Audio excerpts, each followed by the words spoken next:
I understand why you want to take Cadence, and as hilarious as that would be, pragmatically, I have lost a party member.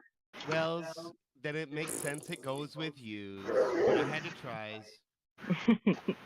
Jill was still trying to pull on her hand and drag us.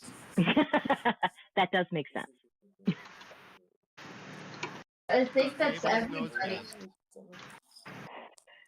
So, either, yeah, Kate, you can go with whichever party you want. However, I'm missing one person, and for what I have planned, I'd like to have as many people as I would like not have a handicap. So, and we are a sneaky you had party. planned, just remind me real quick. Well, I'm in the capital, and we're about to go infiltrate their government system, and maybe even sneak into their temple and maybe fuck around with it a little bit. Oh, hell How's yeah. that sound? Oh, we were at the temple. Oh, yeah, you're at the temple. I'm at the capital. Sorry, I'm not enunciating properly. Yeah. Although you're not at the temple anymore because we left there in a hurry, but Yeah, it's something about a dragon and a whole. But there's quite a bit to go into. We'll get into it. they did have their big champion there, so it's kind of Yeah, not the a place high we wanted to priestess. stay at. Well, I am let's the just say high I priestess. just picked up some new fun tricks that Excellent. would make sneaking into places a lot more fun. Let me get my notes. Since I'm running this show, I took notes. Yeah, she ties more notes than I did. To be fair, she divvied up everyone. Was like, I'm sending you here to do this, and I'm sending you, and I was like, go for it. Yeah. But we'll get into exactly what happened because a fair bit happened last time. It was quite A hectic. lot happened. Yes. And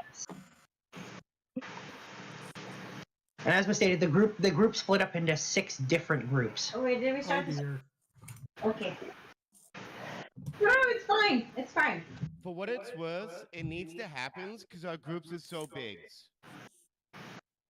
It's true. We would have been way too conspicuous going together to each of these places as a group. 2, it also allows us to be able to hit all the birds at the same time so that they don't have time to react and make things worse Also, as we go. D&D's is designed for like 4s to 5s peoples. So now you we're in know. groups of 4. Oh, okay. Let's tell her how we got to the island. Oh, we'll go over that. We're gonna get started now. Okay. Now that Yeah, Cadence may have gotten vomited out. everyone got yeah. Everybody. So what happened was the group was trying to. We picked up where we'd left off the previous night. So it was the morning after going to the cat village, and it was how are we getting to the island and trying to plan it out when a couple of the Yuanti show up. One of them's dead. They revive them. They get some information on what's going on in the island. You guys got provided with a very crude map, which I drew in real life and put in 20. Very crude. I even labeled it. Beautiful. I labeled it as crude map. It should be the very top thing if you look in your journal section. Drawn by Murphy's. So a crude map, which has the general layout of, and then it was kind of explained what the different places were, if they weren't, it wasn't already really clear. And the group decided a bunch of people were leading to airship, a bunch of people leading to regular ship, and then Jewel was like, let's go there via Purple Worm. So that's what you did. Yeah. We Beetlejuiced our way in. Yeah, so the group decided. Everybody's can be super genius like me. So everyone went inside Mark's albino purple worm, the one that he lives in. Sort of a light pink then? Yeah, so everyone got an El Blanco. You brought a bunch of NPCs with you. You decided to go try and get some interesting candidates. So a bunch of Fable and Jewel brought a bunch of the geese. Then there was who else would be interesting to bring to this? Oh, I know. Let's go ask Gil the Black Dragon to go. Don't tell me I can take I'm 2 dozen surprised people. that you go black dragons over like Rakshasas. Just saying. We did bring the Rakshasa too. Yeah, they also, I was about to say, they also thought it would be good to go ask Raja, the Rakshasa that lives on Grumps Mountain, to Who has been a great help so far. to go as well. So, yeah, you guys brought a dragon and a Rakshasa as well. Sure along, did. yeah, along with a bunch of the geese. And you didn't bring anyone else, right? I'm trying to think. Let me look at my list. Hmm? Okay. I have, yes, there was. You bastard, you didn't do it, did you? We brought Roland, we brought Sasha, we brought. Yeah. And I asked for a representative from I each did of forget the about courts, something. What? and you said you were going to not include them in anything till you got them done this week, and you didn't do shit. You did Totally say you were going to I- do that. She's right about that. If she To be lies fair, about you not doing I had shit- a lot going on this week. I've had a lot going on. I did forget. About the two Fae. You're hearing scratching noises. Where's that coming from? No idea. Yeah, I keep hearing. So how Just about watch- this? Just watch whose thing lights up, and that's who it's coming from. I think it's I'm Paul. guessing Copal. Paul. It's me. Sorry. So, may You have to I? put your sex toys away, Kopakas. If I may, make a suggestion for this situation. Looney, Yeah. talking to the dungeon master. This is Yeah. a dungeon master conversation. Sorry. Paul, can we Go get you ahead. to Make mute your yourself? suggestion. Paul, can you mute yourself while they do this? All I'm getting is your scratching or whatever's going on there. If you could please mute. Sounds like he's yourself. smacking his lips. Out. Or moving his mic. Well, whatever the sound is, it's gone now. Okay. So, here's what I suggest. The reason that I filled those two positions was for something interesting of a somewhat strong candidate because nobody else had any ideas, correct? Yeah, that was pretty much right. So, Got Mox and his purple worms. So, here's my suggestion.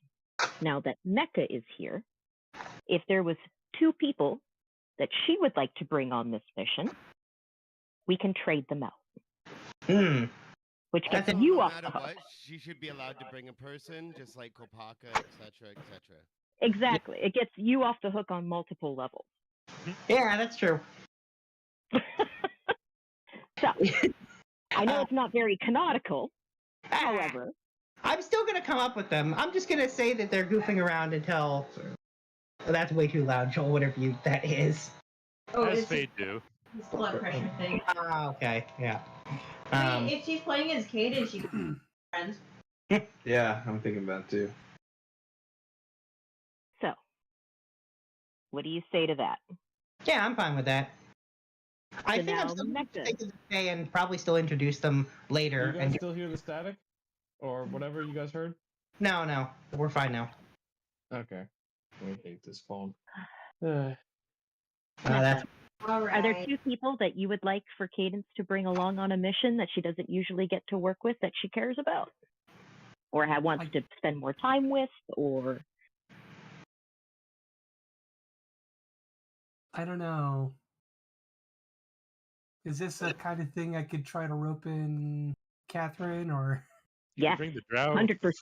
they brought a frickin' Rakshasa and a black dragon. There's Okay, yeah, sure. I'll What bring about the my spider princess? fiance and Bring your that, fiance. and that drow princess who likes spiders. Who Okay. also turns into a spider. You could also, just throwing it out there, just because I know it's been a while since you played Cadence, you're also more than welcome to bring your own personal teacher so that you can show them what a level 18 Cadence looks like now. If you wanted to brag a little bit Nah. to your teacher. That's on the table, too. Nah. Now, this is definitely more a fiance and Beautiful. spider friend. Beautiful. all right. Spider friend. Spider friend. And I'll throw in one Talabrina for free because there's no way that she went without Talabrina.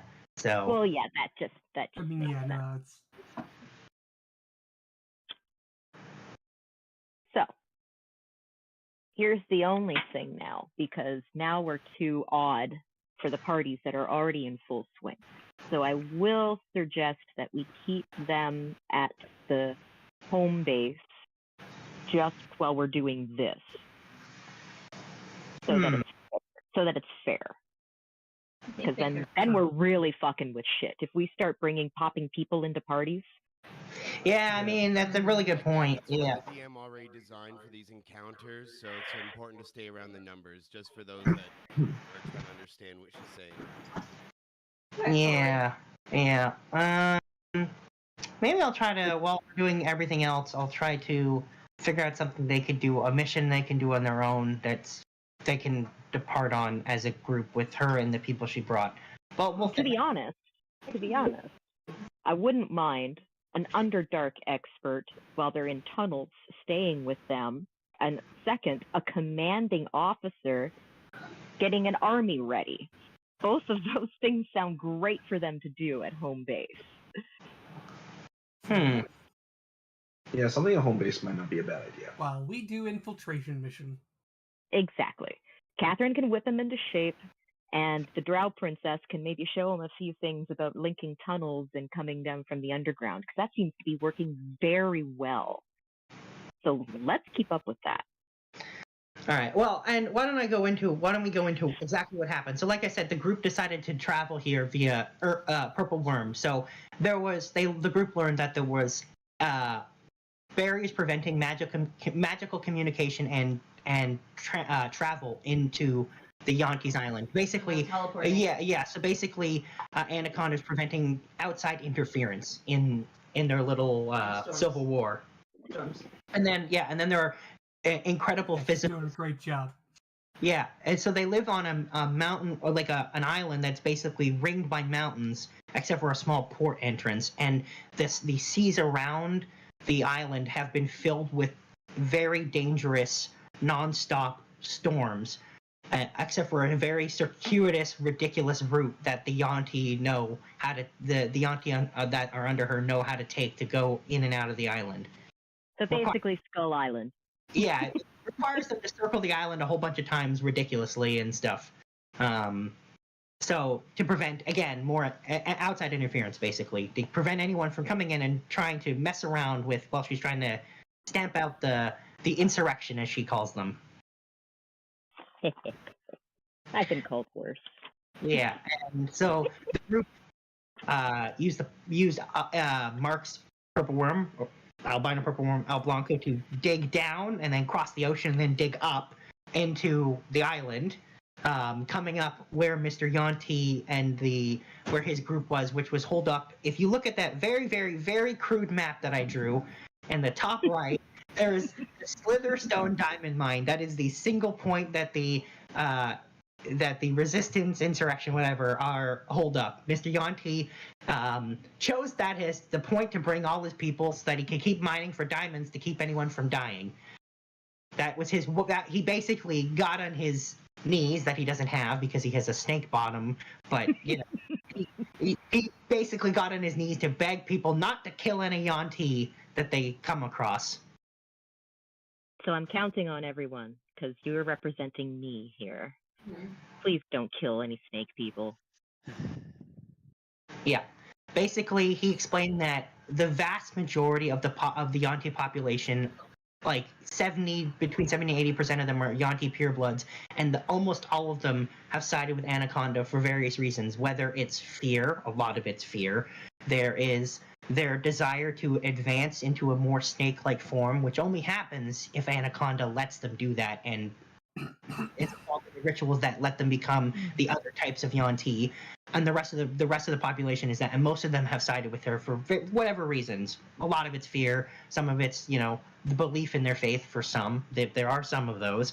But either way, Mr. Yuanti's basically capturing everyone he comes across and refusing to kill, and basically said, please, please, please, please don't kill any, because anyone who dies is going to have a rough time. Because if they're on his side, they're going to suffer after death.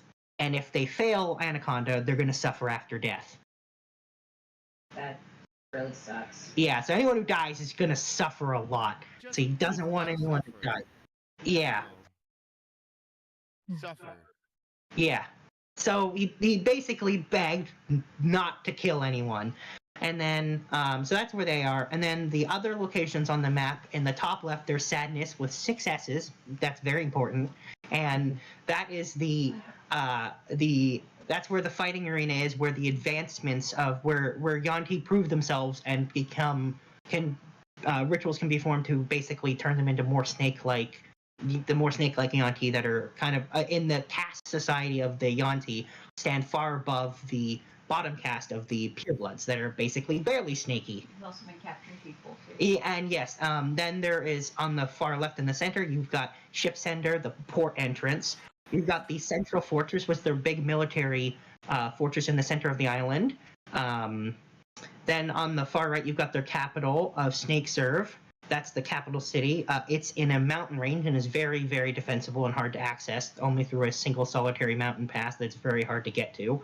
The bottom left of the map has the Brewguard hatchery, where they take people that they capture and turn them into Brewguards, which are basically... That's where we are, right? Yeah, that is where you are. So the Brewguards are basically like the military foot soldiers of the Yuanti, and they are basically, they turn people into them, and they are forced to obey basically the orders of any Yuanti. Basically, they don't have any free will. There's not a lot going on with most of them. They're basically mindless, violent fighters. And then lastly, you've got the temple, the biggest temple, the Temple of Anaconda, on the bottom right there. So those are all the major locations on the island. There are, and the rest of the island, it's ringed by mountains, and the rest of it is dense jungle. There's some small settlements here or there, but for the most part, it's just very, very dense jungle, which the group is taking advantage of. As for what happened, I can't remember everyone who was in every group, but basically everyone split up and went to the 6 locations that weren't the mine, the major locations, to do different things. I know that Anthos and Kieran went to The port. And they learned some information there. Let's see, what do they? Would you like me to look at my notes? Because I took notes. I feel like better than mine. So proud of that, You aren't you? son of a bitch.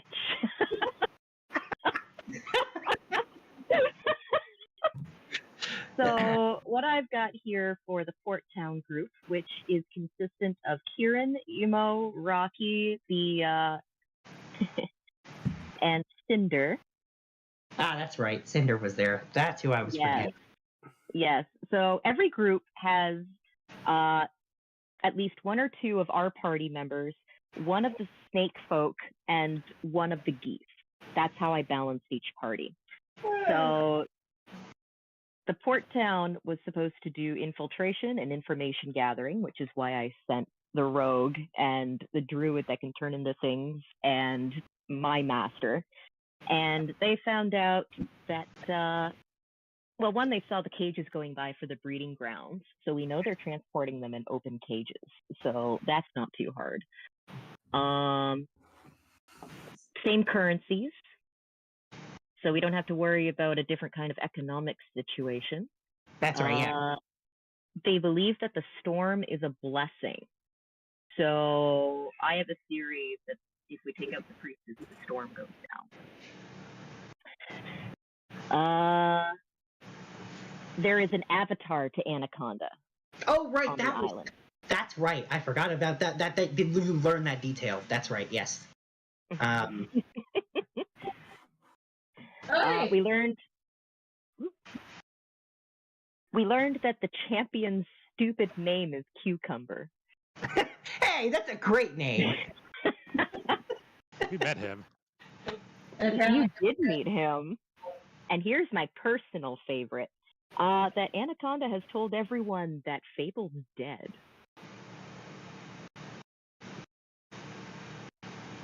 Yeah, so that's what we got. Would it be fair to That's say what we that got. the cool champion? Sorry, what was that? Would it be fair to say that that's a very cool champion? Cool. Oh my God. Get it. Ah. Boo. So yeah, that's what happened with group the port group that went to Ship's Ender. Then Kopaka led a team to Sadness and the Fighting Pits. That was, as I described it, a perfect circle. Like, you know how Venn diagrams have some overlap? Theirs was perfectly overlapped circles, 4 of them, that were extremely good at one thing and, like, one area, basically. And so it was Kopaka, Yes. Sasha the Red Dragonborn from the Dragonborn groups, Yep. one of the melee fighters of the Yuanti, and Monty Python. yes, Monty Python, and Murph. Yeah, that's who I sent. That's exactly who I sent. On their way there, they encountered some Yuanti in the jungle, beat them up, took their clothes and hung them from a tree, to try and hopefully have them not die as they were tied up naked in the jungle, so that they can and tried to remember where they were so they could pick them up on the way back. Then they got to Sadness and decided to use those outfits. They didn't plan this ahead. They decided to just use the outfits they took from them as a disguise to basically get themselves into the fights. I was so proud. I was And so and proud. then we're gonna donate it to charity for the poor little orphans. So that's basically what happened with that group. We'll be picking up when we pick up with them. They'll be fighting. But yeah, so they managed to infiltrate the fights without, like, actually pretty stealthily, like, quite well done with the costume, like the disguise. And that was the hard part. That was the part I was worried about this group, was getting into the battle. But now that they're in the fight, they're going to do exactly what they do best, and that's destroy. Hey, we learned from the best. Fucking right. Yeah, You are the best. Yeah. You don't need a hype, man. You are the hype. The best around. And Nothing's then- gonna keep you down. And then the next That's group. right. You need to speak in song for Then the next group that we saw went to the Central Fortress, led by Cole, and that was Cole, Raja, who else? Which Yuanti was there? Scarlet? And they actually Yeah, gave Scarlet and Crusher win as well. leadership role to Cole. I did. for some reason. She went to the fortress. Yeah. I'm just saying, making and- Cole the leader of anything is always a gamble. Yeah, well, so they went to the fortress and managed to. Raja created an illusion, a permanent illusion, unless it's dispelled, of Fable giving a speech she gave earlier to the auntie when she showed up outside the fortress, which was an excellent distraction. As they then went inside and went into the office of someone important, and they stole. They stole some invisible books that were hidden in the ethereal plane. Okay. Yes. They also stole some papers from a desk. So they got some. They haven't even really gotten a chance to really look at that, but they know they got. I was going to say. They were not invisible books. They were ethereal books. Right. Those Sorry. are Yeah. ghost books. And then Ghost books.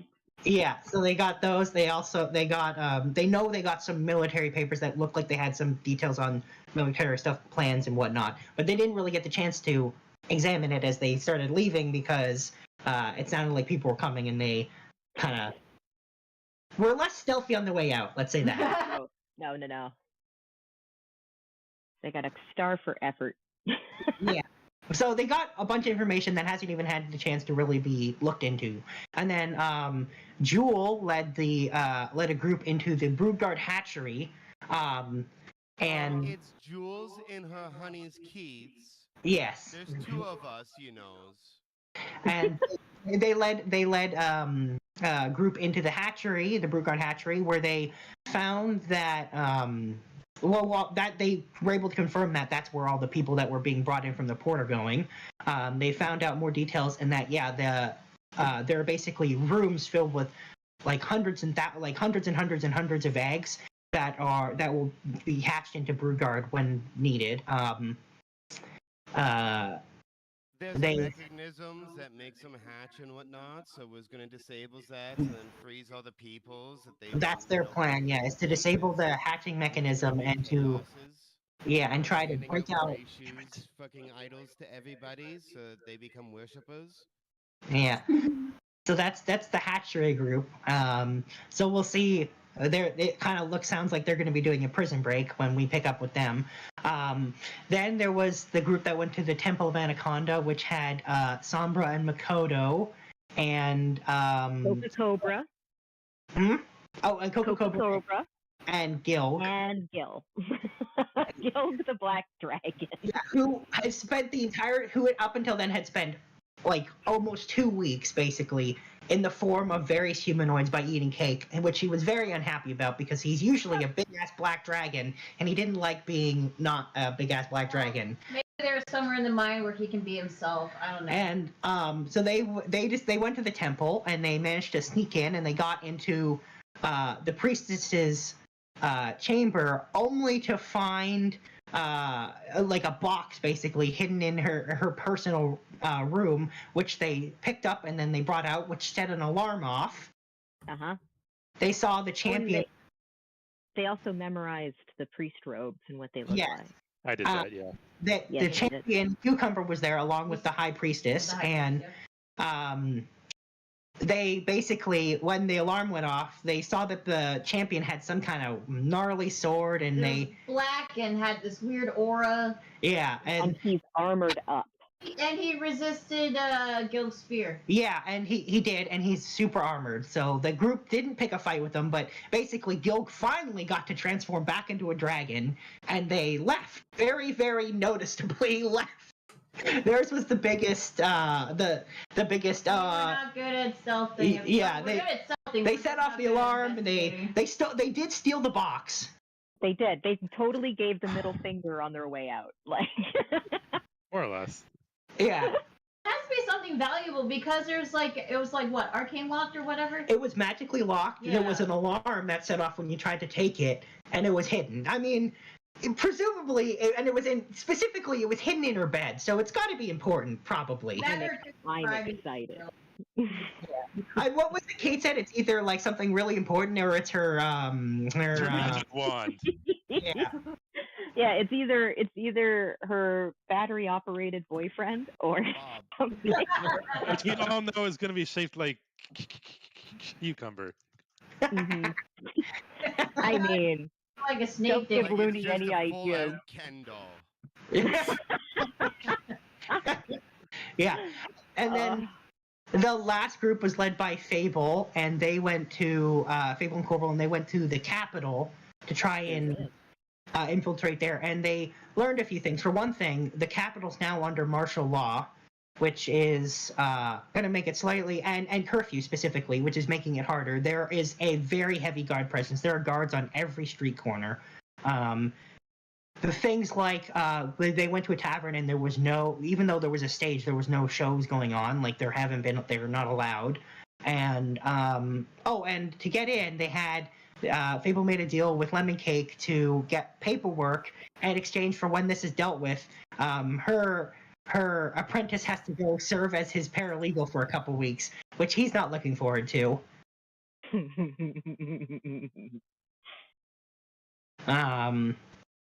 So yeah, I mean they basically he said, "You gave me away to the devils." Yeah, basically, from his perspective, she sold him to a demon. Basically, it's going to be a good learning work co-op experience for him.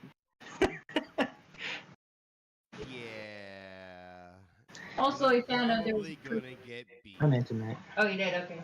Yeah, so that's kind of what they learned, and they were going to go out at night only to find out there's this curfew, so they got a room for the night, basically. And that's where we left off there. Yeah, so that's basically what happened last time. The group split up into 6 groups. They all went off to do different things. Different levels of stealth were achieved by different groups. Different information being gathered. So yeah, that's basically what happened.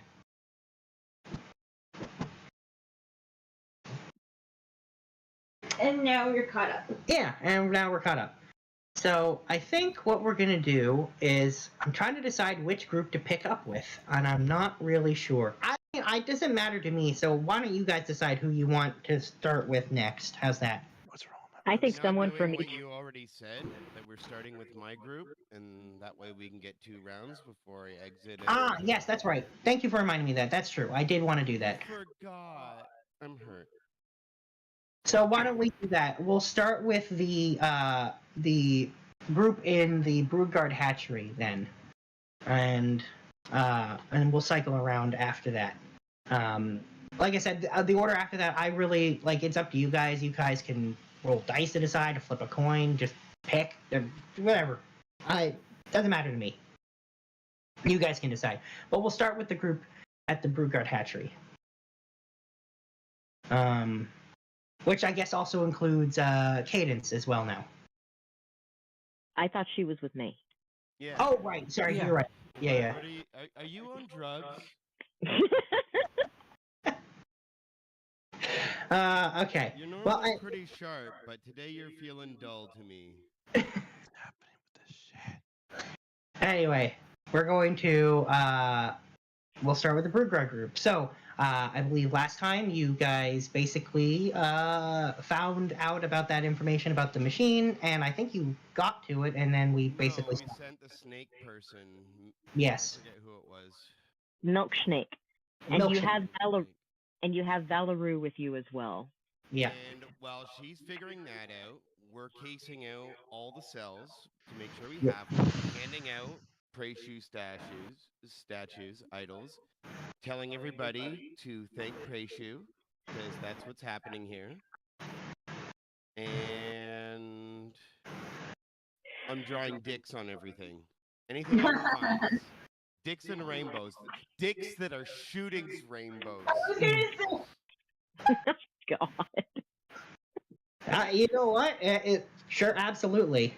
Keith is helping me, and Valeruz can do whatever she wants. Probably shake her heads. She won't shake her head, but she also won't actively help draw and graffiti either. She's going to keep an eye out on the place. I'm also going to take any smoke grenades I have and tie a little string to the pin. And yeah, we're just going to lay those everywhere around. That makes sense. I will also remind you, just in case you don't remember, because it wasn't in the recap. One, you have a shit ton of random magical instruments that you found that you don't know what they do. That's right. That's true.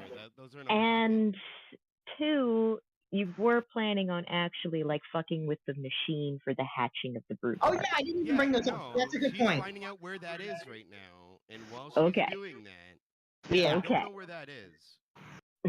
That's why I'm saying I'm doing all this. But yeah, we're gonna destroy the machine. That's objective 1.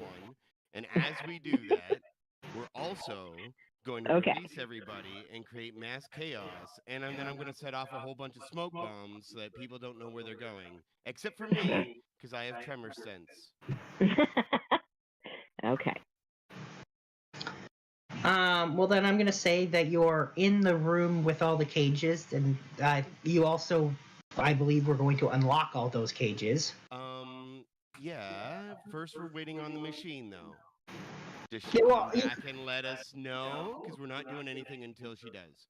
Well, I thought. Well, that's what I'm saying. I thought you were unlocking the cages while you were waiting, so that when No. Okay. It's all happening at once, and I said that last time, but I don't mind saying it again.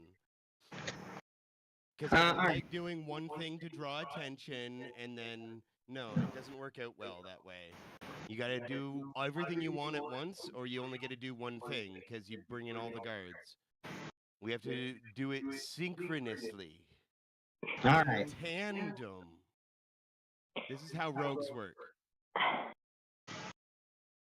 All right. Well, anyway, so you wait around for a while, probably about an hour, before she comes back down the stairs to you and tells you that she found the machine for hatching the brood guards.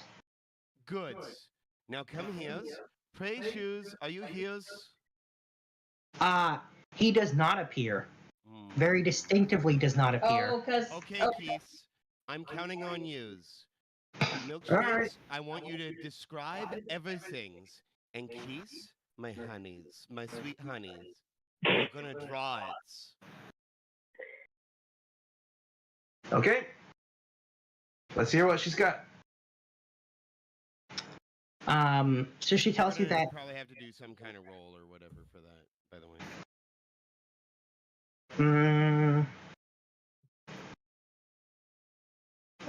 You know what? I'm gonna just give it to you.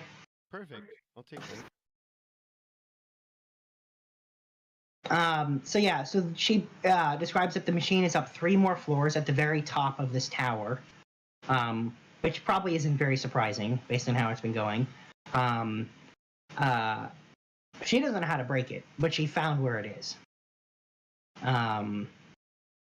And she basically tells you that it takes basically Anaconda's magic, like the magic that from her that fills basically this entire island, and they basically are able to, along with a couple priestesses, harness it, and they funnel the magic into the machine, and it'll hatch up to 6 eggs at once, and then it'll take about an hour, and they're fully grown brood guards.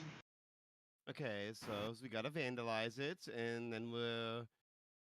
Do you think it will blow up milkshakes? She has no idea if it'll blow up. She says, "I guess it depends how you try to break it."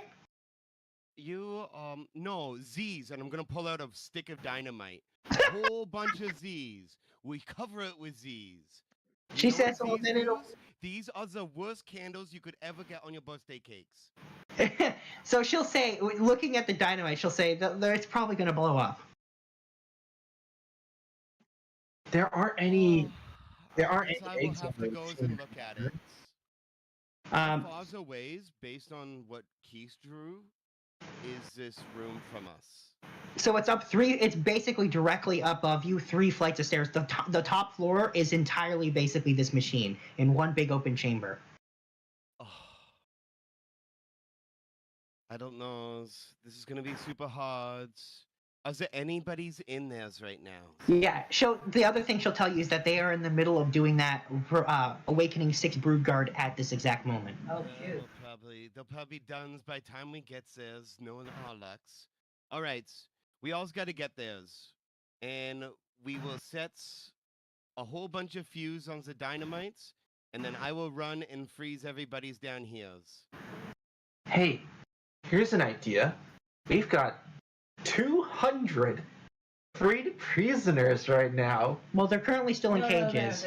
No, I don't want to release them until the peoples that are holding them are focused on something other than them. I want us to actually get out of here, you know?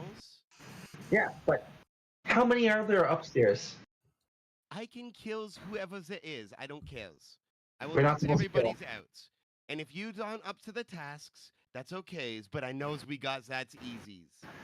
No. The question is, can we just use the prisoners to overwhelm by numbers to capture everybody upstairs, and then we can take it down? That's not what I want. No.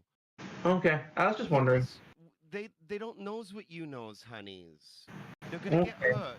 And I will say you're able to, having seen the prisoners, you know many of them are just regular people. These aren't soldiers. These are just people. They're not fighters. They emaciated and everything. Yeah, there's lots of children. There's lots of children. Like it is. They're just regular people. Oh, shit, there are totally kids there. The adventurers, not Zems. All right. And they have no weapons or armor or anything. They've got nothing. Like these are just. Yeah. It's just an idea. Well, I'm just. But we have to be practicals. And there are variables that we just I see them and you don't, and sometimes you see them and I don't. All right. So here's the idea. Crazy idea. How many of the floors are empty upstairs, or are they all? No, there's no empty floors. Oh, okay. Right. You can't just drop the machine. How about this? Let's start with how many is there are up there. So she tells you that there are 3 priestesses up there. There are a dozen awakened guards, like guards that are like fully grown brood guards that are guarding it, and then they're in the process of waking 6. Honeys, can you do the pass without trace thingies? Yeah, I can certainly do pass without trace. Perfect. So, how many prisoners are there, loonies? How many cages? There is about 50 cages. All right. Change of plans. I wish I'd done this before, but I didn't. We needs to unlock all these peoples right nows and tell them not to go anywheres until, well, they sees all the smokes, and then they are free to goes. Who's with me's? I like it. Okay. Yeah, I mean, you'll get a Milkshakes, quiet nod from the. Balaroos, can you open cages and tell these peoples and pass this alongs? Yeah, she can do that. All right. How long does it take us to prep all these cages? To unlock 50 cages, Between the four of us. Yeah, I'm gonna say. Agility. Yeah, I'm gonna say it doesn't take like I'm gonna say you can set up everything with like the smoke bombs and everything else too in 10 minutes. All the cages, all the setup, everything, 10 minutes. All right, so that's 10 minutes, and then we've got 50 minutes to try to figure out how to get all the stuff. We're gonna, now that we got that done, we're going straight up there, all of us, and we are gonna get a surprise round, and we are gonna take them out as quickly as possible. Honeys, load your orc crotch arrows. Anything bigs, hit it with it. Sounds about right. You got yours? I mean, she has. I'm gonna get their attentions and keep their focus on me, so you guys can take them out as quickly as possible. Whoa. Paul. So we're gonna use pass without a trace, and Yep. I don't know. You're gonna have to roll for me, but Yeah, and I'll roll stealth. All right, so let's let me know do. when we're outside their room, and how many decks I get drawn on walls as I'm making my way through. Just gonna quickly grab the stealth here.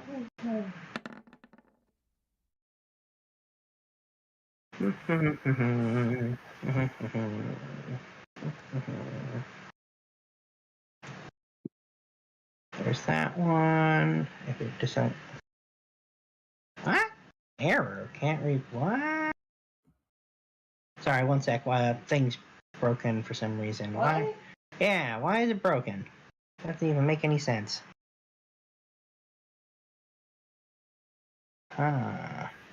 That's weird.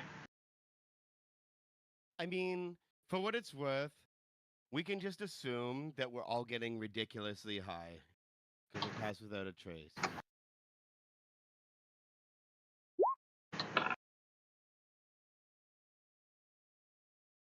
Yeah, yeah. The lowest of everyone, oddly enough, is you rolled for teeth. I'm stealth. giving him guidance, by the ways. Somebody got a nat one. Make So. sure that you do this super wells. Yeah, so the worst out of everyone is Valeru got a nat 1. Still a 21 after. No, a nat 1's a nat 1. It doesn't matter. I'm lucking that. We can't have a nat 1 right now. Yeah. And now it's instead a 24 without pass without trace. Well, So the lowest now of everyone is with pass without trace is 25.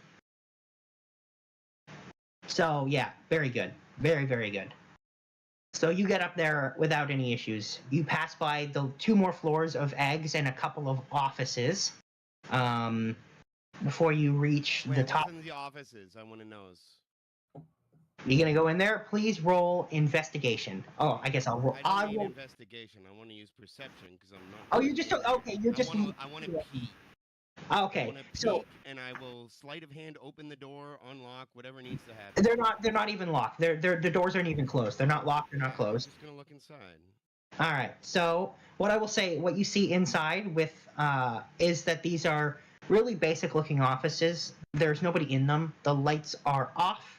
like everywhere else in this building, it is quite humid and wet and hot, like as expected. I mean, it kind of just looks like. I will say each of there are specifically 3 desks that have big religious symbols on them, like they are getting penised. Okay. Yeah, none of that is allowed to happen. No All right. religion other than Preishu. And I'm gonna do like Preishu as like a chubby little bear peeing on them. Okay. Tilted back. Talk about a golden shower. Yeah. Nothing but the best in Anaconda. All right. So you deface 3 icons, religious icons, and I'm assuming that's really all you wanted to do in that room. There's, like I said, there's nothing else that you notice in there. Anything catches my attention because I am. Nothing. No, like there's not even like nothing else catches your attention at all. It really seems like these are like literally just the most basic office, and you can probably assume that the 3 desks with the religious things are probably from the 3 priestesses. Are there clothes in here? There are no clothes. Damn it. Oh, if I think that they're in the priestesses, I'm gonna. Do I know that Fable is dead, according to them? No, you wouldn't know that because that information was found out while you're doing this, and you guys can't communicate. I'm just gonna vandalize quickly on the wall. Hail the orator. All right. Fuck yeah. Makes sense. All right, and then is there anything else you want to do in the office? Nope. I got it Okay. covered. All right. You're the one that said that there was something on the way. I blame you, really. No, it's fair. It's fair. You know I get distracted with the slightest of caterpillars or things, so you know. Yeah, no, it's fair. All right. So you quickly deface and graffiti, and move on to the top floor. Like I said, so when you get to the top floor, the staircase, the entire floor is basically one big circular room, with this big machine in the center, and you see 3 priestesses very clearly entranced as they're chanting. Their eyes are literally rolled back into their heads. Using the sign language and telling Keith and Valeru, those 3 first. And what I will say is, you notice out on the edge of the room, in 3 pairs, there are 6 pairs. There are the dozen brood guard, and it's not like I will they're tell actively. them in signs. I will get their attentions. How Whoever big is them joins me's. I'm gonna say the room is about 100 feet across. Like, Okay. yeah. So it's decently big. Not for me. So the group, I'm guessing, is just evenly spread across. Yeah. So basically, ringed around it on the edge, basically of the circular room, are the pairs of the brood guard, and they're not actively looking for anything. They're just standing there, perfectly alert. Right. That's how these guys work. Unless, like, they were probably given an order of some kind to guard the room from intruders, but they're not going to actively look for anything either. Right. That's not how these guys work. They're not that smart. So, Um, on and the they- count of 3s, I take it we have our 1 round of preemptive strike, yeah? 100% you have a round where they don't notice you at all. They are not aware of you being there at all. I am, of course, going to run up on the Brood Lord. Wait, sorry. First, I am going to show my honeys my new forms. And I am going to turn into a bear form that is saber-toothed jewels. Ooh. Like herself, but blue and wearing all of her equipment, and it grows with her. Ooh. But her teeth, Lord, give him she gets strength. all shaggy like a saber-toothed kitty. Saber kitty. I like it. And yeah. I am going to bonus action rage, and with my actions, drink a potion of overgrowth or whatever, the growing biggers. Mm-hmm. And then with my movement, I am going to jump right into the center of them and let out the biggest roar. It's prehistorics. So the three priestess, are they close enough I can volley? What I will say is they're scattered pretty evenly in the center of the room, so they're not close enough to volley. And I will say they do not react in any way to Jewel. Well, this is all happenings at the same times. They don't get a reaction. I mean, I guess they have reactions, so I get what you see now. Yeah. So what I will say is the Brood Guard react to the roaring of Jewel. Right in the middle of them. So I'd hope so. I pretty much slapped him in the side of the face. Well, remember that they're split up into 6 pairs, so some of them are across the room from you, but they all react to Jewel drawing attention to herself. Jumping in the center of them and pretty much, getting all their attention. That's the goal. Yeah, the priestesses, however, do not react in the slightest. Like they probably they're going to be getting in arrows. They probably didn't even hear it. They're so entranced in what they're doing. So Keith's got to roll some Orcroft arrows and Valaroos and milkshakes. Yeah. Those are flashbangs.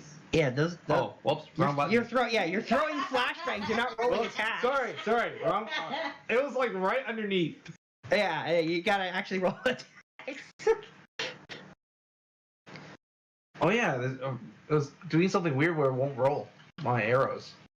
Oh yeah, see, I don't know. I'll have to look into. There's a bunch of stuff that's going all wonky. Yeah, this is what they get for patching their shit and not really. Yeah, they are making a lot of really big changes, and it, as far as I can tell, it's causing some issues. So I got to look at some stuff and figure out what the heck is going on, because there's a bunch of places where. Okay, so I'm just gonna roll a bunch of things at advantage plus 10. Yeah, all I'm getting is syntax errors. So weird. Yeah. I like I said, those are happening all over the place. What I will say, Joel. So I there's something going on. I'm gonna try to figure out what's causing it. In the meantime, just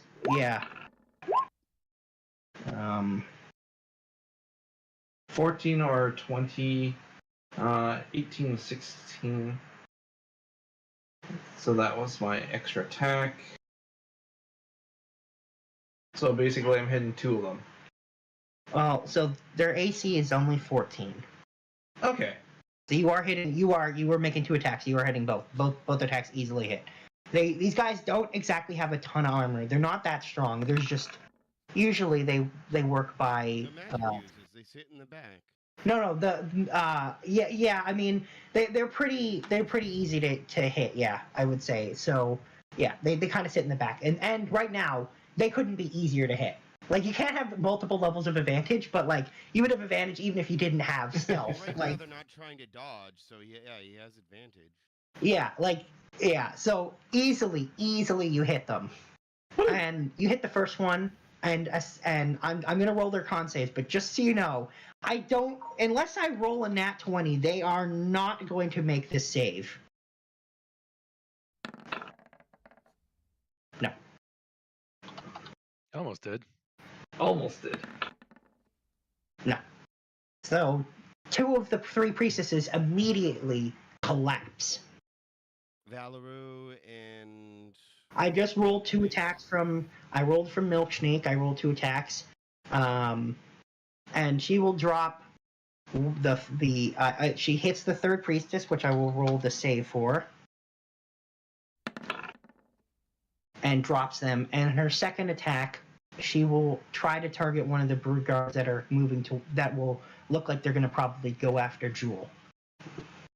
So just to confirm what they're... They don't get a...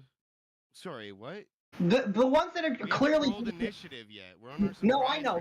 Sorry. No, what I said was they're clearly going to go to Jewel because she drew their attention. Yeah. That's what I'm... Okay. Yeah. Let me just check. These guys... Yeah. Alright, so I'm just gonna roll a save for one of the brood guards. That milkshake hit, and also failed to save, so one of the brood guards is also now unconscious. And then I will do Valeru's attacks.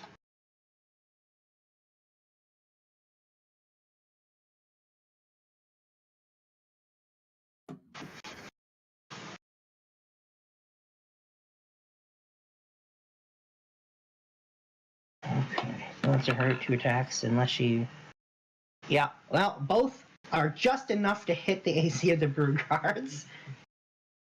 Not rolling super great, but I'm still enough. +2, plus... And then I will roll for the... oh, I did 2d20 because I'm an idiot. Doesn't matter, failures. Okay, so that's 3 of the 12 brood guards are now unconscious on the ground, along with the 3 priestesses. So are we rolling initiative now? We're now going to roll initiative. Yeah. And I just got to put out the thing. Wait, that group only, or? Yeah, that group only. Okay. I need to get my token out in order to I get the mean, initiative if going, right? Kapakas wants to rolls for being with us in spirits, I'm okay with it. Well, I mean, but I can't. I'm at work, so Looney's gonna have to roll for me if that was the Roll case. it, Looney. He's here with me in solidarities.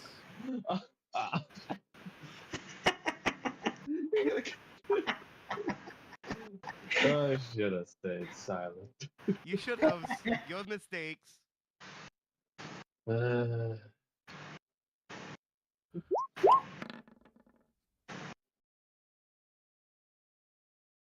just need to roll some quick initiative rolls here.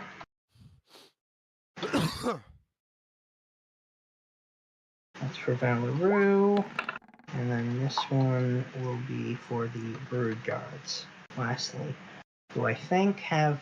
I want to say they have a +1 or +2 maybe. +2. Okay.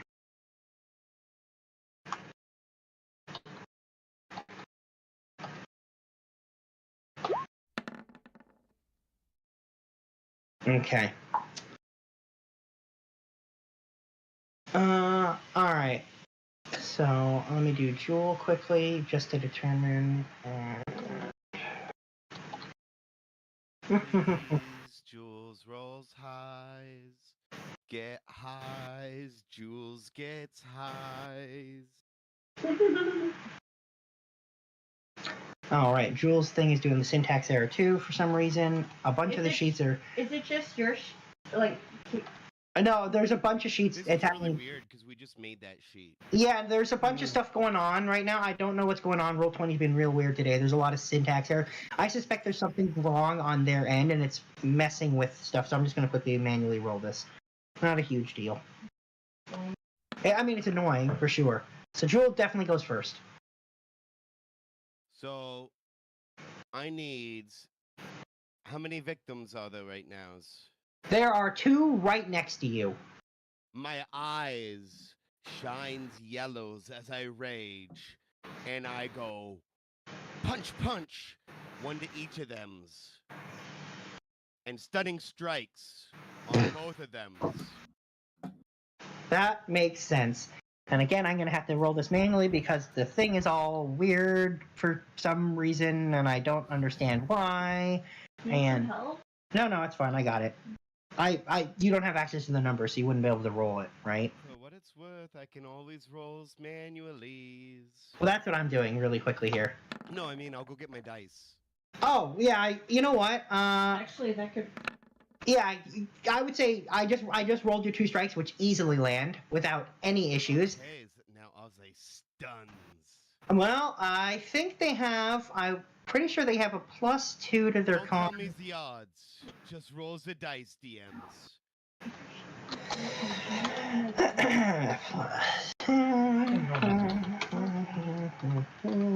They both... one of them fails and one of them is stunned. One of them gets a nat 1 and is as stunned as can be. Nice. One of them Luck's gets... on the one that succeeded. I think that's the end of my luck.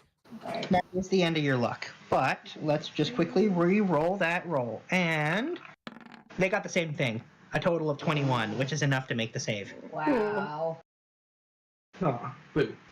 So one of them is All right. immediately stunned. Oh, right. Sorry, I also have to... the damage you do from punching them is... Because we have to remember that that's a thing, too. Let's quickly just roll this. How far is the other group at this point? The other group of them. The other groups have not moved yet, because you were going first. They're aware of you. They're looking at you, but they are ringed around you, around the room. So they're not. You have first shot at them before they can even move. I just want to know. Fuck, this makes it hard. The stupid bastards. Can I grab him and drag him to the other group?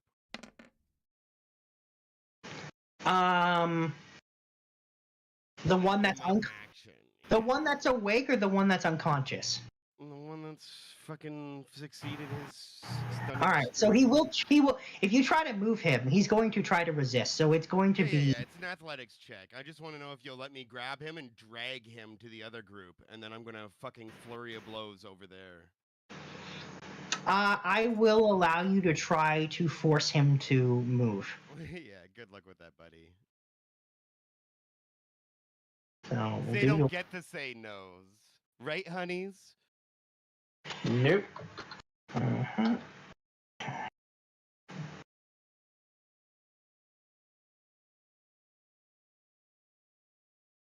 Okay. I'm having a cool moment. Jules moments. And there's the advantage on that. Okay. And then let me just confirm what I'm rolling for them. So I can roll his contested thingamabobby. Yeah, I don't think he's getting above like 25s. Like, I think without even rolling, I'm like 25s.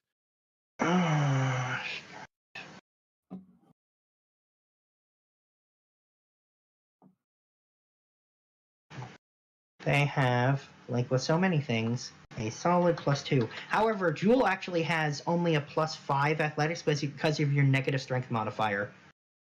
She's wearing the gauntlets of right. strength. That's right. I forgot about that. You should have these numbers right. That right? We never put that on your sheet. That's right. So let me just readjust that. I think she has expertise. Yeah.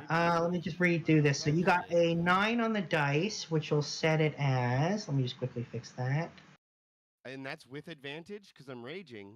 Yeah. The higher of the number, I rolled 2. The higher of the 2 dice numbers was 9. Wow. Oh. Yeah. The other one was a 4. Yeah. It should be like 25. Let's see here.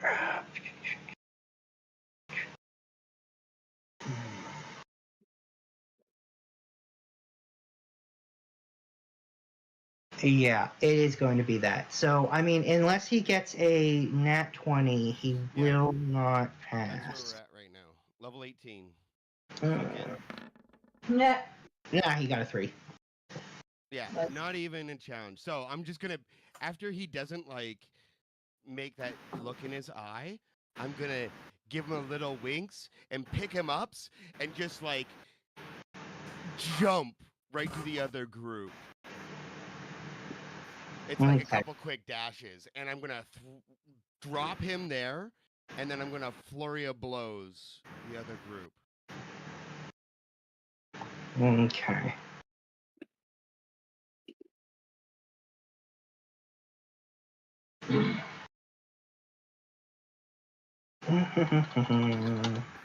And how many flurry strikes do I get? I believe you get 2 extra. Yeah. How many key points do I have left? You have 1 for each. So you used. I think that's gonna be your. Let me just double check, but I think that will be your last one. It depends on the cost of the stunning. Is that 1 or 2? I think it's 1. It's once. Yeah. So then you have 2. That'll be your third one to use for the blows. And then I'm out. And then no, you'll have 2 more. You'll have 2 more because it'll be your third. Stunning You have strike on 5. both of them. Okay. Free action. I'll be like, oh fuck, what's the expression? Serves up for you, honeys. Yeah. Because while they're stunned, they can't even. I think they're at a disadvantage for dodging and shit like that. They're incapacitated, so they I believe they actually fail dex saves automatically. In I fact, believe so. Yeah, that's what I'm just confirming. so they are both stunned. And that's the end of my turns. We're actually going to move to the next group and come back to you guys. Fair enough. Keith will just kill them all. What? Yeah, not. We'll deal with that. We'll come back, but we're going to move on to the next group. So it's up to you guys which group goes next. I'm honestly curious about Kapaka's group, not gonna lie. So that's one person in favor of looking at team fighting pit perfect circle. I mean, if I get the voice and opinions here, I'm gonna second that motions because I always want to know what Kapaka's is up to. Yeah. Okay, let me rephrase this. Does anyone mind if Kopaka's group goes next? Speak now, so forever holds your peace. Yeah. No, I think that this is a good time for him because as long as we have him here, and then this will also give him good chance after break to be able to get back home. Yeah. So this is a good spot for him. All right. Well then, we're gonna move to the team at Sadness and the fighting pits, and we're gonna go right to them being in the fighting pit. Yeah. All right, who's ready to take the champ? Da, da, da, da. So what I will say, Kopaka, you notice because in this fight, you notice that everyone watching is a Yuanti, and they're very much cheering against you. Very Look one-sided at this. against you. They're Look at cheering. them. They're blue. Sorry. Yeah. So they're cheering for your opponents, which are currently there are 3 of you, and there are 3 Yuanti purebloods facing off against the 3 of you. Look at those guys. They're getting booed at. The audience loves us. Kopaka's moment. Let's give them a good show. Let's not disappoint the crowds now. They're only booing louder at them for them losing.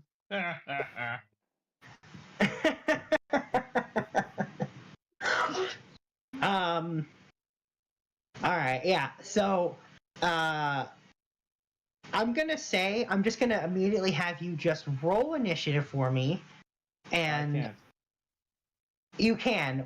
You're just gonna roll it off your sheet, and we're gonna take that. No, I can't. Sorry, you're right. Sorry, I will roll it for you. No, yeah, I was gonna say you can roll. It's just Looney's is rolling for you. Yeah. Yeah. Oh, yeah. In that case, then I can ish.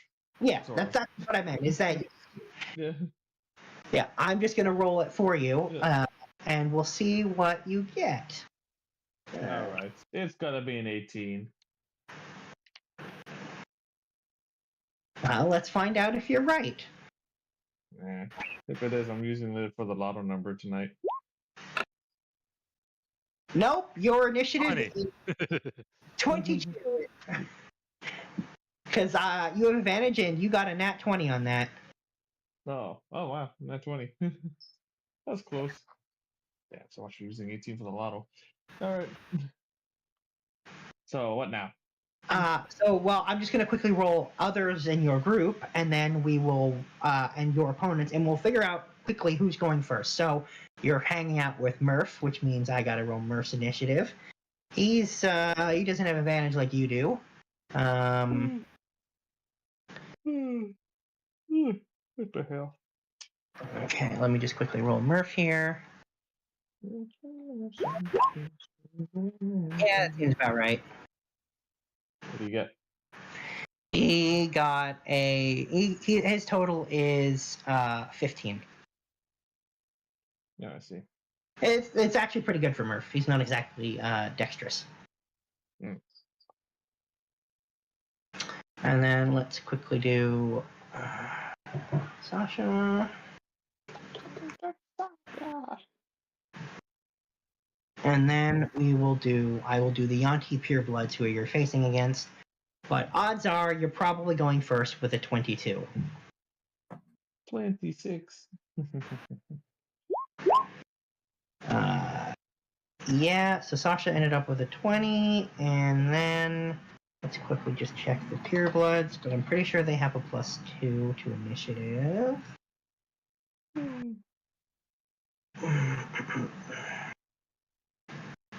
They have. I'm wrong, they have a +1. Let's quickly roll it.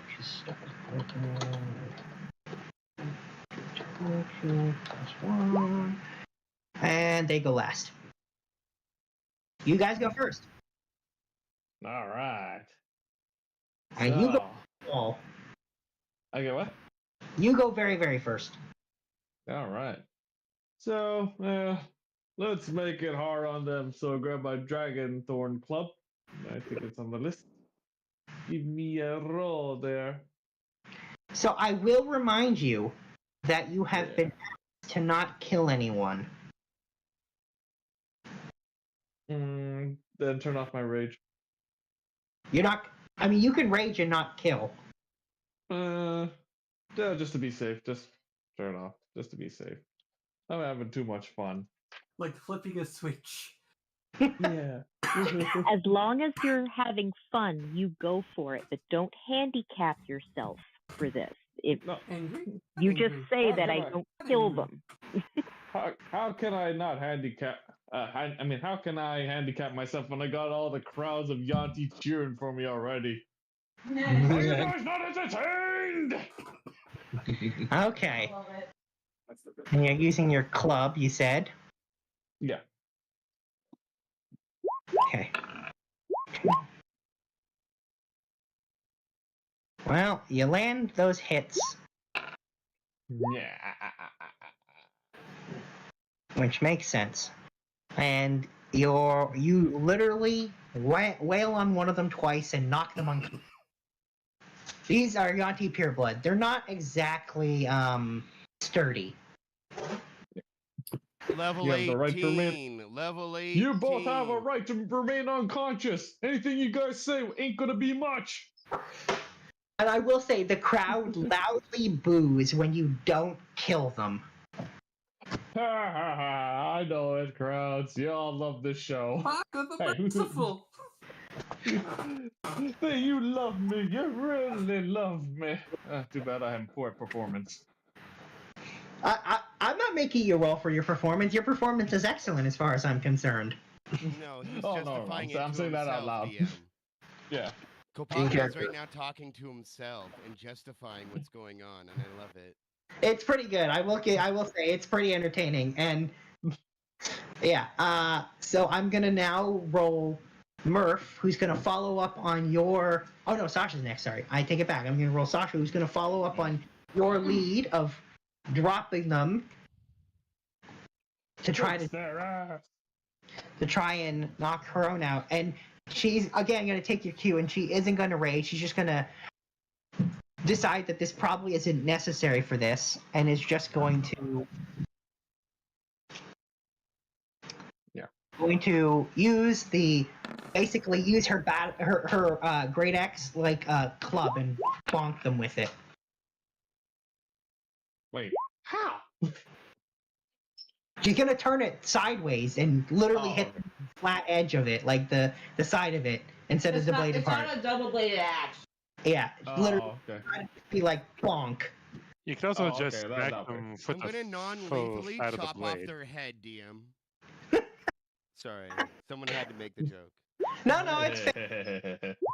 So she too will knock unconscious one, and then you got Murph, who's also going to look at that and go, "Oh right, that we're not supposed to hurt them too bad," and he's just going to walk over and with his bare hand, I'm gonna roll his great axe, but he's just going to use his fist. He's not even going to try to. Is he gonna slap him out? He's literally just going to take his fist and bring it down on their head, like straight down, because he's much taller than everyone else, because he's an ogre, and he's just going to be. Yeah, and he's just going to be like. Why don't you use your pinky? Why don't you, Murph? Jeez.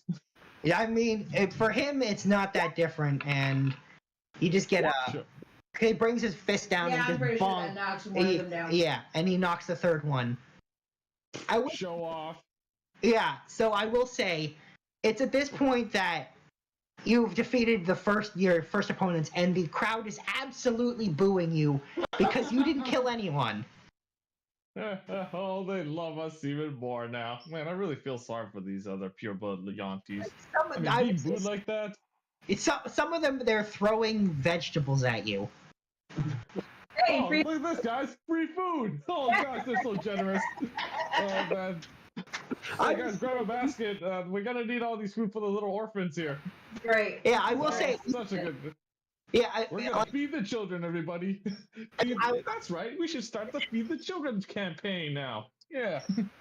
so I will say Sasha stands behind Murph so that everything thrown at her just hits Murph instead, and Murph is just eating the veggies. he's 100% just eating it Nice. because Save some for the orphans, man. Jeez. We're feeding the whole world tonight. but it's gonna be hard. He's mostly anything that's thrown anywhere near him is just gonna end up in his mouth. You glutton. He is. Alright, I'll do it myself. Yeah, actually, I got a better idea. So I'm gonna like strip down all those Yantis of their clothing and try catching them and wrapping them up in a bag. All the food they threw at us. More clothing and food More for the naked kids. Yuanti. So I No will. one ever died of nakedness before. They You- fine.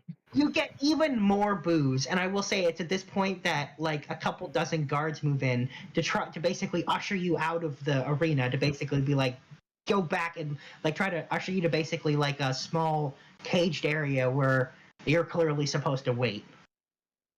Hey guys, check it out. They're gonna probably take us to the VIP lounge.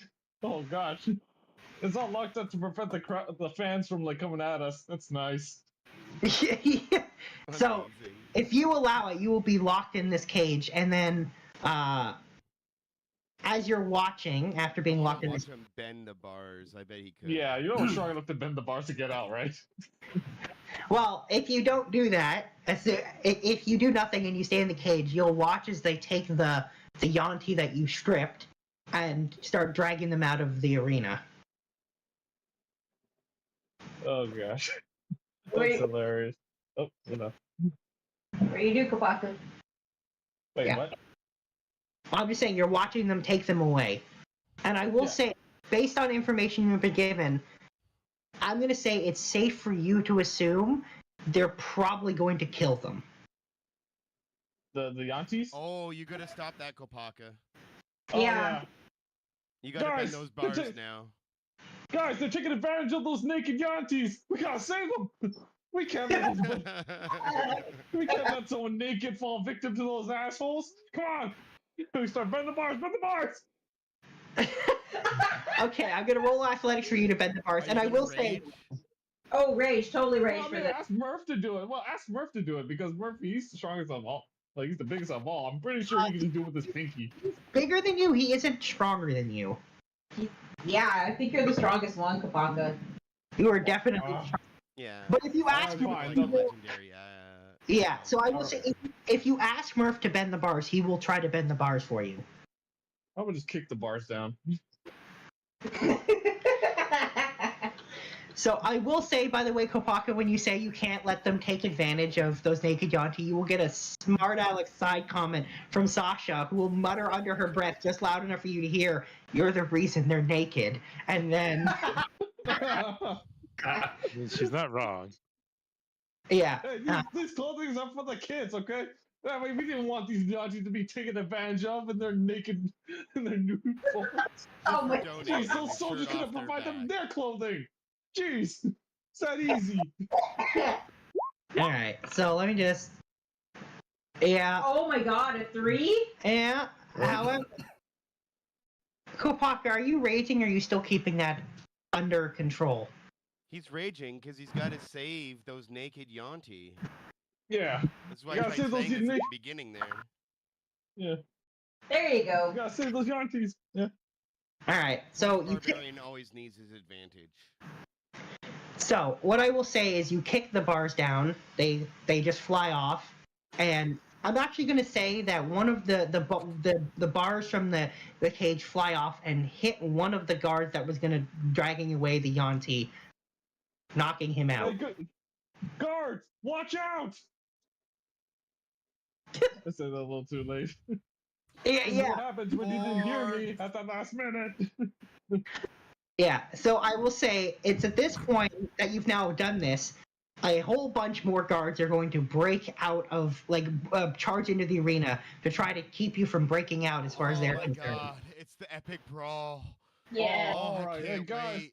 Yeah, alright, guys. Looks like we've got a bunch of donors today for charity. Who's here to be ready?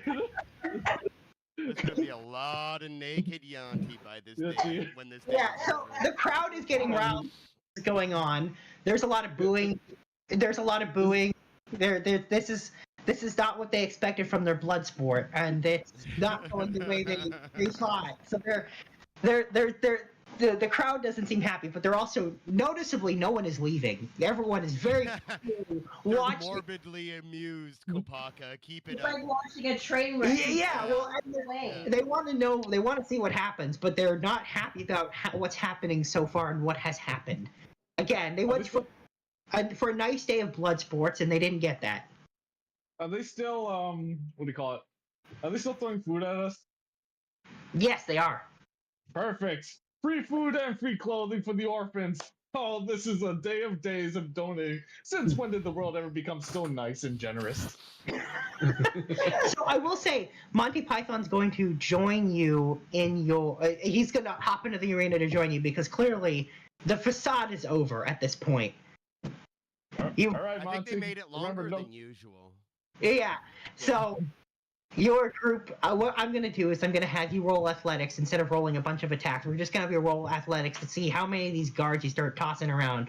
Like I said, they're going to start piling in here to attempt to subdue you and your group. And you're now completely just going crazy in this arena. Might I just say, this is everything I ever wanted. This is the kind of chaos you wanted. Yeah. Everyone's what do? Yeah, You're gonna be hurting. Oh, expected result of this. So I'm gonna roll athletics for each member of your group, and we're gonna see exactly how many of these guards that you just absolutely fling all over the place, punch, whatever you want to do to them, basically. Cause total anarchy. Yeah, I mean it's pretty cool. There's a couple dozen guards charging into the arena. The crowd is riled up, booing, throwing things. It is, yeah. Keep donating, audience. You're doing a great job. You egging them on. I'm just picturing the wrestling scene from Shrek. Yeah, it's basically like that. That's exactly what's going on. So that's Can't we Kopaka. just settle down with a pint? No. All right then. And then all the archers show up on the edges. It's still amazing. All right, so yeah, so the party goes on. I'm throwing them around, just like just being happy and joyful. Just like all these people donating. These orphans are so gonna be well fed and clothed tonight. Are You actually hear Murph as this is going on. Murph loudly shouts, "What orphans?" The orphans, the orphanage that we're gonna donate all these things to. You know, I mean, we're gonna find an orphanage somewhere eventually. I mean, there's got to be an orphanage somewhere around here. Murph says, "Okay, if you say so." He's not going to question it.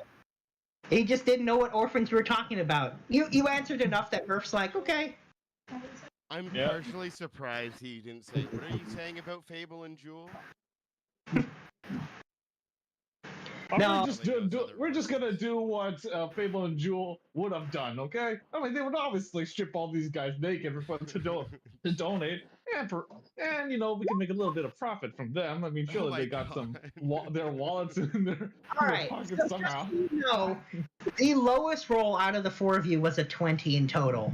There were two 20s, a 27, and a 24. So yeah, you guys just absolutely beat the shit out of all the guards that charge in. How many guys were there in total? I'm curious. Hmm? You said there were How many guys were there in total? I'm curious. I'm gonna say there's about 30 guards come in. Oh, All right, 30 clothing and a bunch of food. All right, trying to make this whole big basket. So I will say, by the time you finish off the last of the guards, the audience is starting to leave, somewhat hurriedly. I guess they're done with all their food donations. Guys, don't forget, throw in coins next time. We need the money. You should tell him to hail the orator. Coo, coo. There we go. Oh, jeez, how rude. Not even a thank you. Oh, well. I think you're telling you. Get out of Light here, of the you orator and Mr. Yuanti. Well, what can I say except you're welcome for the food, the clothing, nudes. Hey, it's okay to say You're welcome. welcome. Let's say you gotta go. Because now we can do anything but Mary float. Dragonborn. Okay. So, yeah, I'm gonna say that the audience scatters and no more guards come in. So it seems like you've kind of disrupted whatever was going. Like, there's no more fights going on today now, for sure. What happened to the Yuanti that were getting dragged away? Well, they're still unconscious. They're still there. Yeah, they knocked out the guards that were trying to drag them away. Okay. So Yep. there's just now like 30 plus Yuanti unconscious in this arena. And you're just standing surrounded by their unconscious bodies. All right, guys, let's strip them all naked and donate their clothing. And don't forget to take their wallets as well. Fable would have done the same thing. You already stripped them of their clothes. I love that the answer to all of this is Fable would have done this. What more do you want? Fable would have done this. Fable would have done this. Would she, though? No, she wouldn't have at all. But the fact that Kopaka thinks that is amazing. It's great. I mean, so far, Would it so far he has attempted to humiliate his targets while taking what he takes from them to do something pragmatic while singing a Disney song. So far, I'm pretty proud of the guy. Right? I can't wait for him to get back and be like, "Oh, Fable, I think I did it just the way you would have liked it. I tried to do it the way you would do it." Yeah. So what I was the fruits, the sound. Oh, that was Kopaka messing around. I took a he's got berries, he's got sparkles, he got coconuts. okay. So what I will Okay, say we now, lose them.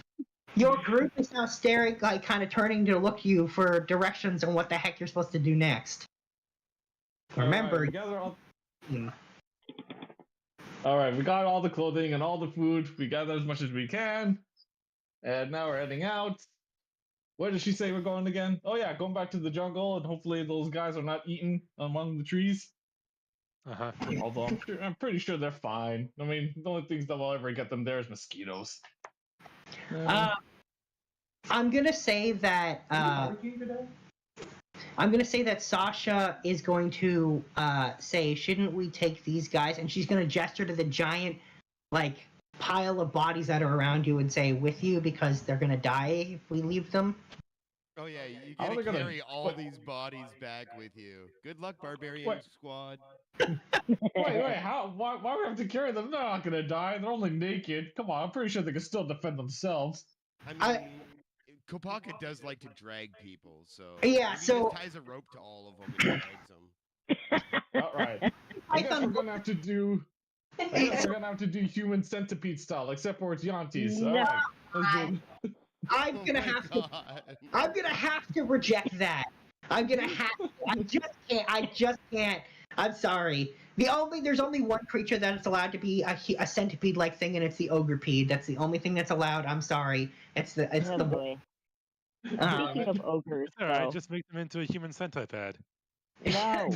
No. Speaking of no. ogres, you have one, and I'm sure that there are carts around, and that you could just have him pull a cart full of or not dead bodies, but unconscious bodies, kind of like Plague Days. All right.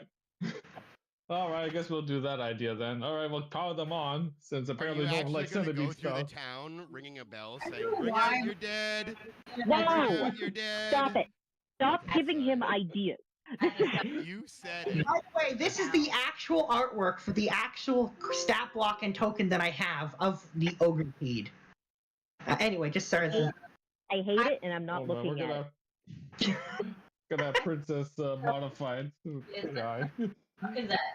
Yeah. Anyway, that's the artwork that goes with the Ogrepede that I have. Okay. That I got from one of the things I got. Anyway.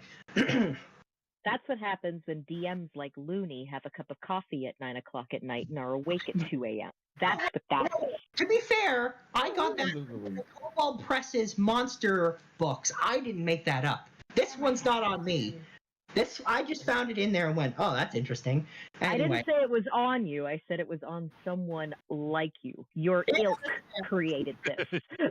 Probably good that I don't drink coffee. I only drink water. Yeah, I've never seen you drink coffee in my life. Yeah, no, he doesn't. And I'm glad, because then we'd have more of this kind of bullshit. Anyway, so there are carts around, and Monty Python will confirm that if you leave any of these people here, they are definitely going to be executed for failing. Oh, please. Since when do people get executed for being naked? My gosh. Oh, God. Oh, my God. But fine, in that case, but where are we gonna put the bodies afterwards? Are we gonna like stuff them in a house or something? Them in the mine. Yeah. Monty says we're gonna bring them back to Mr. Yuanti, so and the orator, so that they can be talked to, I guess. Rehabilitated. Okay, so Mr. Monty's gonna have a pile of naked bodies on his doorstep. Yeah, I'm pretty sure you'll be okay with that. They will get only my very best brainwashing. I mean rehabilitation.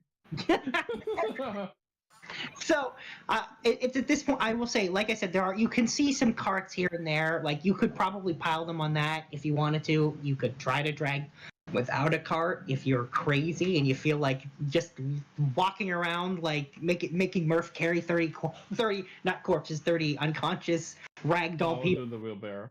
We're doing the wheelbarrow, and then we're just gonna dump it in front of. Right. You find a wheelbarrow instead of a cart, which is funnier, and you pile in a solid stack, just one vertical stack, 30 people.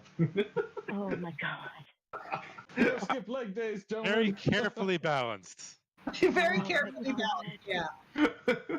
And I will say, as you push them, I'm going to give you this, as you push them back through the jungle in a wheelbarrow, which again, with a Murph, Sasha, and Monty Python will all use large sticks to keep the pile of people from toppling over. Everyone to keep the giant stack vertical. Just so that you all know, currently, my eyes are closed and I am pinching the bridge of my nose as I am smiling. That sounds about right. I don't think there's a... If we get to all add a little something, are you going to make them like all like one facing head to feet and the other one feet to head, so they kind of like, you know... Make it a piece of art. Actually, that's not a bad idea. Laid out in We should like different poses. Yeah, that's not a bad idea. I'll take that. God. Okay. Why not? Pose them in a YMCA. Yeah. So No. I'm gonna make them a whole big shape saying, "You're welcome." Oh my God. All lying down on the ground saying, "You're welcome." Right in front of his doorstep. And now Fable can cringe twice as hard. Oh my God. What I will say is, because of the survival roll that was rolled last time, you do remember where you hung those guards from the tree and are able to add them to your stack. What are the conditions like? Wait, what are the conditions like? I'm curious. Well, it is a very hot and humid jungle, and it is raining. So it is muddy, it's warm and humid, and the underbrush is quite thick, and you're using a wheelbarrow to push them through a jungle. So it's going to take a while to get back. All right. It's like some of these guys are going to catch a cold here. All right, let's go. Take off. Up, two, up. Never skip leg day. Never skip leg day. That's probably a conclusion. Yeah, and with that, we're going to move on to the next group. Which is... That's up to you guys. Do we have the brothers with us still? We still do, yeah, I think so. we let Yeah, we're them here. take their? Should we let you guys take your turns? I'm thinking that might be a good idea. You can.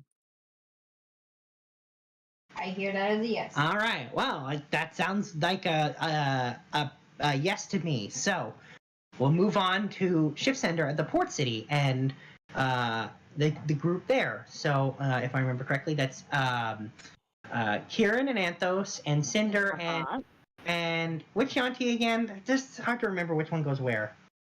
Hold on. Port Town. Kieran, Emo, Rocky Bogola. Yeah. Okay. Yeah. All right. That's right. Fable's such a good assistant. Assistant DM. Look at all these notes. Yeah. Okay. So, let's see. So from the information you guys learned last time, I mean, it's up to you. You can stay and try and learn more information in the port. It's up to you guys. Can try to go back. I mean, You try to fuck shit up. yeah. Again, you know that this is the single solitary port into this, the entry point into this island. And you are a druid. Yeah. You know this is where they're bringing in all the people they capture. I mean, again, what you do is up to you, but I'm going to remind you, you know that information. Fucking turn into a kraken and destroy some ships. Dragon is monstrosities, but get to that. Didn't he turn into a dragon once? That's a special thing. That's There a was- line spell. There were circumstances behind that. Okay. That's special. So what's the plan? Yeah, it is the plan. Trying to think. What should I? There's people in the cage, right? The people in cages were brought out of the city already on the wagons. Oh, okay. But there are multiple ships that are coming and going. Like, not that many, but like there's enough that there is ocean traffic going on, and We get this after next move. yeah. Oh, So So we just gotta figure out where to go. sorry, what was that? You know where to go. You've got a whole shit ton of information. You can either go back to base with what you have, or you can continue and try to figure out a way to maybe fuck up the port while you're there. Those are really your options. I mean, I can't fucking the port over here. We could do it. I can. He can. He can cast weather things. I have illicit means. I mean, it's been a while since you guys have let your characters off the leash. Why not enjoy what level 18 has to offer and fuck some shit up on your way out? Yeah.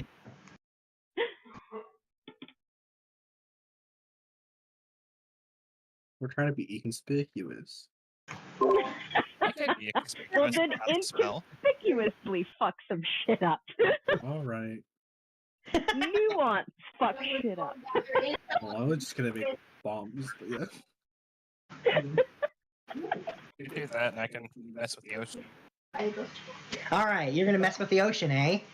Now we're talking.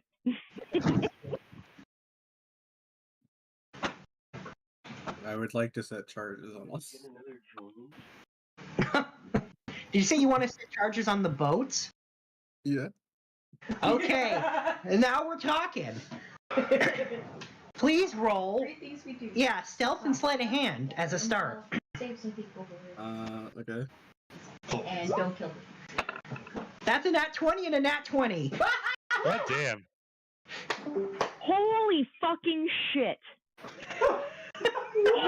Holy shit. Nemo just wrote 2 nat 20s for both of them. Jesus is busty today. Yeah. Oh my god. You get a V for Vendetta this place. Like, holy shit. Oh, that'd be awesome. Yeah, so I'm gonna just. You can set however many charges you want, where you want on these boats, because no one's gonna see you do it. Okay. He literally rogued out of the game. He has broken the fourth wall, walked into the audience, wait for the scene change, and then trapdoors his way back onto stage. Like, holy fucking shit. I wanna set charges on all the all the masts. It's a 1. Okay. That's right. 1 and 4. Makes sense. I don't know. All right. Except for the fastest one that's there.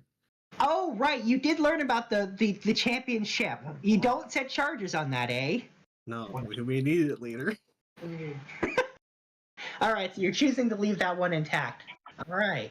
Are we gonna steal that later on and take it? He said he just said he thinks you guys maybe could use it later, so he's leaving it undestroyed. Nice. All right. So if you want to set them off before anything else happens, we can go with setting off these charges and what happens when you do that. That's up to you, or you can wait. I mean, it's whatever you want. Are you setting them off? Right, we're not waiting. We're gonna be leaving when we set them off, I guess. All right, you're holding off until you're leaving. All right. What's Kieran gonna do?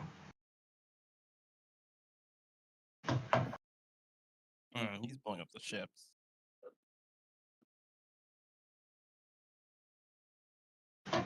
What seems important? Besides the ships.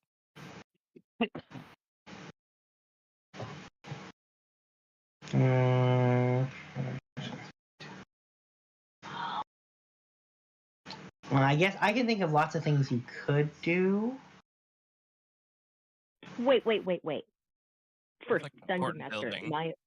am I allowed to ask something above table? Or Yeah. Okay. Are you able to manipulate the weather to change the storm that everybody believes in? Yeah, probably. Could you get rid of the storm? Or some of the storm anyway, because it's covering the whole island. He probably doesn't have enough juice, but he probably, it depends. We'll have to see. Do you have the spell control weather on hand? Yeah. Yes. If you pass it, I will tell you what happens. Like, you can choose a weather type, and I'll tell you what happens when you try that. It's golden. Like, this is big. Okay, I'll try and create clear sunny day. Okay. So go ahead and cast control weather for me, and I'm going to have you roll Arcana as well. Oh no, it's not this bad. I'm guessing it's not gonna work. Wait. Because he's a druid, wouldn't it be more survival? No, Hey, it's you're a right. spell. He's No, giving this you is the a chance spell. to This is amplify magic. the spell, and I care for it. I know what you're doing, Looney. Am I right? Mm-hmm. Yeah. He's giving you a chance to have a Kieran moment. Roll well. Just roll high. Yeah, roll Arcana. just roll an at 20. What are the odds of that? Well, apparently. Wait. If you want an at Statistically, 20, 1 in you have to 20. tell him to roll initiative. That's true. He rolls really high every time he rolls initiative. Yeah, just pretend you're rolling initiative. And roll an Arcana check and just pretend it's an initiative roll. Ah, come on, work. If you need me to, I can roll it for you if it's being dumb. I think I got it working. Okay. Hello. Oh.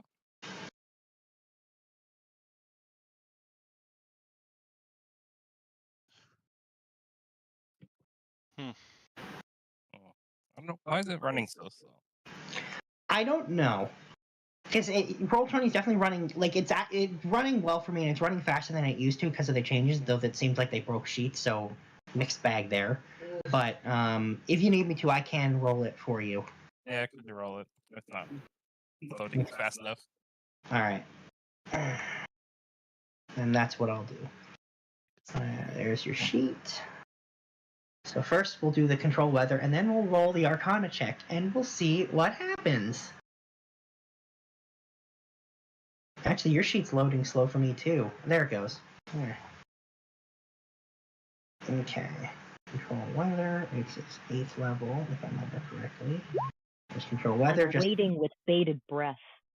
All right, now for the Arcana roll.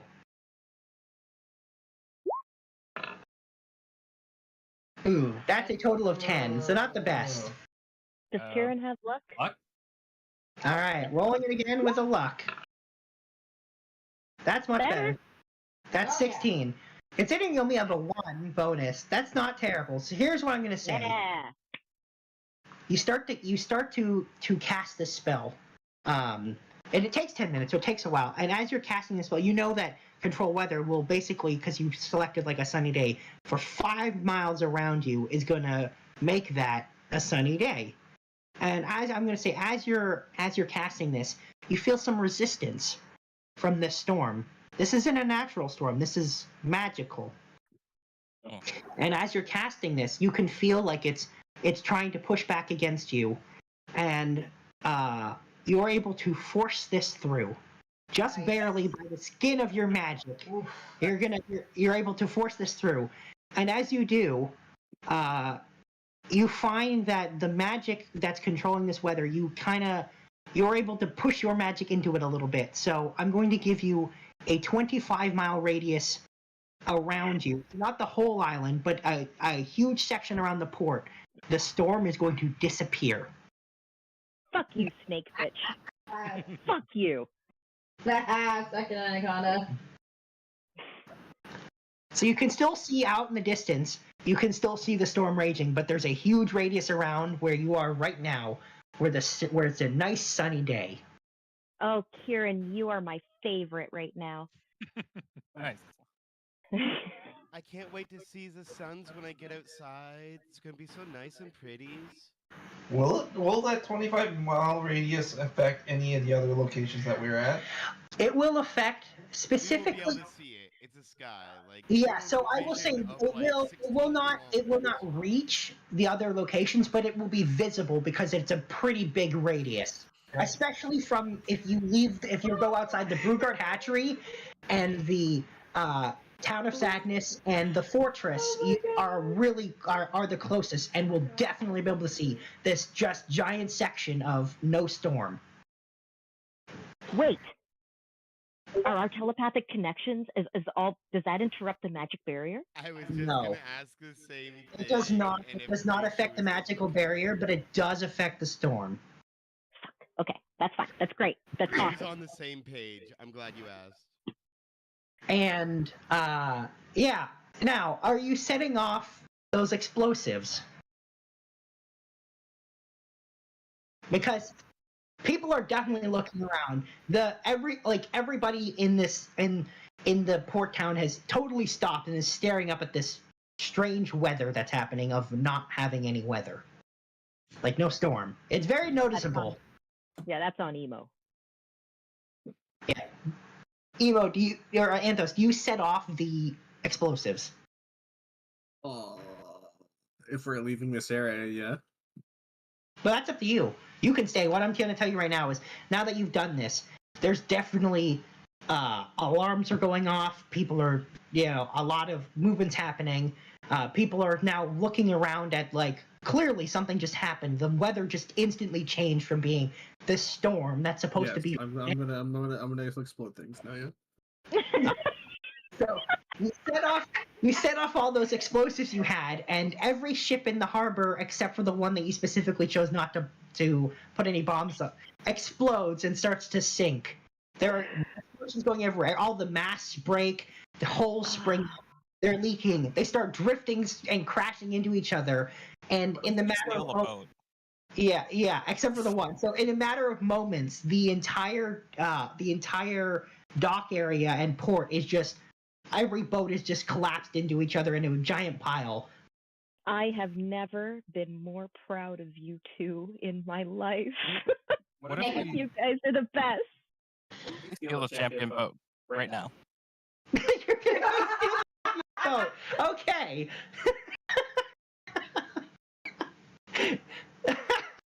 Where are you gonna take the boat? I'm gonna use the elemental gem of water and disappear. Oh, nice. Okay.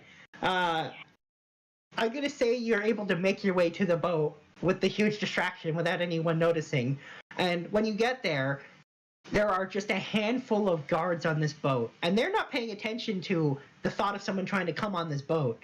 They're watching the exploding boats everywhere else. That's really, really attention grabbing. They're literally along the edge of the boat, like pointing at it in just like confusion as the weather goes off. These boats explode. Everything's going crazy. And I'm gonna say that when Cinder like gets on the boat with you guys, she's just gonna start kicking these guys off the boat, off the edge into the water.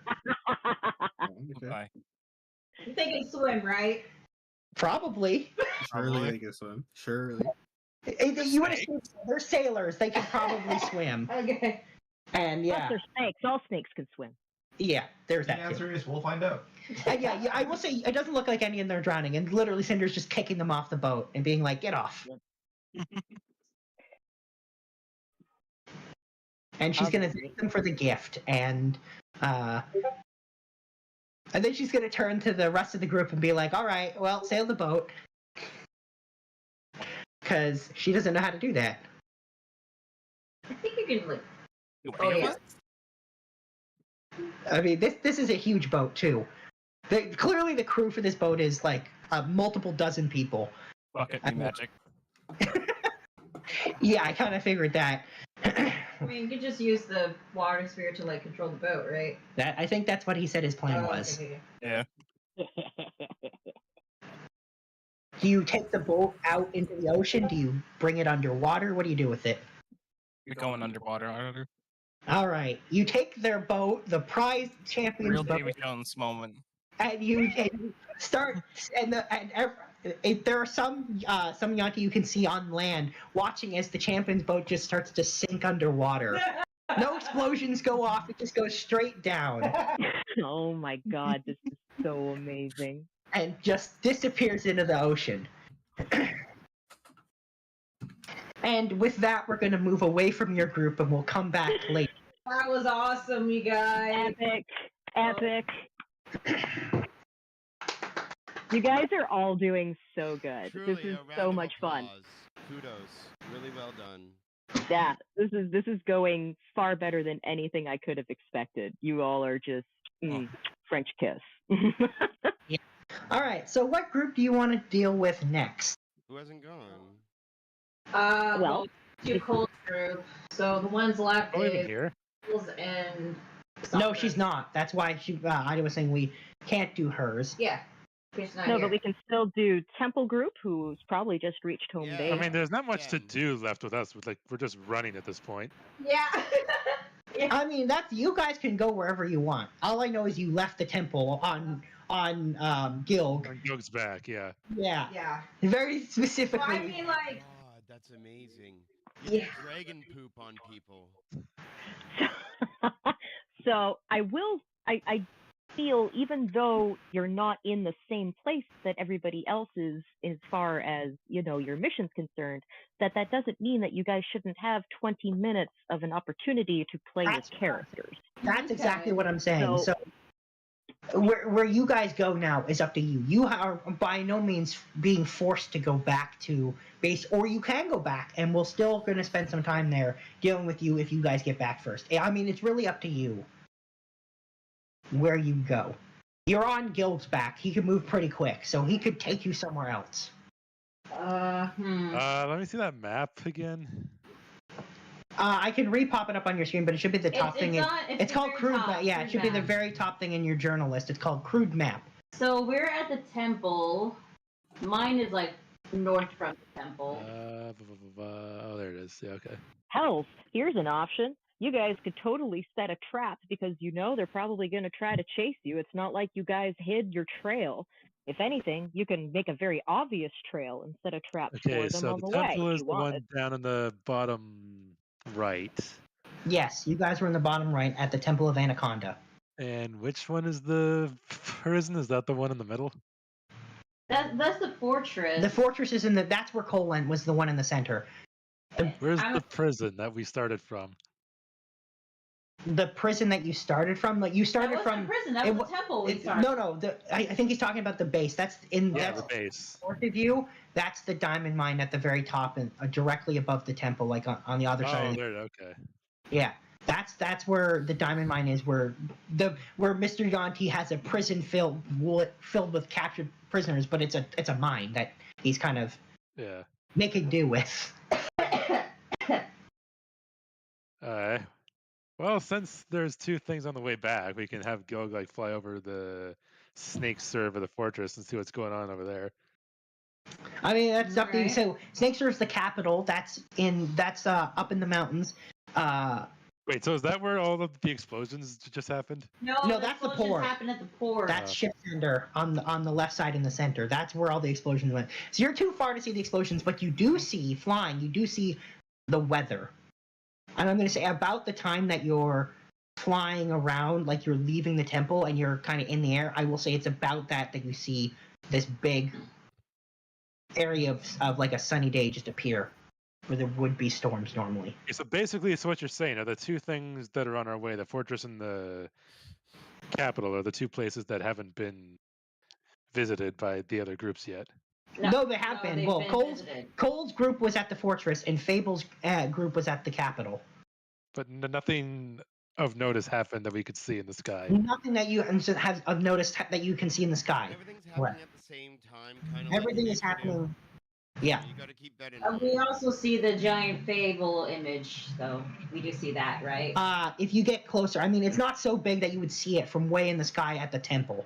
But if you were flying over the fortress, you would see it when you were over the fortress. You would see the Fable, the illusion of Fable giving the speech.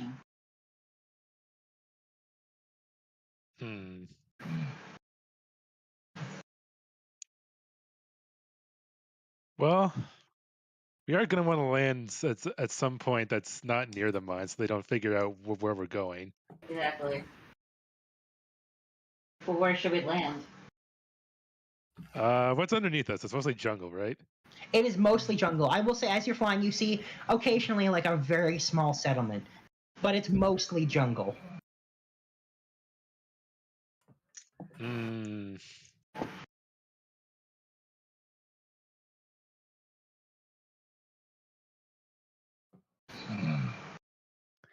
Oh.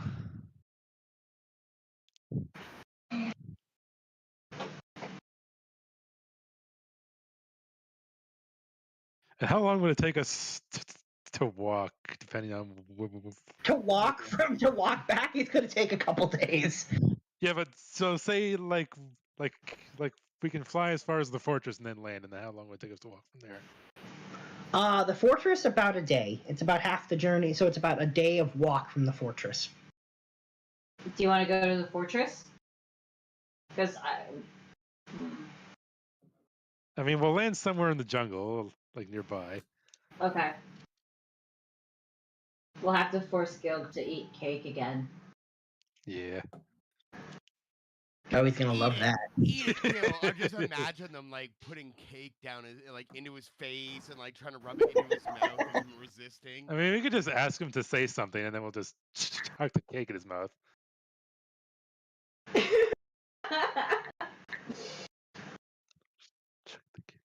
Is that the plan? I mean, either he eats it willingly or we make him. He'll eat it, but grudgingly. Okay, roll that D100, see what it turns into. And you know what? I'm gonna let whoever's feeding him the cake roll the, and I'll tell you what you get. So one of you roll. Good work, DM. That's one of you roll a D100. I'll roll because I'm pretty sure. Oh, never mind. I just did it, so. 63. 63. He's a halfling again. Cool. So, yeah.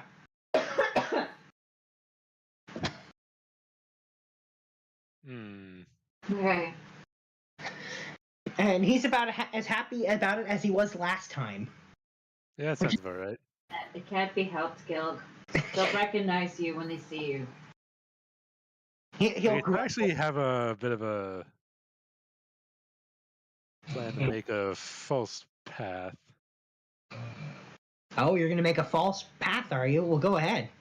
Yeah, I'm basically gonna use this to make a windswept path in the way we're not moving.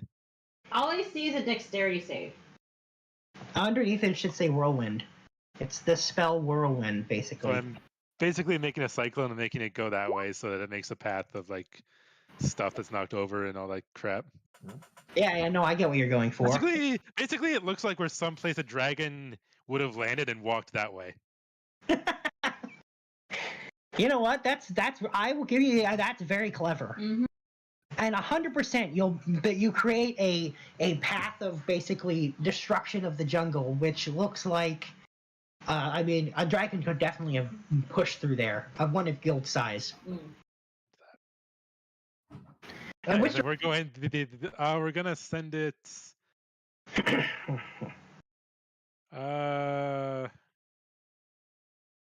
Tell you what, we'll send it in the direction of the hatchery. Okay. All right.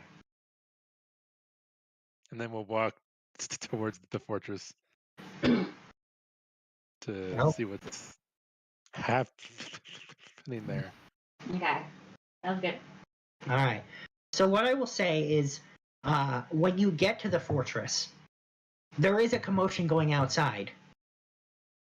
As when you get close enough, you see a huge illusion of fable giving the same speech that you heard over and over and over again. Huh. And I will say you see a handful of spellcasters, like priestesses, and they look like they're trying to make the illusion go away. And it's not working. You know who was in this group, right? Or who was in the group that went to the... You know that Cole's group went there. And You we don't know who was in that group. You know who was in that group, yes. Yeah, we know who it is, yeah. You know that it was Cole and Scarlet and Crusher and Raja, yeah.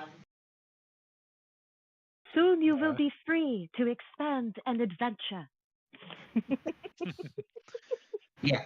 So that's what I'll say. There's definitely a big commotion at this very, like, you see so many soldiers and guards. Like this, and this huge military installation. But yeah, there's a lot of attention being drawn at this gigantic illusion of fable. Enough attention that it doesn't look like anyone's in the fortress? Or... No, there's definitely people in the fortress, and there's definitely guards now. It's clear that this has been here a while, but there's still, like, I would say there's probably 50 people around this illusion, and you can see... Get rid of it. Yeah, you can see a bunch of them are trying to clearly dispel this, and it's not working. I am your orator now, the orator of soul and snake. Yeah, you hear the same speech. You guys got to hear it in person, so now you're, like, from Fable directly, and now you're just hearing it on repeat. Okay, well, that seems like something we should just leave be. Okay. Somebody put it there. Yeah, and I think we know who, considering I think he's actually the only spellcaster in the group. No, Scarlet's a spellcaster, but yeah, I mean, the level of magic would imply that it's a powerful spellcaster who made a point of putting something that wasn't going to be easily gotten rid of. Well, I think we just walked past that because they're obviously having fun with that. All right, so you start to walk past the fortress, and what I will say is, as you see more priestesses come out of the fortress, a lot more, and they all start moving towards the illusion. All right. I mean, I want something we could do, but I don't think we'll do very well at it, considering none of us are There was ever rangers. a time to fireball. If there was ever a time to fireball, you kill people fireball. here. I know. It's not very fair that he's now taken all of these weak things and put them all in one spot around. That's not fair. Like, you can non-lethal fireball, right? I don't see the point in that. They're already distracted. No, she's just calling it out as it's like off all the time. Anyway, Sombra, what are you suggesting? Well, we could look for signs of where Cole and the others may have left from. But again, it would be like a survival check or something. Yeah, I'm definitely gonna have you roll survival for that for sure. Okay, yeah, I'm pretty good at survival. Like a survival check. Ooh, 17. Ooh. That's not bad. Let me just look at what Gilg's thing is because I might need to. You have to amend his stats slightly because he's not an ancient black dragon right now. He's a regular ass halfling. However, I can still use. Let's see.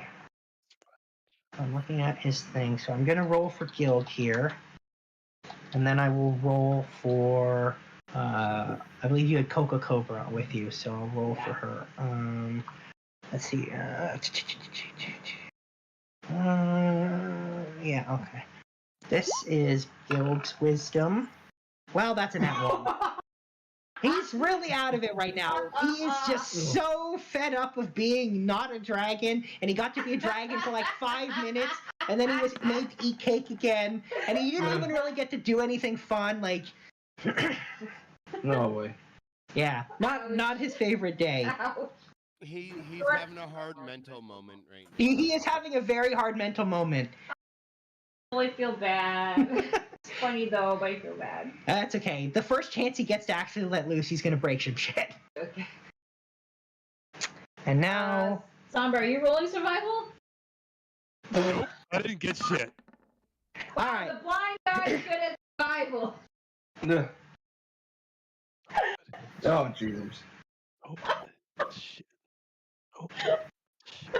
So I'm gonna say this: as you're looking, you don't see any what you would expect if you were trying to track after someone. You don't see footprints or traces of them. What instead you find is carved in trees occasionally. You find carvings left by Raja in case people were following, and he left messages. Oh, what? He left them specifically in a bunch of really weird languages. So he left one in Orcish. He's left it in... I'm just describing what's there. I know you can't actually read them. Yeah, I know. I'm so... Can't even... Are any of them languages I know? I doubt it.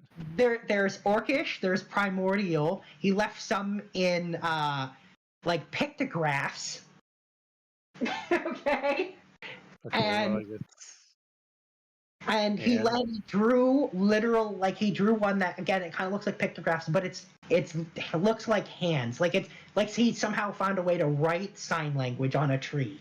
I can't read any of that. What do they say? The sign language I might get. I don't know about the other ones. No, I don't think you understand the primordial. Do you understand Orcish? No. Do you understand? You definitely don't understand this strange pictographic thing. I will say you're not completely fluent with the sign language, but you hung around Jewel and Fable enough to get the gist that he basically said, we went this way. Alright, let's follow the sign then. Wait, hang on. Sombra, what if this is just a diversion?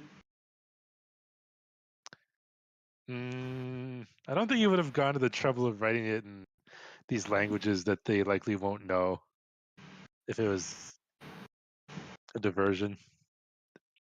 That's a fair point. Alright. Let's go follow the trail. Yeah, let's follow it. Alright. So, you follow the trail, and now that you kind of know what you're looking for, you see occasionally trees kind of leading you as you go in a direction. And I'm going to say you walk for a couple of hours before you find a clearing, and there's just like a house in the jungle. What kind of house? Like a kind of like a summer house, like a wooden, like it's actually kind of nice. It reminds you a lot of Raja's house that you saw on the mountain. Wait, he summoned the house? The motherfucker. I mean, I could see him doing that. I mean, that's amazing. Right? I mean, that sounds like Raja. If you had a lot of magic, why wouldn't you? Think about that. This is like a dog owner's dream. Oh, I don't have to leave to go let my dog out. I can just bring my house. I mean, he's a cat. He's a house cat. Yes, he is a house cat. He is a house cat. Yeah. He missed his cat treat. Oh. Do we just And I go in? recognize this house, right? Because I've seen it. It's definitely familiar for sure. It's quite possibly, like I said, it looks really similar. You've seen Raj's house. It looks a lot like Raj's house. Alright, let me go up and knock on the door. You go up and knock on the door, and the door opens, and Fabulous opens the door. I'm sorry, what? You heard me. Miss Fable, what are you doing here? I don't think that's actually Fable. And when you say that, the Fable turns into Raja. And he says, I'm just sowing confusion amongst the Yuanti, taking her appearance a little bit here and there. Yeah, we saw your little illusion as we walked by. Oh, he says, did you like it? It's still It was very there. entertaining. He says it's going to take a lot to get rid of it. Yeah, they were certainly trying. He says, well, when they do, I'm going to go back and put it back. Is everyone else here I with love you, or him. is it? He says, yeah, they're here. They're resting. Do you Alright, mind well, when we also yeah, talk- we somewhat accomplished our task, so we'll head back at the same time. Yeah, he of course moves aside the motions for you to come in, and you go inside, and it's literally the damn house he had on the mountain. Oh, so now that we're here and safe, I'm going to use knock on the box and unlock it. You want to at least give Raja a heads up? You just pull it out and knock it open. Okay. That's great. That's great. So what? All right. What's in the box? Yes, Alright. now it's inside it. All right. There are 3 things in the box. Ooh. 1, there is a sheet of paper with written in Yuanti, I can read that. and it's clearly some kind of ritual. Okay, we'll have to show that to the So Raja. Mr. Yuanti. Well, Yeah. Not here. can Raja read it? Raja cannot read it. However, he can cast comprehend languages. So Oh wait. Buddy with us. you do also have a Yuanti. You Yeah. have 2 Yuantis with you now. Yeah.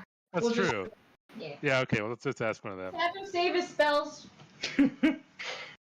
So what I will say is, when they're reading it, they don't get the gist of it because they're not this is a really complex ritual, but it's clearly involved in communicating with a deity, presumably, probably Anaconda. Anaconda, yeah.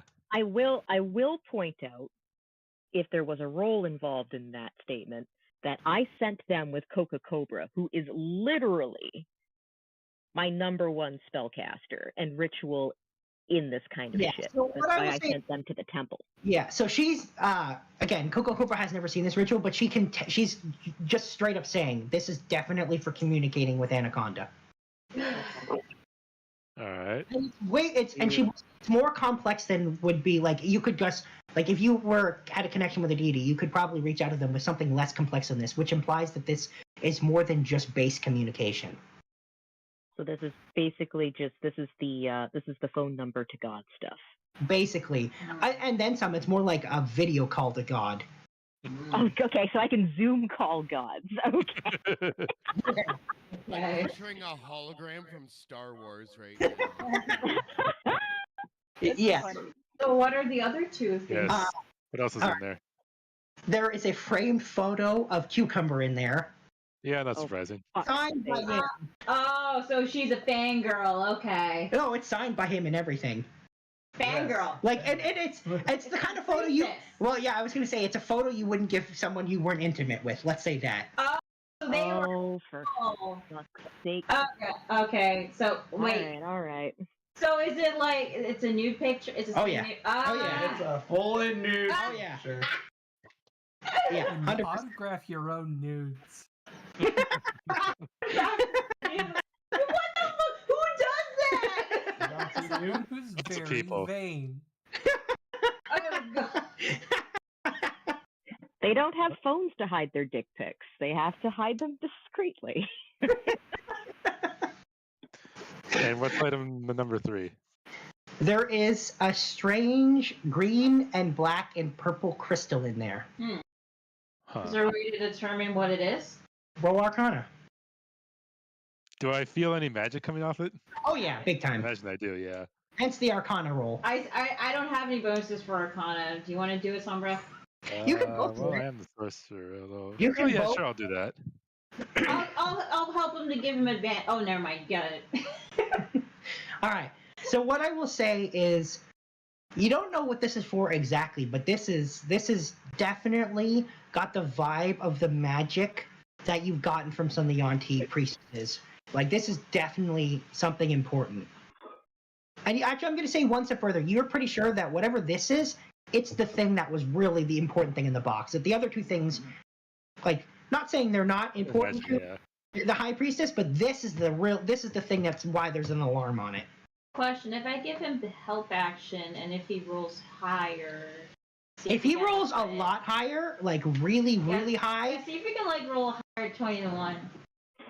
He's gonna help you out. All right. Oh no. Are you blind? Basically the same. Yeah. So what I will say is, you don't know exactly what it's for, but this is for something important. Something. All right, well, we're gonna This is the keep it reason locked why up in the box. Got locked up. Sorry, what was that? We're going to reshut the box. Recheck the box? Reshut.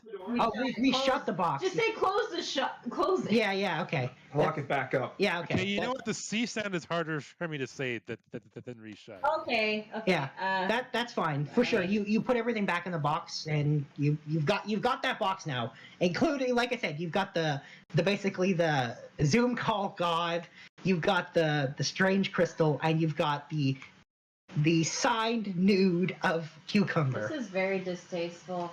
You can't even see it. I have my seeing eye owl. You just seeing eye owl. Just look at that taste. So you're making Fable look at this picture. This is not doing anything for me.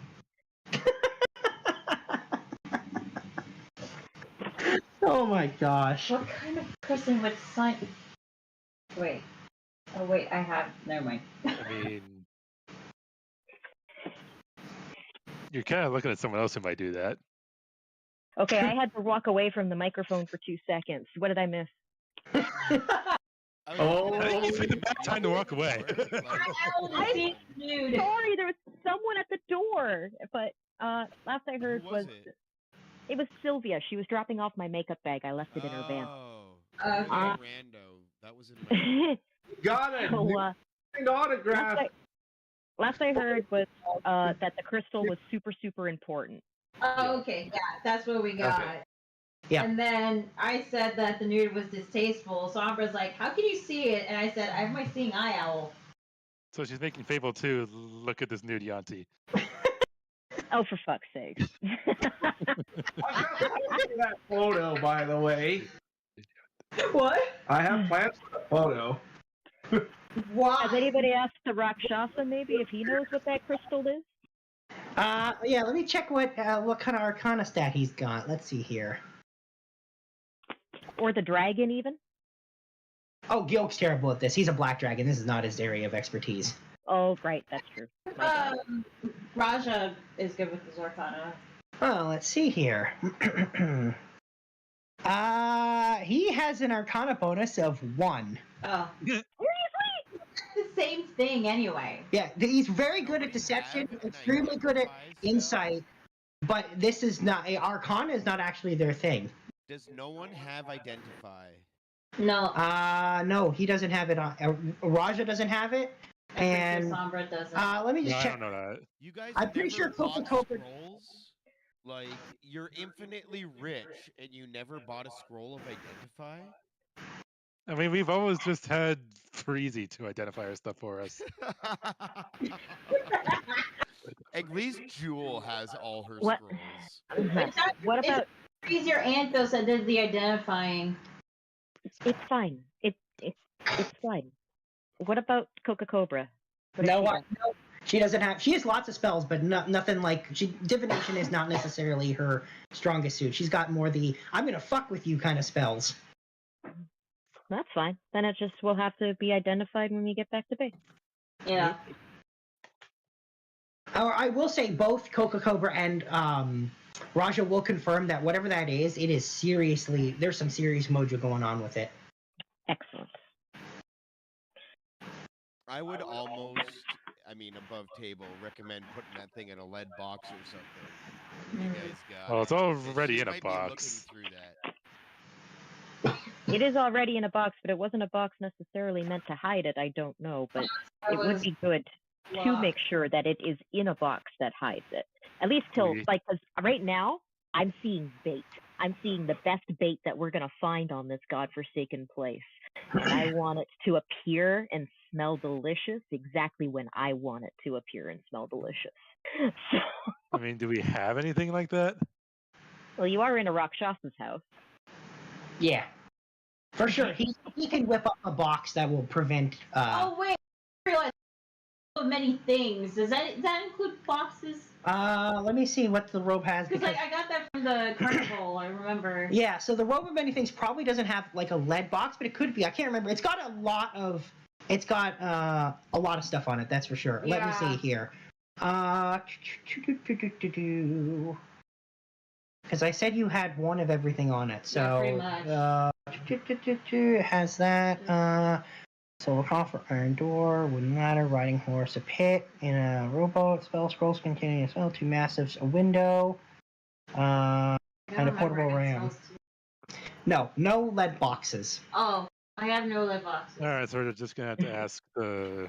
Yeah, he will put something up. Rakshasas don't like to be spied on, so this is the kind of thing where he definitely does have something that will prevent magical detection. Marvelous. I guess that's... Yeah, I think that sounds like a good place to stop it for our turn. All right. Nice work, you guys. Nice work. Stealing that box? Look at that. That's good shit right there. Oh, I love everyone's just saying, like, box, stole her box. Shut up. Shut up. Okay, moving on to... yeah, the capital group. Hey. Hi. Hi. Yes, he's here now. Wow, we can hear you. Yeah, no, I've been here. I've been listening in. Yeah, I know. And I didn't know if you were going to be here today or not when at the beginning of the game. So Cadence is with us now. Ah, okay. Das Kapital. So, now let's see, who else was with us? I believe that Pip was with us as well as my apprentice, Roland. Yep. Wonderful. I thought Roland was on his internship. No, that's at the end of this. That's when it happens. Okay. And yeah, it's something he has to look forward to during this whole adventure. So, Fable, this is your show. This is your plan.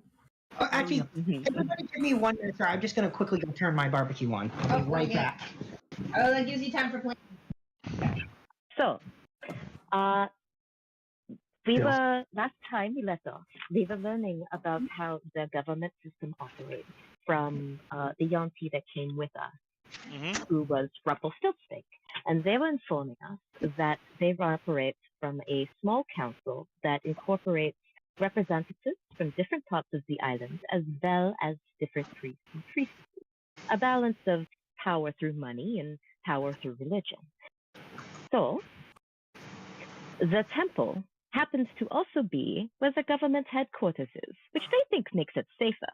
I see killing 2 birds with 1 stone, personally.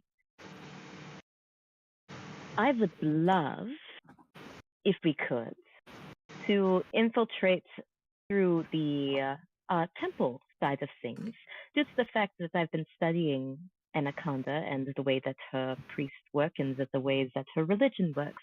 So it's the ones that I would be able to represent the best. I would love all of us to come along, and then we can take turns and go to different parts and set up a wonderful fireworks display. I like the idea of the fireworks. My only thing is, I don't exactly look like a Yuanti. We've made you look like a Yuanti to get into this city. You have, okay. yeah. So at the moment, we all look like I have a new trick. I don't have to look like anything.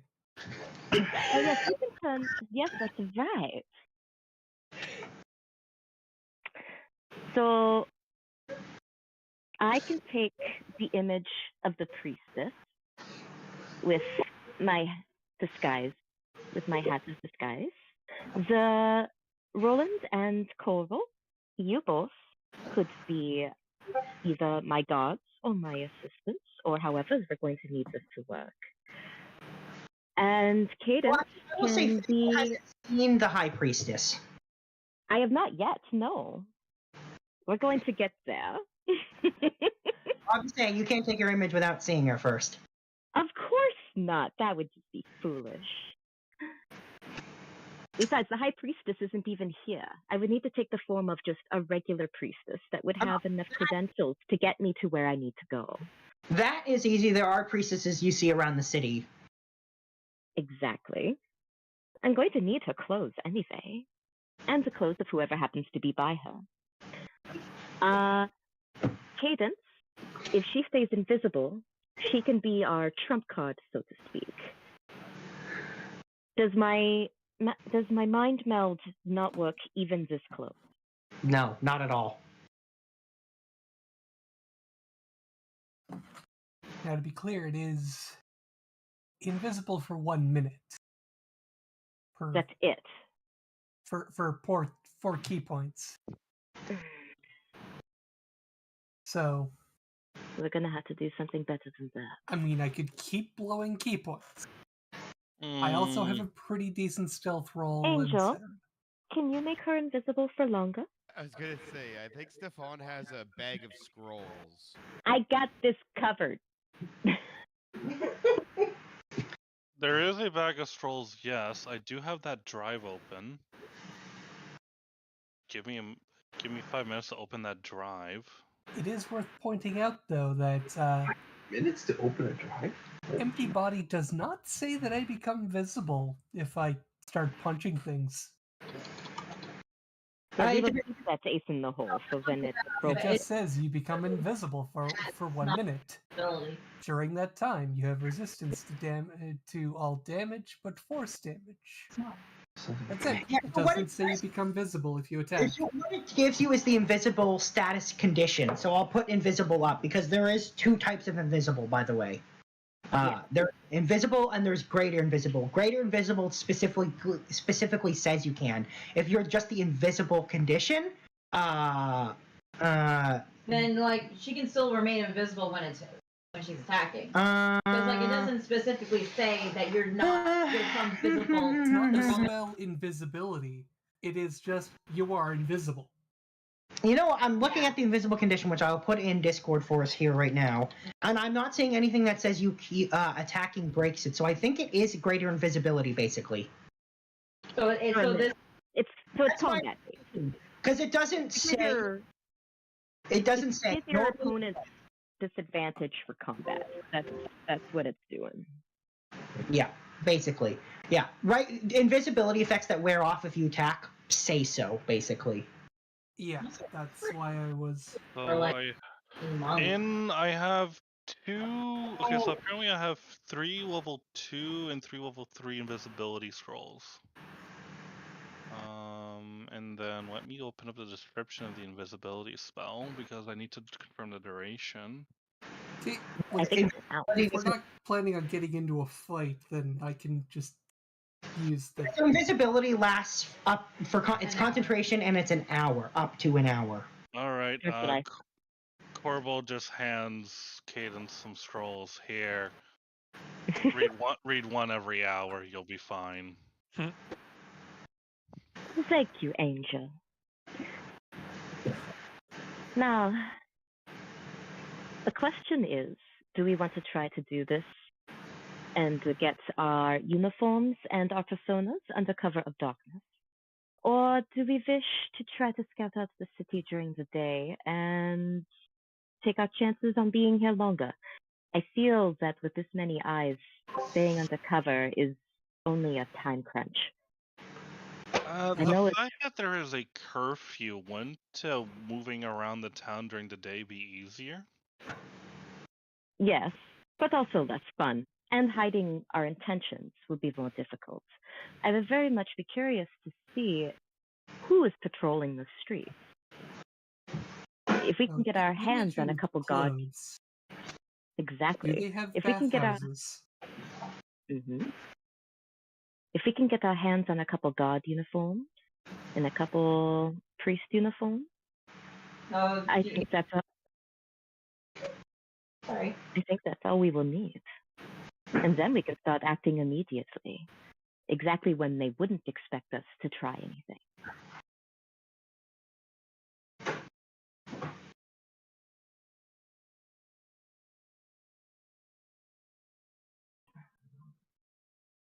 But that's just me.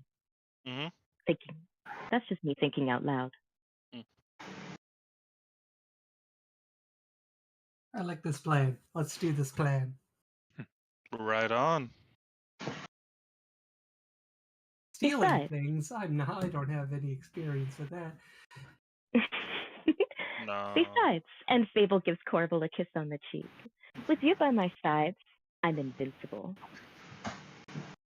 Say word.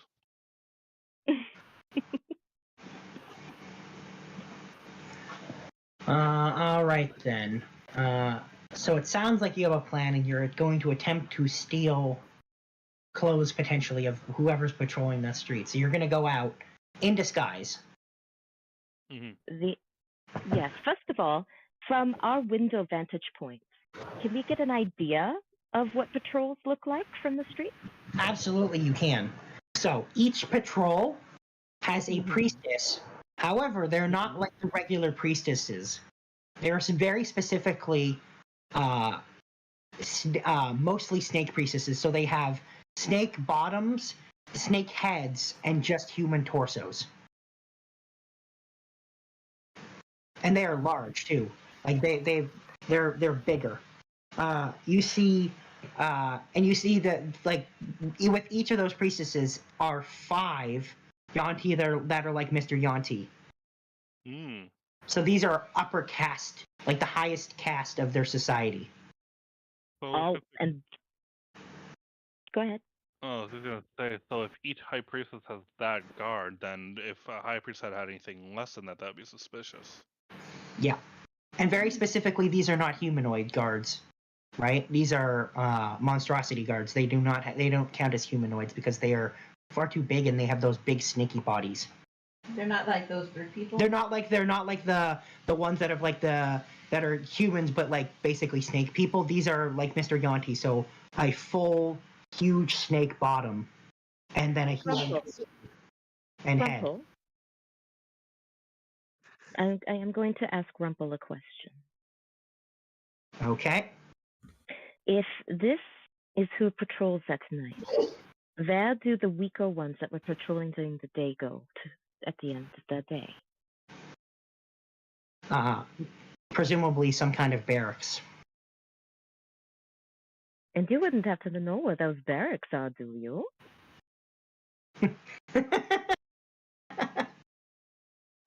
Funny you should ask. They do have a general idea of where they're going to be. There's a lot of them, to clarify. So there's basically going to be each block of the city is going to have one of these barracks. How many stay at per building? He says it depends on the further in the city you go, the more there's going to be in each of the barracks, but probably a few dozen in each one. Okay. Okay.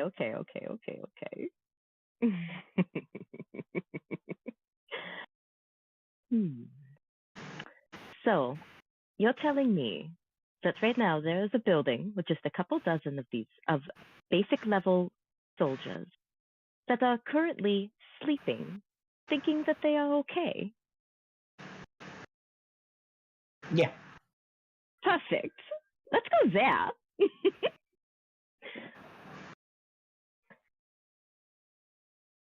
Oh my god. Following, If we do we are that, following your lead. if we do that, then we can just wake up with the first shift. And then we're already infiltrated into the system. Oh my gosh. Fable's head is exploding with her luck. Holy shit. All right, so do you go out stealthily or do you go out more brazenly?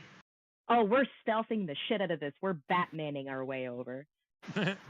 Okay, well then I'm gonna need some stealth rolls. Alrighty, we are rolling stealth. It was just with or without the invisibility for me. I don't think you Up need the to invisibility you. at this point. But if you want to use a scroll, by all means, they're there to be used. I mean, I'm the one who doesn't look like a Yuanti. And it's more difficult with tabaxis to make them look like Yuanti. With the elf boy and my angel over here, I can just put scales on them and make their eyes look different and that kind of shit. But with cats, it's difficult. Oh, for the love of... What is it? Well, then I will use one of the invisibilities. Okay. So I'm That invisible gives- for the next hour. And that gives you advantage. Yep.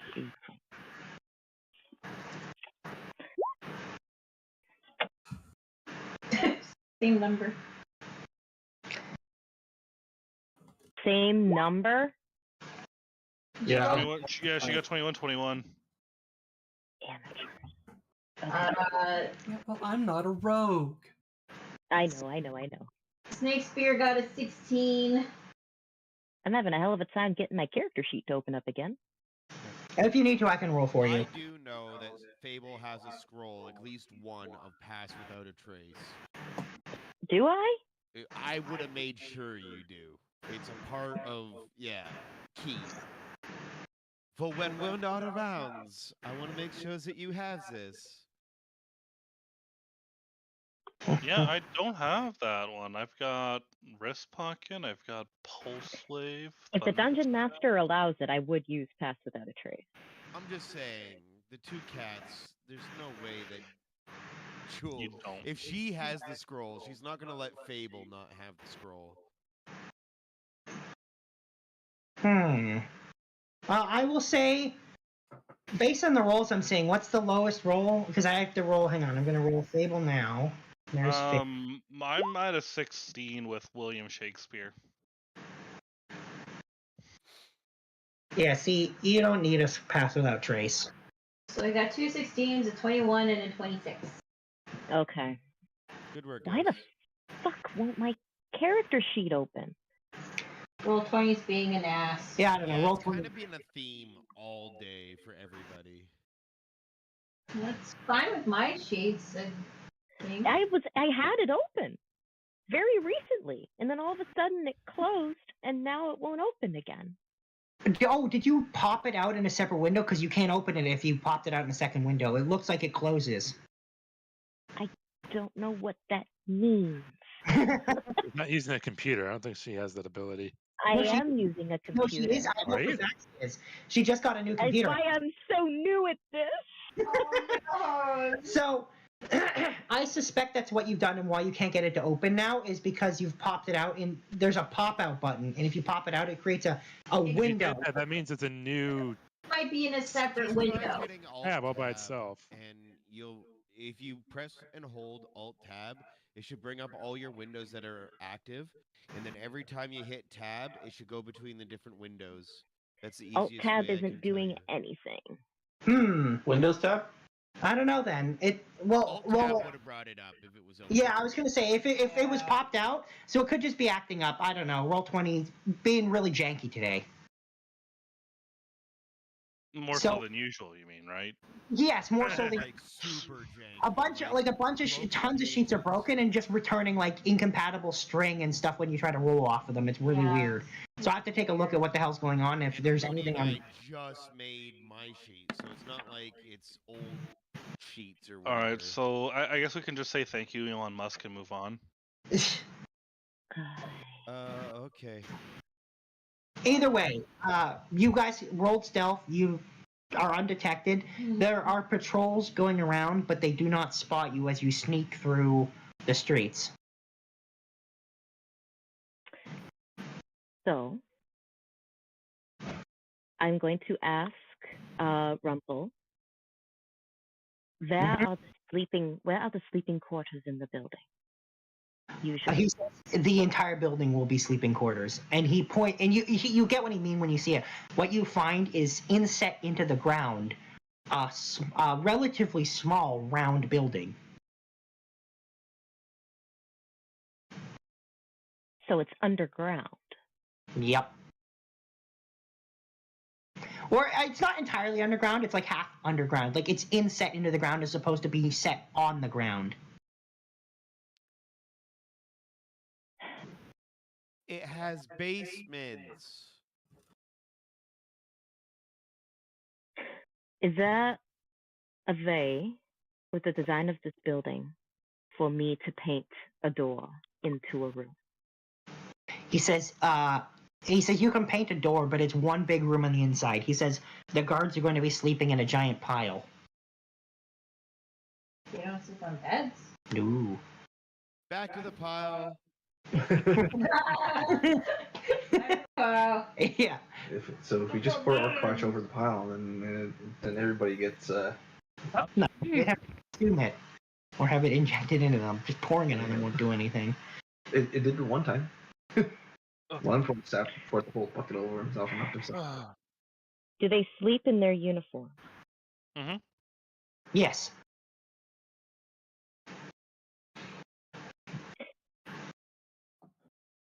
We know their uniforms, correct? Yeah, you do. You've seen them like all over the city. Super definitely know what they look like. If I was to paint uniforms and a priestess costume for me, would I be confident enough that I've replicated them that it will go well? Well, you'd have to roll performance, but if you rolled well in performance, then probably yeah. Out of curiosity, would Fable be able to go inside and observe them while they're sleeping to get a better idea of what the uniform looks like? I mean, she's already got a perfect, like, you've seen them so many times. Like, you have an exact idea. Like, you know what they look like. It's about whether you can recreate them using paint. So that's going to be a performance roll. And I have advantage on performance. And you have guidance. And I have guidance. So let me start here. See if anything will happen. If you use guidance, that will break your stealth because that's a spell. Keep that in mind. And How's that? I don't have silence spells, so never mind. Yeah. 27, How's not that? bad. That's pretty darn good. That's an extremely good. That's enough for sure. That's more than enough. So you paint the uniforms without any issues. Okay. Now for Cadence. Cadence, how do you want to do this? Do you want to try to stay outside the building and observe from afar and stay invisible and sneak in the shadows? Or do you want us to try to make you look like something and come along with us? I mean, I'm used to hanging around on shadowy rooftops. I can... If you want to Batman stalk us and follow us from behind, I'd appreciate somebody watching our six while we pull off this stupidity. That was my thinking, yeah. Yeah. I'm good with that.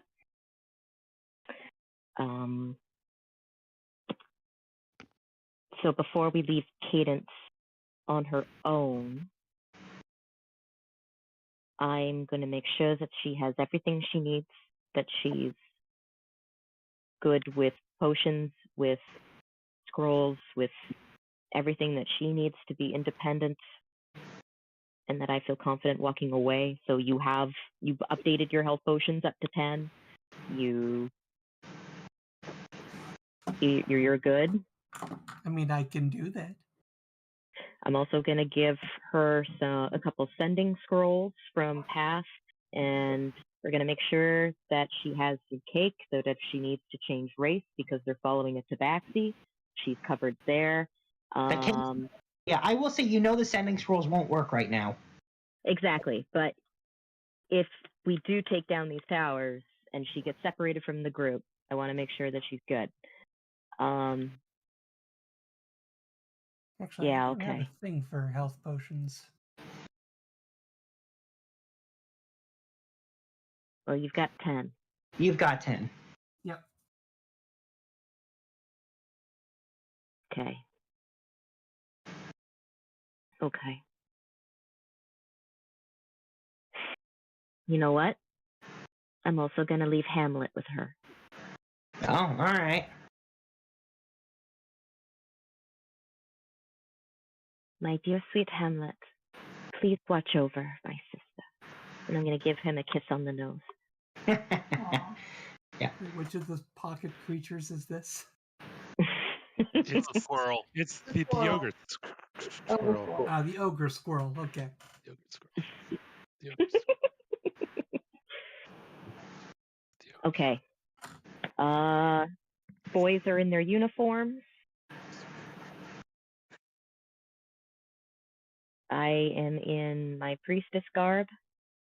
Now, this means, just to point out specifically, that my illusion now is only my race, not my clothing.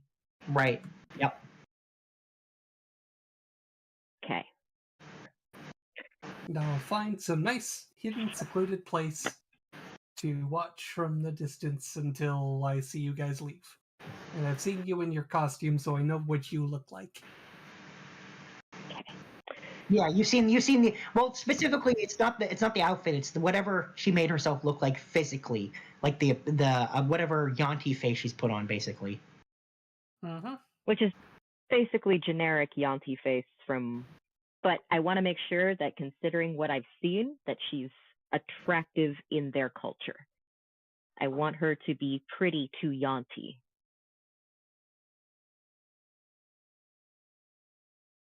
Or as pretty as a non-snaky one can be, anyway. Yes. Yeah, they get real horny for snakes. Oh, extremely. The snakier, the better. Yeah. So before we go to join the pile, I will give my husband a kiss, and off we go. All right. You sneak into the building, and when you get in there, yeah, it's literally just a gigantic pile of like 50 Yuanti sleeping in. A giant pile. It's also. It's Shall we join the cuddle pile? Yeah, Sure. it's disgustingly warm in there. Ugh. You only have to deal with it tonight. Don't.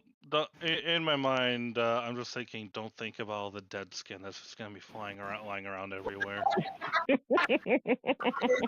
Oh, that's gross. That's gross. It's so gross. We're not getting any sleep. Random guy just sort of like puts his arm across your face. Oh. So I will say, if you choose not to sleep, you will get. Oh no, we're going to sleep. We're going to try to sleep. It's just gross. Attempt to sleep. I don't know if there is a role for that. I'm gonna say it's so gross that I am gonna have you roll. I think a con save for this. Now let me make one argument for this roll. Because rest is defined not necessarily as sleeping, but as not doing anything, which is technically what we're doing. I'm pretty sure a long rest is described as sleeping. Yeah, a long rest is a period of extended downtime at least 8 hours long, during which a character sleeps for at least 6 hours and performs no more than hours of light activity. Okay. So we only need to sleep for 6. Yeah, a long rest. Okay. But like I said, I will take a con save because it's a disgusting environment. Oh my god. I'm gonna set this DC at 15. Oh, there you go. Bam. Corbel is able to sleep. Wait, I rolled the wrong thing. I should have said saving throw, whatever. I still made it.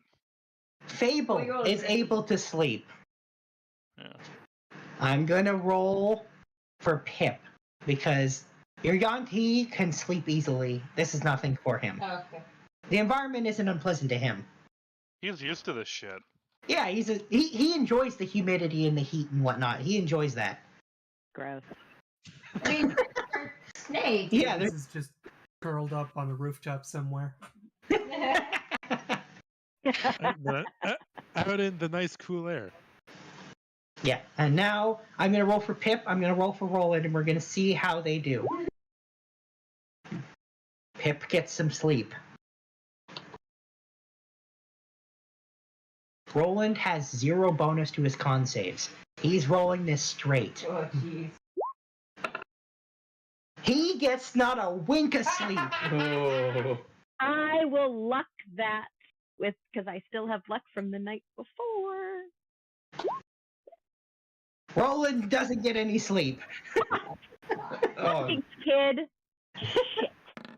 Between the heat and the humidity and the dreading of his 2-week internship with the contract demon, and it's not a wink of sleep. Shit. Yeah. And 1 level of exhaustion for him. All right. And we're gonna break for dinner here, and we'll Yay. see everyone in an hour. Okay. Okay. Okay. So, wait, what's gonna happen when we get back? Well, that is a good point. Alright. I will go back. Yeah, sounds good. All right, that sounds like a plan. I think everyone's on board with that. And I'm just going to assume that from their silence that they agree. Yeah, sure. So, underwater boat.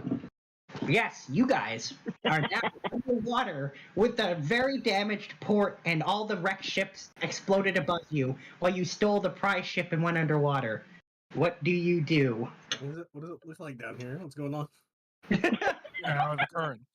Well, for one thing, there's a ton of masts down there for some reason. It's like someone blew off all the masts of the ship. I don't. It's like a piece of a ship graveyard down there, and I mean there are some ships that are definitely like the ships above. You can see them sinking down below, but when you're under there, what you notice is that there is an interesting city down there. A small one. It's a little village is probably better. There's a city underwater? Yeah, a city to them, tiny to you. There is a tiny little sardine people city down there.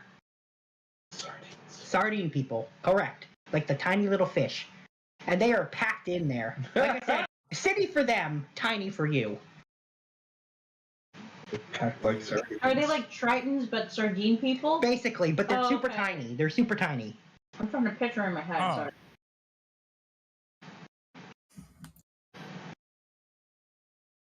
Oh. sorry. Talk to them. Try. And I will say they do notice that the ship that you're on is now underwater and also not sinking. Like it like ships don't do that, right? So it's very noticeable to them. I'll look over at them and kind of do a awkward wave. A tiny sardine person waves back at you. Aww. And then like a swarm of them start to swim over to your boat and basically hop on the deck. Greetings, good people of Pier 7.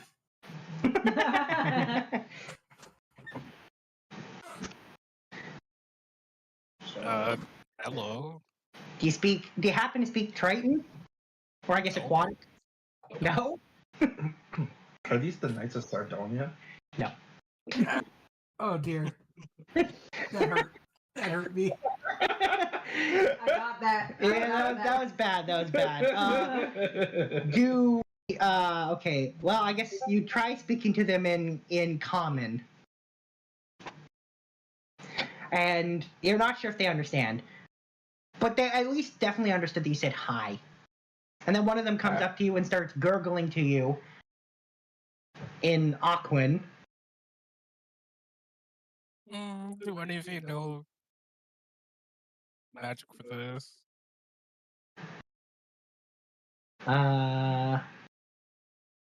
You know, I'm gonna say, yeah, Cinder should. Cinder will have. She'll cast comprehend languages on you. Okay. What they bubbling about? So one of them will basically ask what you're doing there.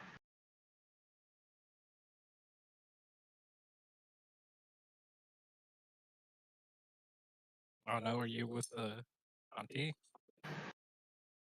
And they tell you they're not with anybody, but to beware of the dangerous snake people above. That's what.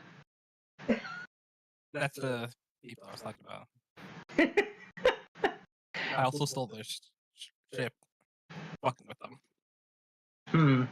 And they tell you that was probably not very smart because they're really mean and vindictive and bad, and they have a crazy fanatical belief in a crazy dangerous god who basically banished them from living on this island, specifically in the lake on that island. Oh, so they used to live in. Okay. Yeah. Poor precious cinnamon bun. Aww. Yeah. Protect them at all costs, Druid. Yes.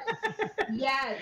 And like I said, their entire city is like the size of like a large chair. But again, they're super, super small. Okay. Well, we're working to kind of overthrow that.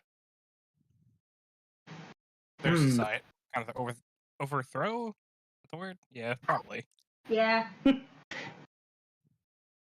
And one of them says, it basically thanks you for being brave enough to fight against them.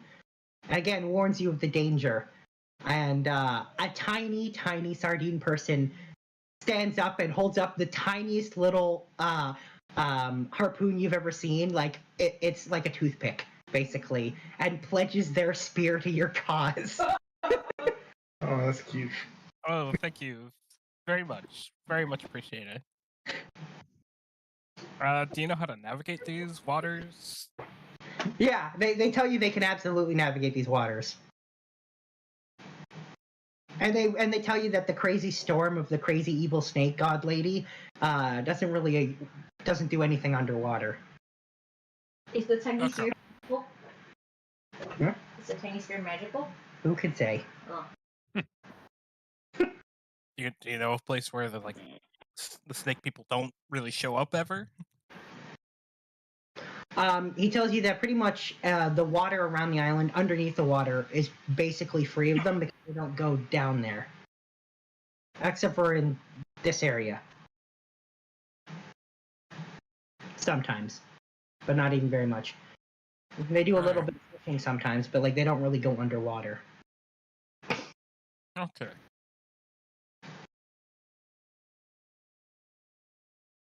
Well, we're gonna need to, get away from the scene of our crime. I don't know. You're welcome, to stick around if you want to help overthrow this bullshit. Yeah, well, so most of them go back, but the one is gonna stick around. The one that gave the spear? The one that's holding up his spear and pledging it to it. That's his pledging the spear. Aww, that is so cute. It's basically, like I said, a tiny toothpick-sized spear. I love him. What's his name? Oh God, what is Sard-Eamon. Sard-Demon. What? Sard-Demon? Sard-Eamon. Sard-Eamon. Sard-Demon. Is that a reference to something? No, it's basically a combination of sardine and man. I thought you were gonna call him Sardine. I mean, that's cute too, but no, Sardine. Okay. Well, welcome aboard. Anyways, we need to get moving now. Yeah, he tells you to go out and sail around the island. And he tells you that, not that the snake people know, but that there are a bunch underground in the island. There's a bunch of different small lakes and stuff that all connect to the ocean that you can get in to, if that's helpful. May I make a request to break the fourth wall and have fourth wall Fable give Kieran a hug for making a friend all on his own? Sure. Somehow you are hugged and you know it's by Fable and it doesn't make any sense, and yet it makes all the sense. A chill runs up my spine. I mean, she is a nice kitty now. Yeah. That's right. No. But he's still, there's all that trauma from his mom. Oh, come on. Not good with physical contact. Yeah. Oh, okay. Anyways, let's head there and hope it's not too small. But he did say small. All right. Make it work, probably. All right. So you sail around the island, and eventually you get to where you think probably, if you were up on the island, would be where the mines were. And the Sardine points to a tiny, and I mean tiny, like he would probably have to crouch to fit through an opening in the side. Like you wouldn't even know it's there unless he pointed it out.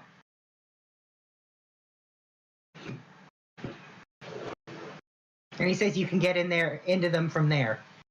From that very, very tiny opening. Yeah. I mean,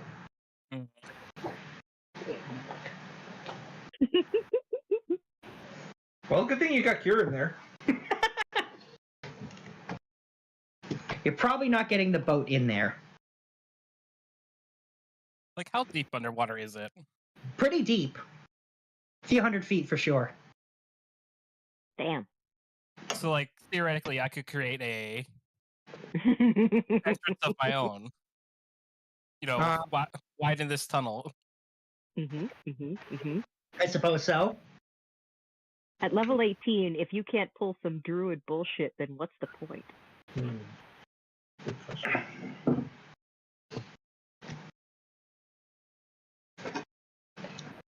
Problem is, where do we pop?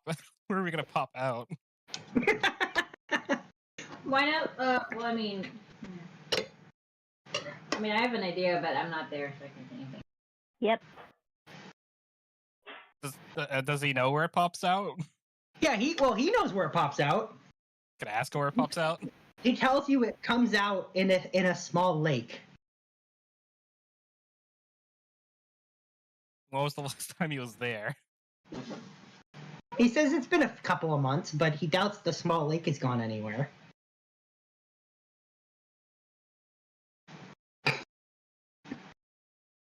Okay. Also, how small is a small lake, little guy? He describes it, and from basically what he says, it's like, you know, one of those like decent sized inflatable pools. It's that size.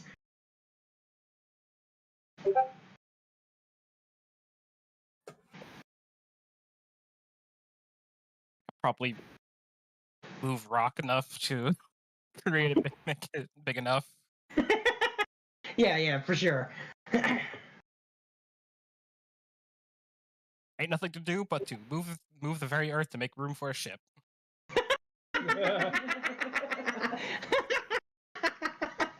Sounds like a plan. All right. How well thought it is another question. Oh, he has the tools to make that happen, for sure.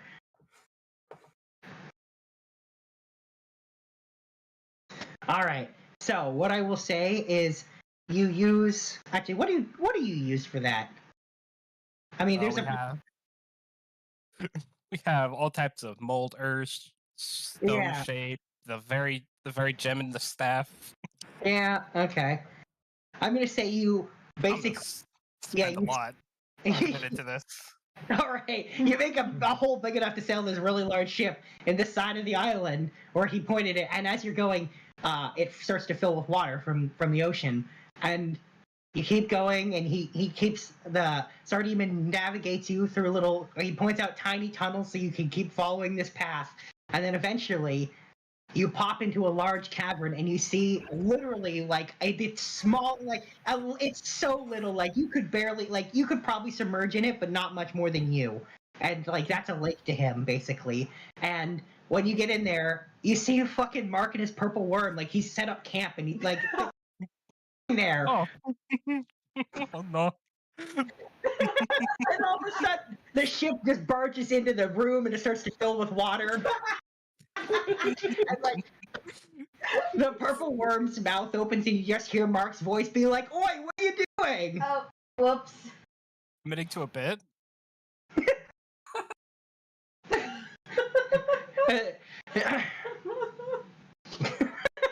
Yeah. That is such an answer that he'd give. That as revenge for the vomiting out part. Yeah, so you found Mark, which means you found where the Yuanti are. And you've brought a ship somehow into the mines. Which are, by the way, are still filling with water. We'll dig out we'll dig it out a bit. Okay. You managed to dig it out, so there's basically now a port inside this mountain. There we go. And you dock the boat there. Nice. Yep.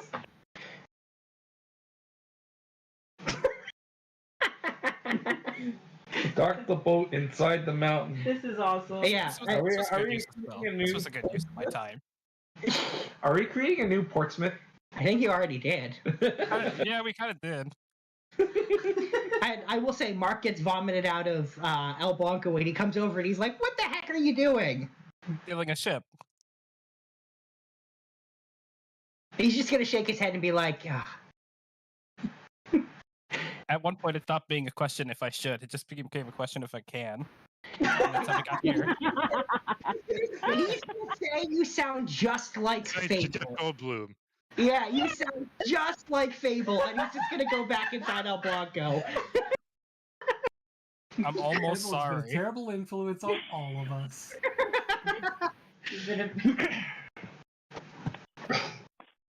I would guess that made a lot of noise or something.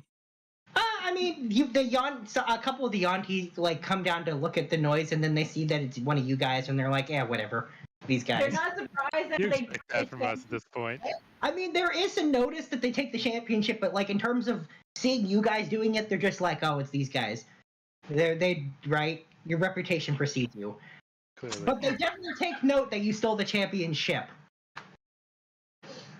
It's like there's so much of what we do.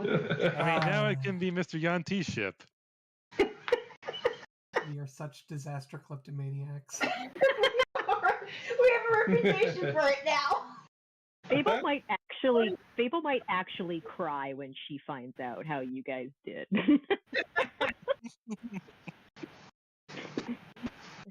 Job well done. I'm gonna take a nap. That is awesome. That is awesome. Great. The bestest of naps. We need more of this. We need more hijinks from Kieran and Anthos. Wow, Jimmy the Hand isn't the only one to steal a ship and put it underground now. I was just gonna say, like, Anthos has got to totally get proof of this so that he could be like, "Oh yeah, I'm just as good, if not better. Mine was a championship." Yep.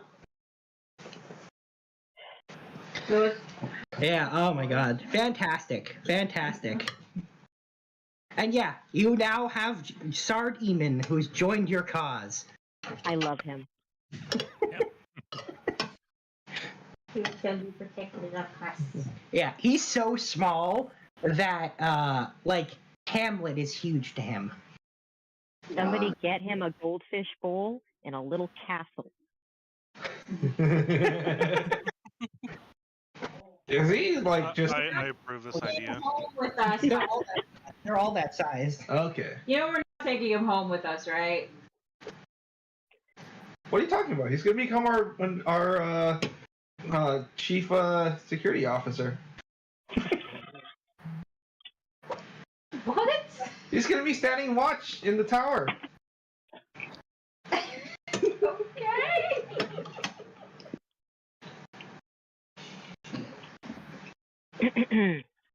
Are we calling that are we calling that Port Town?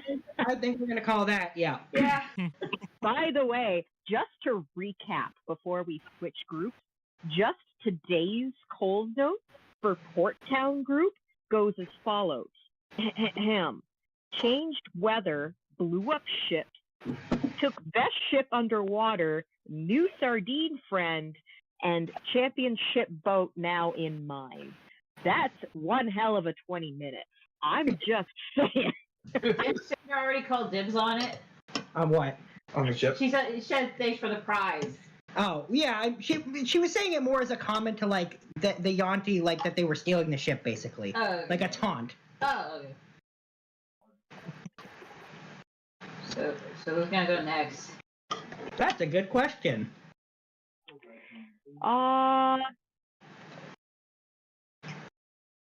Why don't... Let's see, we can either go to Sadness. Is Kopaka back? I don't think he's here yet. No, he's not.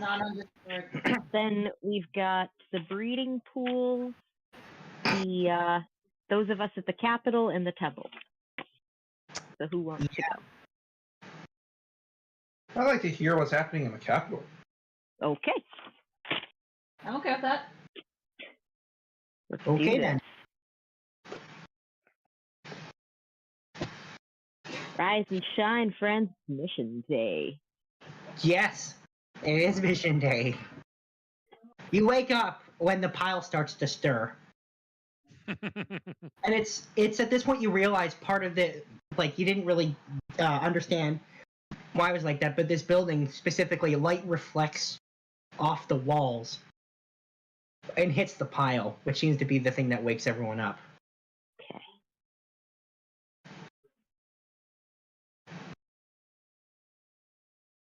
And Roland looks like shit. He looks so fucking tired. Oh no.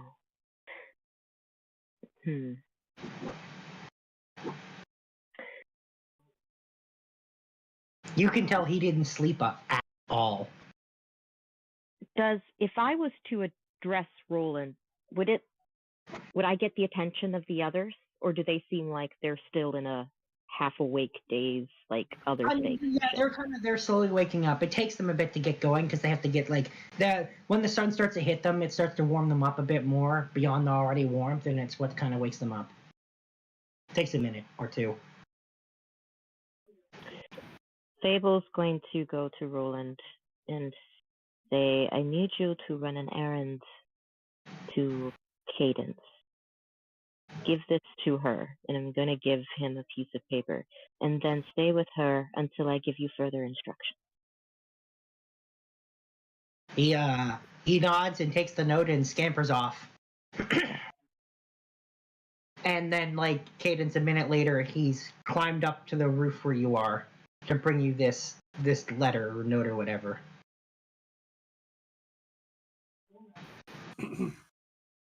Okay, so she appears from around a corner once she knows that it's him.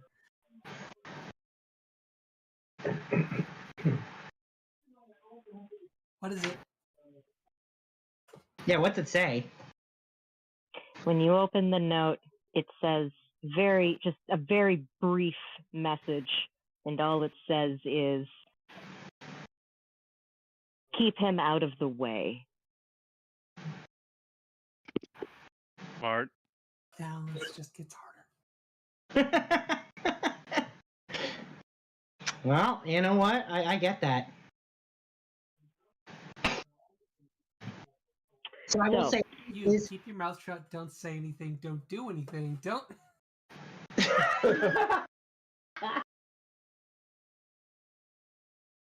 Don't talk to anyone. Don't go anywhere if I don't tell you. Just don't. just don't.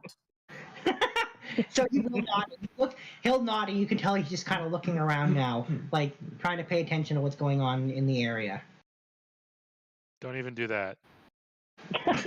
Now. He's not completely useless. He's just a liability to what we're about to do. We need to have our heads in a disadvantage roll.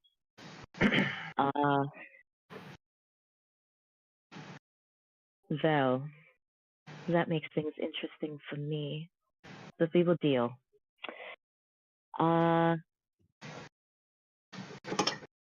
As soon as everybody starts to leave, why don't we join the crowd and make our way to the temple? And I am listening to what everybody around me is saying. And I have been listening to Yuanti for quite some time. Yeah, it's true. You have. So what I will say is the big topic is that there are basically people saying like they've almost stamped out the insurrection, and they just need to figure out where the traitor is holing up, like they call him a rat and whatnot, like wherever it is that he's hiding away. Okay. Other groups' activities have not spread because all of these things are happening at the same time, right? So, so none of that stuff has reached this city. What's going on there? But eventually it will. But they're not talking about it right now. And they were dumb enough to close off themselves. And will never amount to anything. Well, so one of the big things is they're also talking about the fact that there's supposed to be. Like they refer to it as the event, and everyone keeps talking about some event that's supposed to happen in a few days. No details on what it is. They all seem to just kind of know. Oh. Ooh. Do I get a date? Do I get a date of when I'm going to make my big commanding entrance and challenge their god to combat? Whatever the event is happening in a week.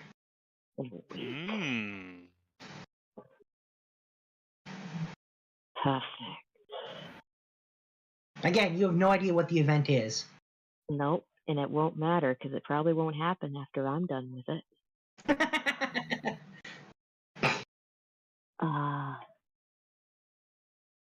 Fable is going to, as she's listening, because she knows that the two men that are with her don't speak Yuanti, Fable's going to start just signing to both of them. Verbal would nod. Yeah, Pip will sign back that he actually does understand Yuanti. Beautiful. So then, let's make our way to... you said that the government council building is the same building as the tower, correct? It's the big palace. Like it's in the far back of the city. It's huge. And you said that there is a temple in the same building? Yeah, there is. There is a temple in the building. It's basically a temple, a palace, and one of the towers includes the thing that's keeping the barrier up. Well then, I think that's where we should start.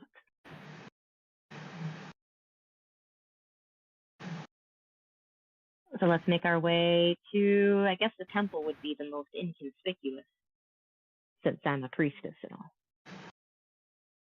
Yeah, and you will notice that, like, as you're getting closer, that the flow of traffic, so to speak, that priestesses and a couple of retainers that are usually guarding them are pretty much all going to the temple.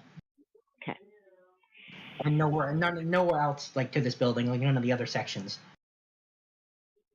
Okay. And what seems to be the main focus of activities or ways of worship at this temple? Well, so for one thing, there are basically those who are of the lesser caste, so purebloods, tend to be. There are shows of violence against them, not like hugely graphic, but like small violence, like slapping them, that kind of stuff. Okay. You know, the priestess is doing that to them, and they seem to be that's the aids that the priestesses seem to have are purebloods that get slapped around, so to speak.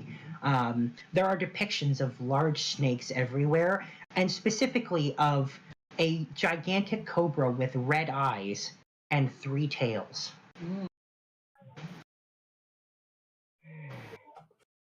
So when people go to revere these icons, they offer up a bunch of different things. So they offer up you notice rodents are actually offered up, like the corpses of rodents. Gold is offered up, blood is offered up. Even you see a few even offering up some of their own shed skin. Okay. And they're offering it on like a platter? Basically, yeah. And I will say, just to clarify, the statues of the the giant cobra, definitely not anaconda. Is there anywhere that tells me who it is? Roll a religion check to see if you actually just know this. I would hope so, considering how much prep I did for this. Let's see.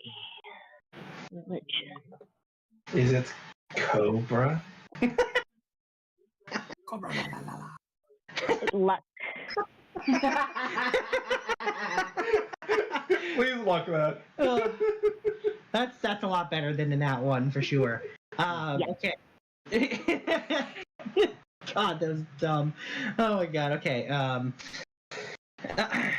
This is Anaconda's personal warrior. Oh.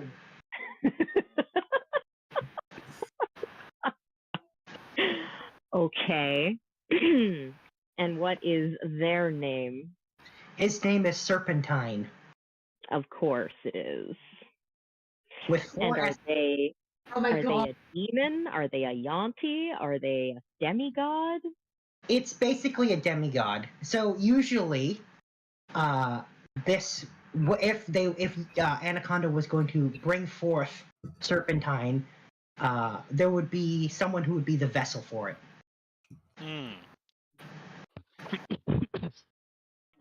see. So it's possession. Does it look like there's somebody currently being a vessel? There's no way to know. I mean, I guess you could ask somebody, but that would be really suspicious. Yeah.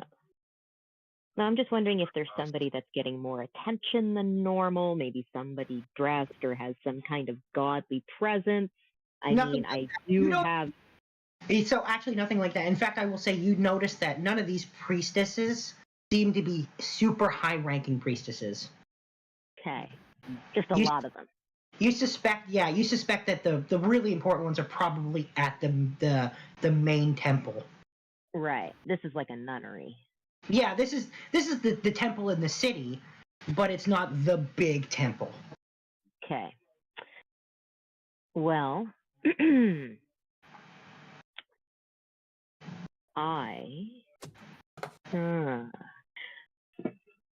okay. I want one of these platters to give an offering. But I want to prepare my offering off to the side where nobody can see what I'm doing. Oh, that's fine. There's lots of corridors and stuff that you can go down to prep your offering. What do you... I will also ask my guards to stand by me to help shield and block off what I'm doing. Nobody even tries to come down, but yeah, they're on guard, but like no one even tries to go near it. Beautiful. So I'm going to take this platter and I'm going to put 3 cookie bombs at the bottom. Then I'm going to take my paint, and the first thing I'm going to do is I'm going to paint a false bottom. Then I'm going to make it look like I've filled it with gold. Uh-huh. And then guess what I'm going to do with it? Blow it up. I'm putting that right at the lawyer's feet. So just to make sure you're putting it at the feet of altar to Serpentine, basically. Well, that's where all the other offerings are going, right? Yeah. Wonderful. Like I said, there are multiple offerings, and people are piling them wherever there's these statues. So Then there I are. don't know if I don't need to make offerings to everyone. 3 cookie bombs will probably blow up this room, or at least this statue. Yeah, you based on the, you're pretty sure it'll blow up the statue. It won't blow up the room, but it'll definitely get the statue.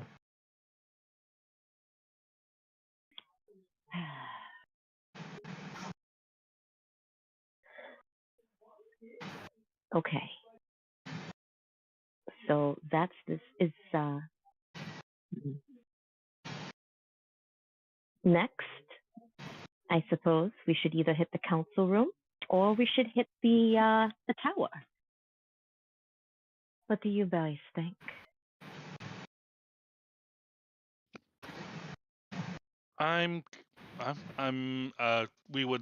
Corbel would sign tower. Okay.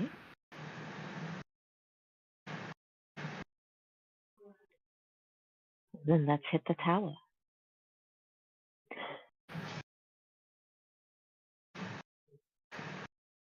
I will say that's where we're going. All right, so I will say as you guys are in there, Cadence, you see a procession coming through town towards the major building where they went, and this procession is at the head of it. I've described him before, but you weren't here. So is the champion Cucumber? He has. He got back here fast. Oh yes, he did. Has a huge. Okay, so I'm seeing the champion coming along. Yeah, so he is heavily armored in this black and green armor, this huge plate armor, and he's the type of Yuanti that Mr. Yuanti is. So it's a huge buff human upper half, and snake bomb. But he is way bigger than Mr. Yuanti. He is huge. And on top of that, he has a gigantically massive black sword that's glowing and emits a very, very troubling. Like the hair on the back of your neck stands up. Actually, I guess everywhere because you're a tabaxi. But yeah, no, the hackle's right. I got it. Yeah.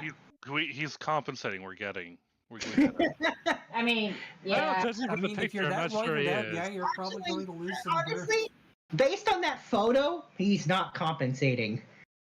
Oh. Damn. Well, I ain't seen the photo, so. No, you haven't. Nope. I have fun. Okay, so I'm seeing him come in. I don't. Oh, and like I said, he's leading a procession, a large military procession. There are no priestesses with them, however, but there is a very large. Like there are probably 500 to 1,000 soldiers following him. Not a lot I could do from here. I'm very much a get up in somebody's face and smack them around character.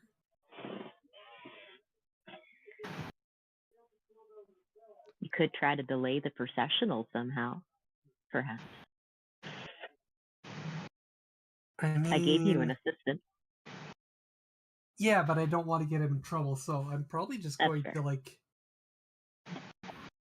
I would probably tell him to stay put, say nothing. I'm going to blow my 4 key points for the greater invisibility. See how many of those guys I can trip. You're gonna trip them. Domino these bitches. I'm gonna see if I can not the champion, but all the people following. I'm gonna go see how many I can trip in a minute. All right. Well, I'm gonna have you roll stealth. Okay. Well, I am greater invisible, so you do have advantage. Yeah. It is nice. Boy. 30. 30. That's sexy right there. Yeah. All right.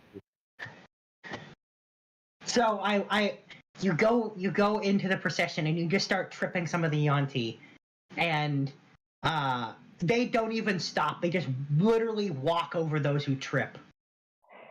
Yeah, well, I'm just sort of creating a pileup if I can. I'm thinking that. Well, I will say in the Blues Brothers, the car pileups. So there are too many for you to actually cause a pileup because it's as wide as the street and really long. But you are able to trip quite a number, and like I said, they just trample them. They do not care. And I'm gonna say that you can tell that Cucumber noticed like that his men are tripped. Not like that you're tripping them, but that some people tripped. He does not care. He does not stop. Okay. I got 60 seconds on this, so if I can't think of anything else, I gotta book it. Is his personal setup being carried by other Yuanti, or is he on a wheeled carriage or on a horse? He's moving completely on his own. For some odd reason, in my mind, he's rickshawing himself. It would need to be a really huge carriage or something to move this guy. He's very large. I was thinking he was pulling an Azula and even on a ship, just having like 4 people carry him around.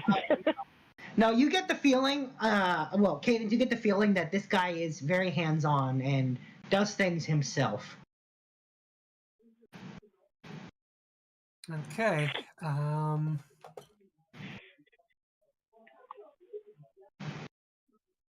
And he probably has the strength to back up all the pomp and circumstance. He probably can withstand any. Could probably withstand any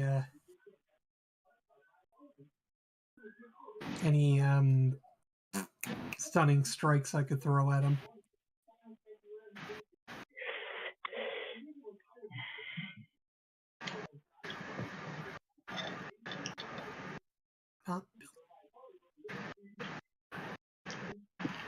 Can't you do stunning strikes?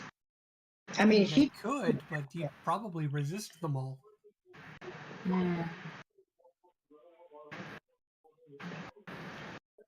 And he would definitely know that something hit him. That's true. Even if I use ranged key.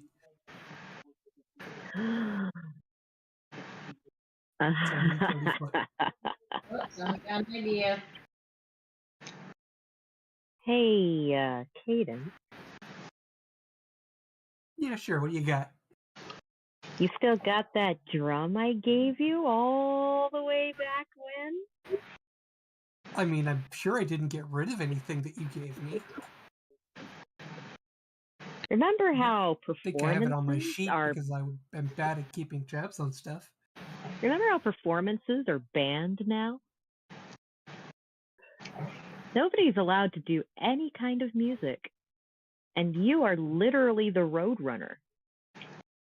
Oh, okay. I see where she's going with this. Okay. Yeah. You want me to start just tapping out a... Want me to tap out a sick drum riff and then book it?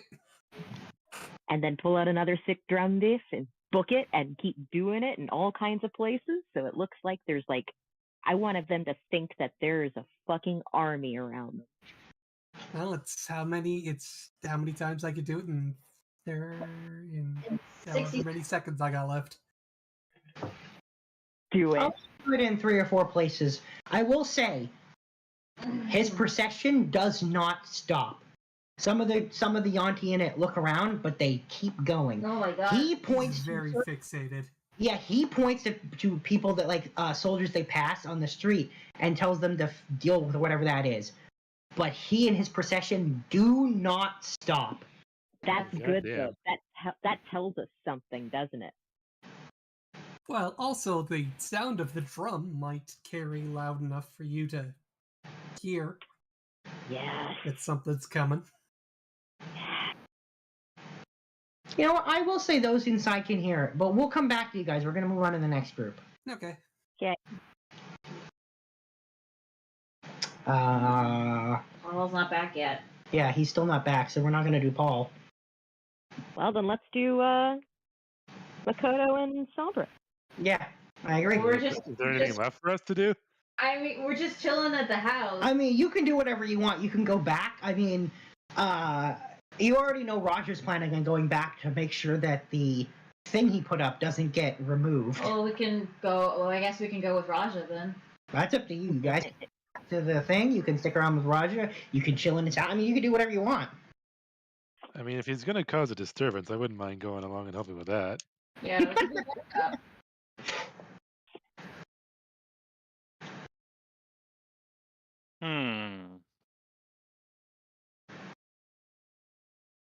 I'm going to assume his thing is still there, though. It's not there. So you guys go after. I'm gonna say you spend the night resting, and when you go the next morning, it is Hey, gone. get your spell slots back. Yeah, you go the next morning and it's gone. And Roger's gonna say, they ritual cast it away with all of them together. Boo. And then he's gonna recast it. You will no longer be chained and forced to serve Now, what is Anaconda. the area like around the fortress?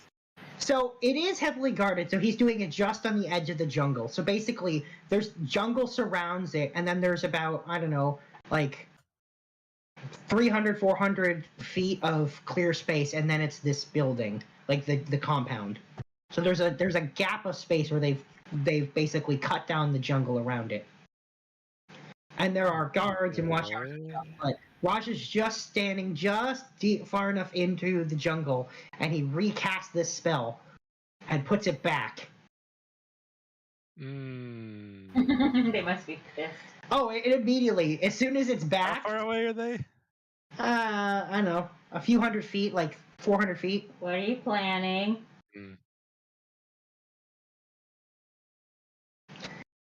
And like I said, so as soon as We're he still hidden in the forest, like from the edge of the jungle to where this illusion is. How? from the illusion, he's putting it about 200 feet away, so about halfway between the jungle and the building. I'm back. Hey. I saw how close the priestesses and everyone else around them had to be to it last time, right? Yeah, they got right up to it. All right. I think I'm gonna put a wall of forest around it, just so they can't get close to it. How long does a wall of forest last for if it's uninterrupted? Oh, right. And how big can you make it? For a world of fuck you, I have magic. Okay, so it lasts for 10 minutes. That's not much. Yeah. Well, Yeah, it's not very long. But it'll piss him off even more. So I will say, when It'll he still be funny though. Yeah. So when he breaks the illusion, you could see immediately guards and priestesses and whatever charging out of that building and heading right towards the illusion. And do they smack in? Wall of forest them in front of the illusion, so you can't Just get. saying, like the wall of forest is in their way. Are they gonna run into it? Yeah, if you put it in front of the way, they will run into it. Just like standard Burdened 2 window style. Nice. Okay, so they ram into the wall, which only makes them more annoyed. As now there's a wall hanging around this annoying illusion, and Raj is just chuckling to himself, and he's like, "Nice, good one." Thumbs up. Fourth Wall Fable finds that hilarious.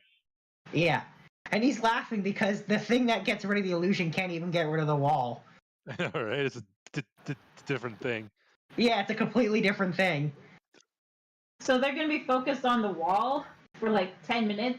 Hey, Raja says, "I'm just gonna," and then you can see him starting to cast, and I will say you feel your concentration end, but the wall definitely is still there. Good job, buddy. Yeah, so he's gonna make it last a lot longer. Dang.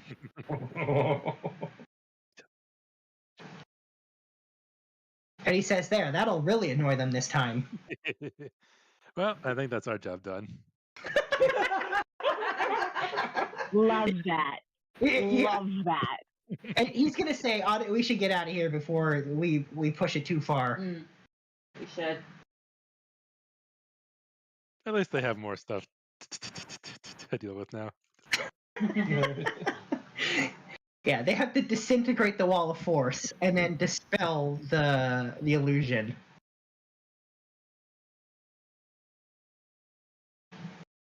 Well, now that we have Mr.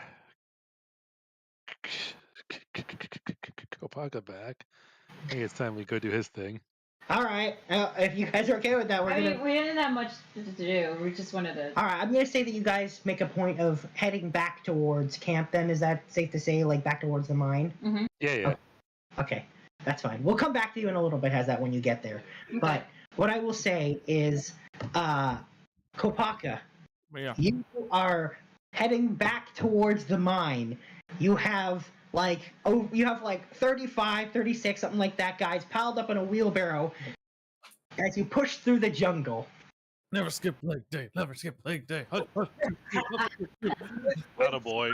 Murph and Monty Python using long poles to keep the stack of unconscious Yuanti from falling over. You picked up the Yuanti that were hanging in the tree. You've taken all their clothes for reasons that really make everyone laugh, and it's for a good cause, but it makes them laugh because it's just like there's like all these just naked Yuanti, and it takes you a while because, like I said, it is a dense jungle. So pushing a wheelbarrow like that is gonna take a while to get back.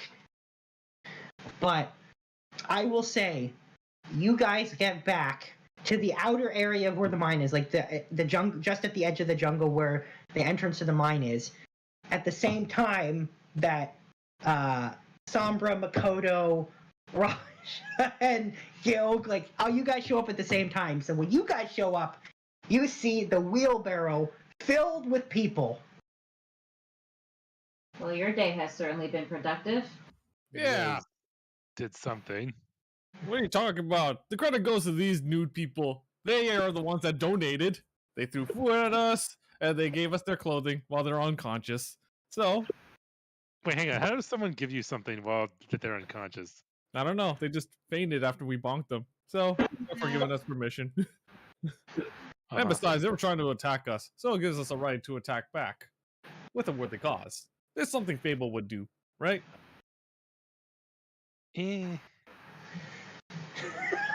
I approve of Fourth Wall Corbel thinks this logic is flawless and approves of it. Fourth Wall Corbel will be like, yo, Kopaka's grown these last few years. I learned from the best. I'm very observant, sometimes. What was that? Put past you. Yeah. Squirrel! Sorry, what you're saying? Well, we should bring them inside. Oh, yes. They're very cold-blooded. So, you should definitely bring them inside those. It is, like I said, it's a humid, hot jungle, so they're fine because it's actually much hotter than any of you would find comfortable. But you bring them inside the mine, and when you get there, like a bunch of Yuanti come out to take them away, basically. Yeah. To bring them to the prison because you got a bunch of prisoners. Hey, tell them to make sure they don't drop the soap. Oh God!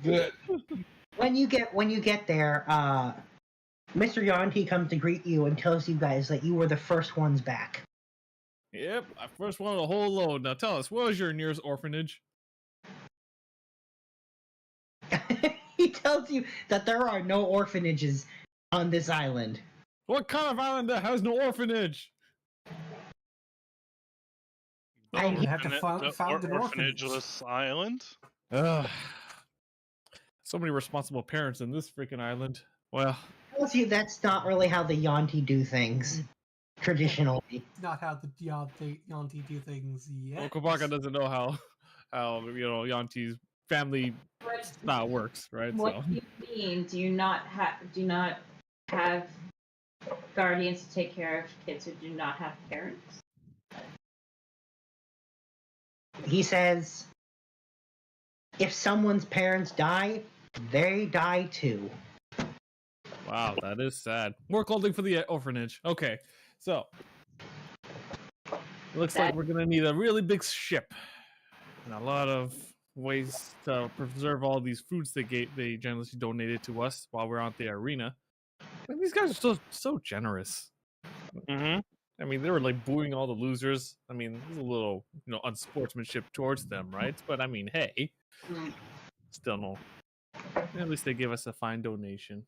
Now, if you happen to have a spare ship for us, or is there a way for us to teleport all these foods and unused clothing back to them?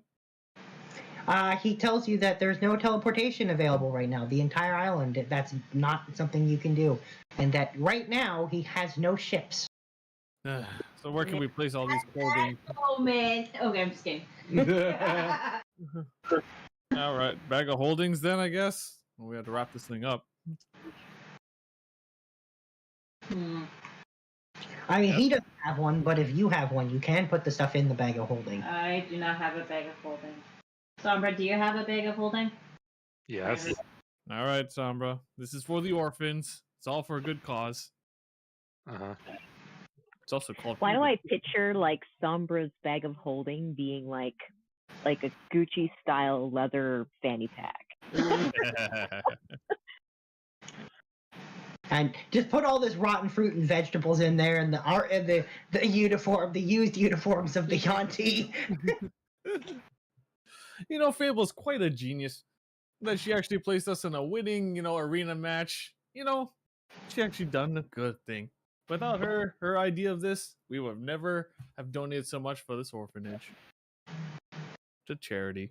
Can I turn to Sasha and said, was that really what happened yesterday? And she's gonna say,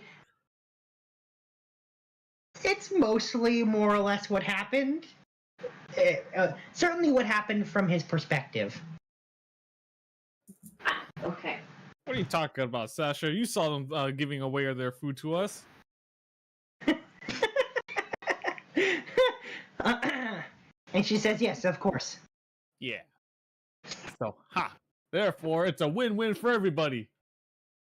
That just Kabara just like stood proudly, chest up, proud of what he's done. Okay. And so he should be. Kopaka should be 100%, because Fable is 100% proud of Kopaka right now. She doesn't know it yet, but when she gets back, Kopaka is getting one of the biggest, proudest mom hugs ever.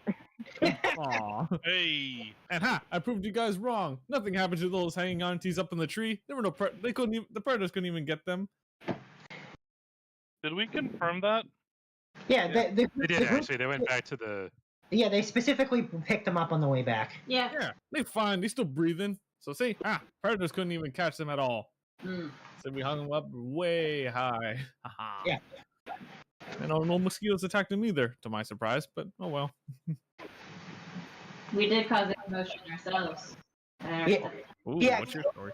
Gilk's gonna grumpily be like, Oh, is that Echo? Oh. Yeah, we're getting. That was weird. Big What echo. happened? Wait, what happened? We were just getting a huge echo on the side. Oh. Still getting it. Yeah, we're getting an echo from you. Yeah, it's pretty bad. What the fuck? Okay, continue. Anyway, so Gilk will like walk into the room and grumpily complain about how shitty his experience was. Oh, you did fine. Wait, what was his experience? What happened? Well, we stole something valuable. Well, what was it? It was plans for a ritual. For a ritual. Yeah, Gilk's gonna pipe up and say, we stole a very explicit picture of the champion. All that for that. It was not just for that, Gilg. We have a crystal, which is quite magical. We don't know what it can do. There's also instructions for ritual to talk to a greater deity, which I presume is this anaconda that they worship. I see. But he is right about the nudist photograph. That it was very distasteful. He even autographed it. Wasn't that a good thing? He autographed something like clothing he obviously donated, right? Why else would that person be nude? It was for one of the priestesses, the high priestess. He donated his clothes to a priestess? Why? No. I Oh, he presume donated. He donated all right, just not his clothes. the two are an item. A couple together, maybe. I don't know. So, what's wrong with being nude for him then, if it were not for a good cause? I don't know. It's just very egotistical that you would sign an autograph. Oh no. Is it now? Yeah. Well, maybe I should get all these fine donors to sign all their autographs to let the orphans know. Above table, I will say that Sombra has actually done that. No, you I think I don't remember that. say. I think I remember that. It was a long time ago, though. That she doesn't have it. I forgot the reason. What? I am not surprised in the least. I would Nude photos? Yeah. I would be shocked if you didn't. If you had come out and said, by the way, I'd never done that, that would have been more shocking. Yeah. Yeah, Blake has 100% has a whole selection of photos like that of Sombra. Yep. All right. And they're all signed too. Well, Yeah. let's line all these like naked Yantis up and take all their pictures so they could sign it when they wake up. Mr. Yuanti won't let you do that. He says he doesn't want to embarrass them. What are you talking about? The rest of the guys doing they fine. Don't worry, I'll make them prouder that they know they served a good cause.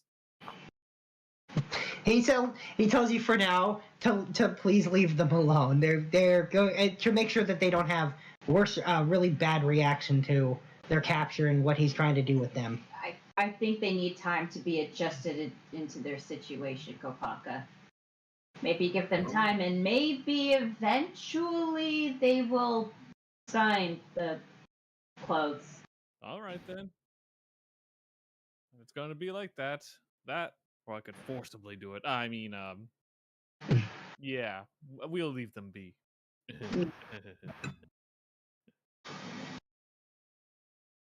Oh boy. Yeah. So what next?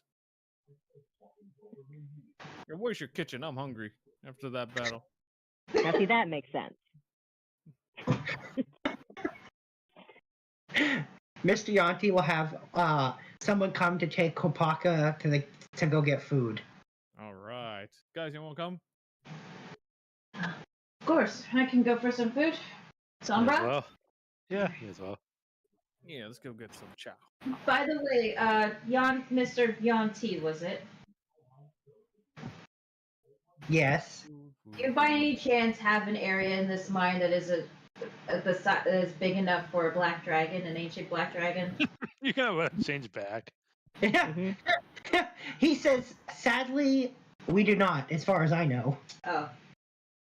And Gil's just gonna be like, of course there isn't that for me. Why would there be something I could enjoy myself in? This guy just the whole time. He's just gonna like storm off down one of the hallways and just be like, I hate this place. It's the worst job ever. Do it for your Does Jan- children. Does Jan recognize Gilg in his new form? You're not. Wait, are you even there yet? No, Well, considering Mr. Yuanti had never really met Gilg before. Until he's literally only seen him in this form.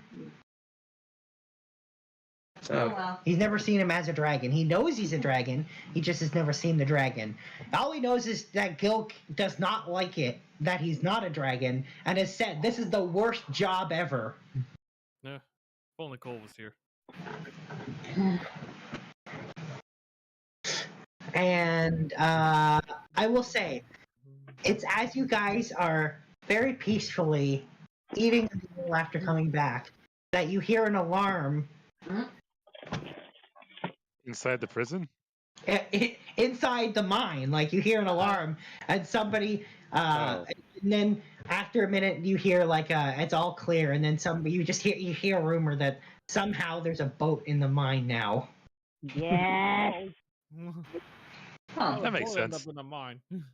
Oh, there you go, Kapaka. You were They call it some mine. one somehow. Yeah, but is it actually Right. for us or is it for a different reason? We Why can don't you go find out? Well, We'll come back. I call dibs. No one wants the boat? No? All right. Deliver it All right. Well, we're gonna move on, and we'll come back to this larger group later. Yeah. Should we? Away. Wait, what? I'm eating my bowl of salad. Okay. Should we do Keith's group or should we just go back to Fables? Oh, excuse me. See, I'm torn because we can do it because they told me what he wants Jewel to do, and we could do that, but he's not here. I don't know. I don't know what we do. Sorry, We who's could- not here? We can run the battle encounter until the end of the battle, and then the narration afterwards. We can wait for Nate to come back. Yep, no, Nate's not coming back. I know. Well, I mean, next Okay. time. I think we'll just do it. I mean, he told me what, like, his thoughts Do on it stuff. as long as you're comfortable. If it only ends up being 15, 20 minutes, then that's what it ends up being. But you might as well go as long as you're comfortable. Yeah, you know what? Let's do that. All right. Wait, why are we talking about sex? Huh? What? What? Unfortunately, no. This time. What? I don't know where you got that. That was really random. Oh, the hard part. You should only go on as long as you feel comfortable going.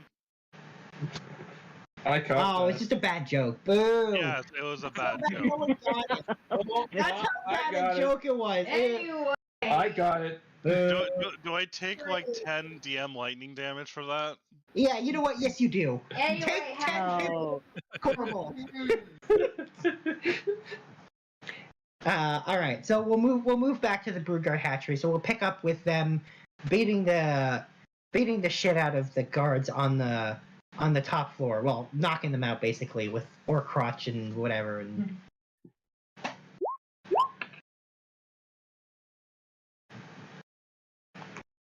What was that? Oh.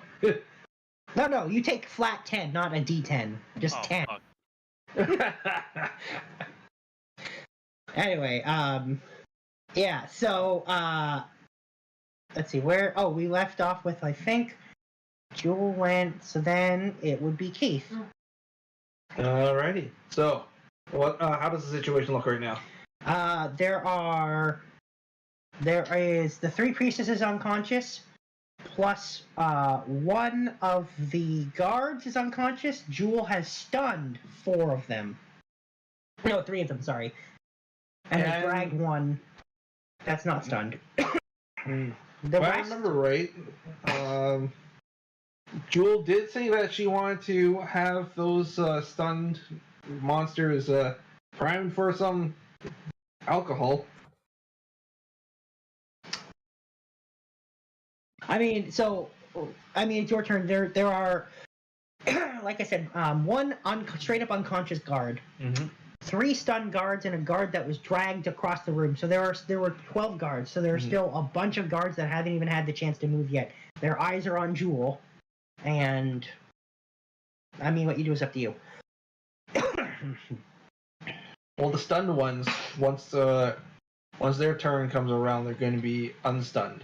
No, their stun ends at the end of their turn, actually. At the end of their turn. Yeah. That's how it works. Otherwise, it would be a really crappy stun. It makes them miss a turn, basically. And just to remind you what the stun condition is, I'm going to put it in Discord, but I'll read it out to everyone just to remind everyone what stunned actually means. A stunned creature is incapacitated. they automatically fail strength and dexterity saving throws, and all attack rolls against them have advantage. And because they are incapacitated, I do believe they don't get to have. Let me just put it back. Yeah. So I think it is that it includes that, but it's pretty much any actions. Yeah. Can't take actions or reactions basically for being incapacitated. So for one full, basically until the end of their turn comes around, they all attacks have advantage. All attacks against them have advantage. They automatically fail strength and dex saving throws because they're stunned, and they can't take actions or reactions. Okay, so I get advantage against those two. Yeah, you will have advantage on any you try to shoot. Correct. If you shoot stun ones, for sure. So 21 and... Well, that's a hit. 21's a hit. 28. Also a hit. So those two are knocked down? You knock... Oh, I have to roll their con saves, actually. Con saves aren't auto-fails. Just strength and dex.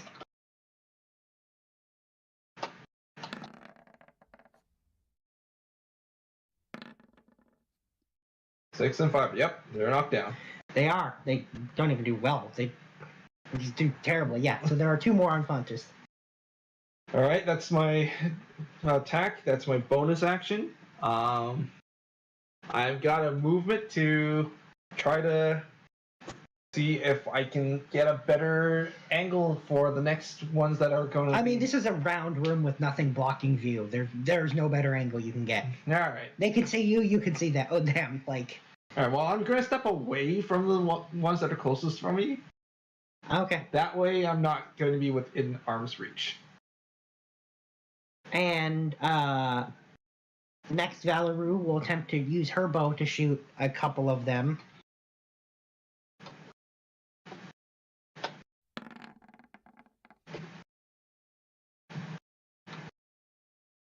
So she hits two of them.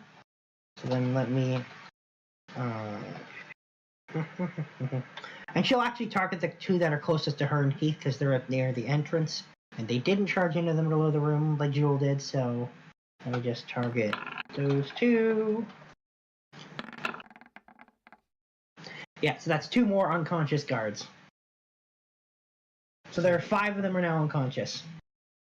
And there's still one... 12 plus the one that's stunned. There's one that's stunned. Plus another one that's being dragged away. Yeah, well that one is next to Jewel. So, and lastly we'll now have Milk Snake also try to shoot 2 of them.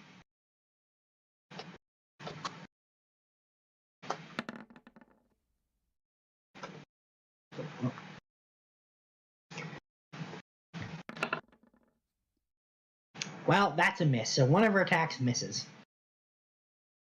Ooh, can I luck? If you want to. I will. Because I want to see if I can get this rolling a little faster. Nope, still a miss. Ooh, damn. It's twice as high with a 2. Okay, so we do 2. And that's an @1 for the save on him. So there are now 6 unconscious guards on the floor. So half of them are unconscious before they get to do anything. That's kind of how we roll. Yeah. Well, so the 3 of them are closest to Jewel for sure. One of them is literally right next to Jewel. He was dragged over there. Mm-hmm. And then there are 2 more that are fairly close by now. So they're all going to attempt to hurt Jewel. So I'm going to look at here and see what they've got.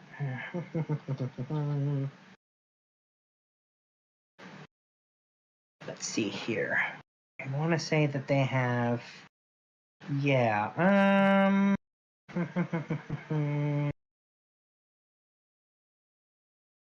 Oh, you know what? That seems fun.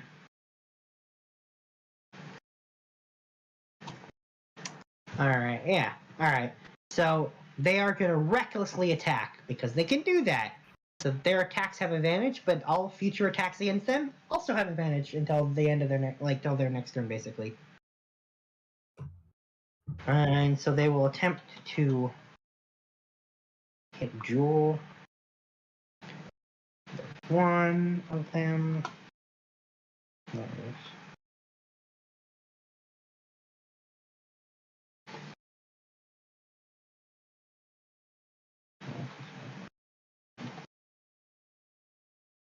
1, 2, and then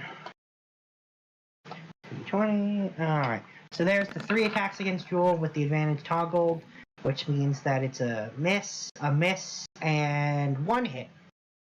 So Jewel will take 2, 2, 2, 2, 2.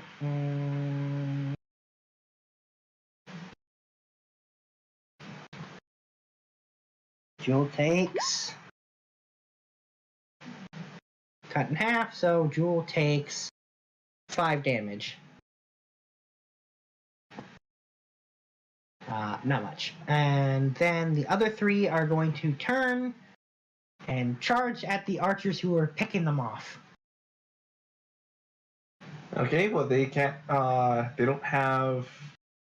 We're outside of their reach, right? So that means they can't attack. They'll dash and make it to basically stand next to you guys. Okay. So they're within 15 feet. They're literally next to you. All right. Volley. It's not your turn. It's Oh, Jewel. yeah. We're gonna quickly have Jewel go next because Jewel has 3 of them on her, and you have 3 on you guys. The 3 of you have 3.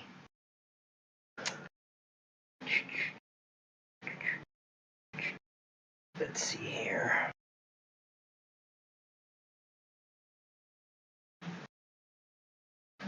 Oh, I bet you this is gonna be broken, isn't it?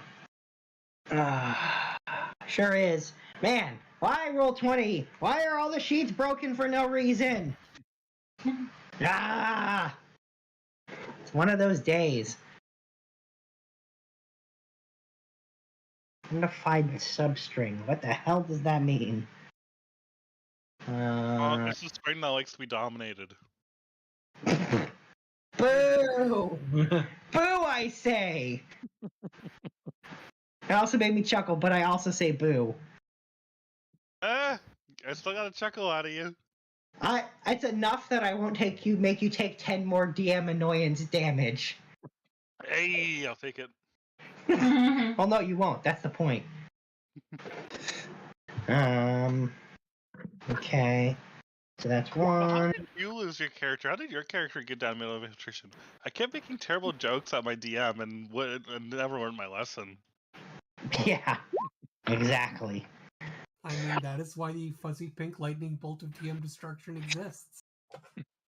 Right? Look, if we were in person, I would huck like a soft dice at your head, but we're not, so... No, well, actually, if we were in person, I'm pretty sure Clara would have shot me with her Nerf gun several times by now. Too. Yeah, that's a thing too. So there's tons of things in person, but I gotta use what's available. In this case, metaphorical pink lightning of bleh. So Jewel hits them, and doesn't have any more key points. So I'm gonna say uses that to hold them in place. I think is a good call for this. So Jewel will basically grab 2 of them and do like a headlock basically on 2. I think. And now it's Keith's turn. Alright, so how many of them are currently surrounding us within 15? There are 3 of them within 5 feet of you. 3 of them within 5 feet of me. And how wide is my volley?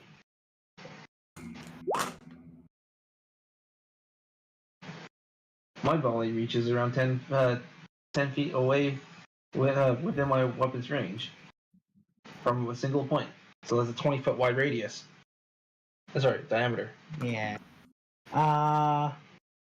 10 feet of a point. Yeah, I guess. Technically, yeah. Yeah. So how many of them can I hit? I will say you can hit all 3 of them. Or attempt to hit all 3 of them. If I shift that a little bit, can I hit a 4th or somewhere? There's none of them. No one else is even close to that range. Alright. 3 it is. You have to make individual attacks for each of them. Rock on. No advantage, unfortunately. No advantage. These guys aren't stunned. And in fact, you have disadvantage because they are all next to you, and you're using a ranged attack against them, actually. But I can't just take the arrow and just go stab, stab. No. No. That's not how that works. Alright. So your attacks actually have disadvantage. Okay. Oh yeah, I forgot the sheet doesn't work right now. Yes, tell me about it. Isn't it very annoying? Okay, so 27, 25, and 17. No, those will all hit.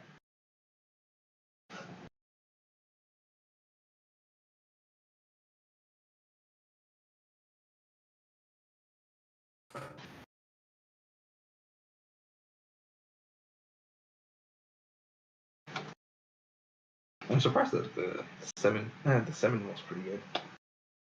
For disadvantage. Let's see. That's a failure, and that's a failure. So they all fall unconscious at your feet.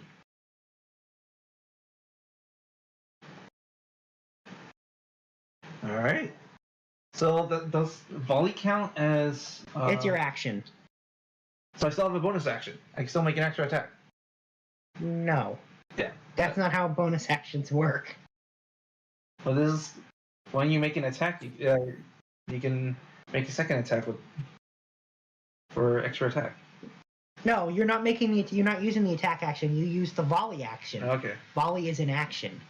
Alright. That lets you make attacks, but it's very specifically a separate action of it on its own. So you can only volley. Alright. Fast hands. Can I just huck an arrow? No! I mean, to clarify, you throw one arrow, and it goes halfway to them and lands on the floor.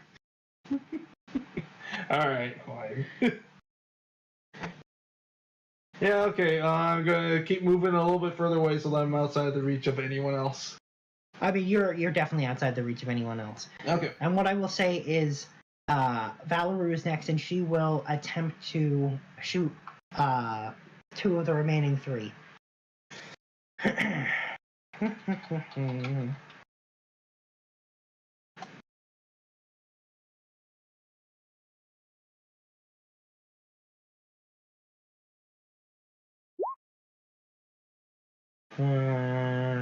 She hits them.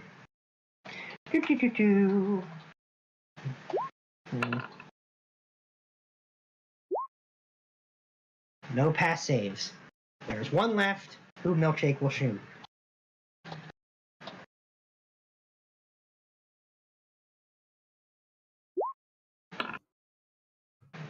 She misses. She'll shoot it again. And she misses. Okay. Well then, it is the one Yuanti that is not grappled and is just next to Jewel and isn't unconscious and isn't stunned. Anymore. No, it was never stunned. Okay. And so the one Yuanti that hasn't had anything happen.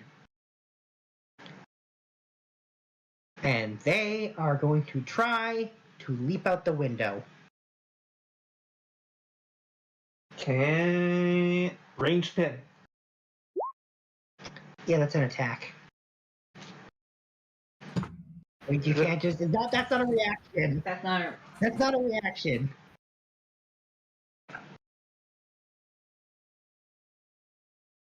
Yeah. I was hoping that was a reaction. No, it's not a reaction. It's an attack. Yeah. Alright. So I will say they disengage and leap out the window. And I will say, so that's going to end the combat. And what I will say is you can see them from the window, leaping out the window and landing in the lake around the island. I pin him to... I go over the window and I pin him to the shore. No, you see. By the time you get over there, he's already moving. Like, he's moving him. Yeah. Alright. So one got away? One leapt out the window into the lake and ran away. That's a really high fall. Mm-hmm. That's gotta be a lot of damage. That's why they landed in water. Even still. Yeah. Oh, they definitely took damage from it. But they also have swim speeds.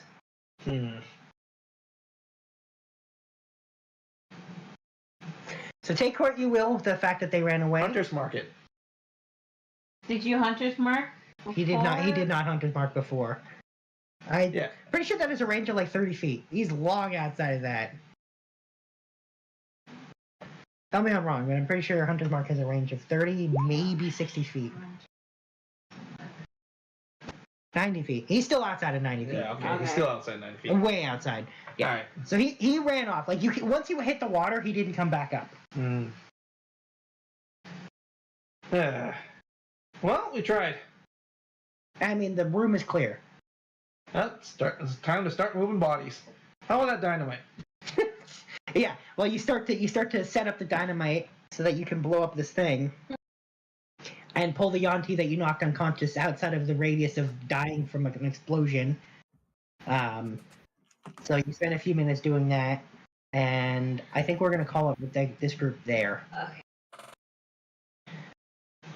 So at this point, we can go back to the giant group at the back with the newly arrived boat. We could go back to Fable, and it's up to you. And like Corbel and Cadence, it's up to you guys. For that group, before we wrap up for the evening, if it's good with everybody else. You want to do the big group? Our group. I don't know if our group is the big group. The big group is basically like the 3 or 4 groups that have been regrouped. I wouldn't mind doing our group as well, just due to the fact that we're not done our task yet. Oh yeah. All valid Yeah, we points. were right in the middle of a thing about to happen. All right, fair enough. All right, then we will go back to. So yeah, Cadence. Those guys are heading to that building. They are not stopping.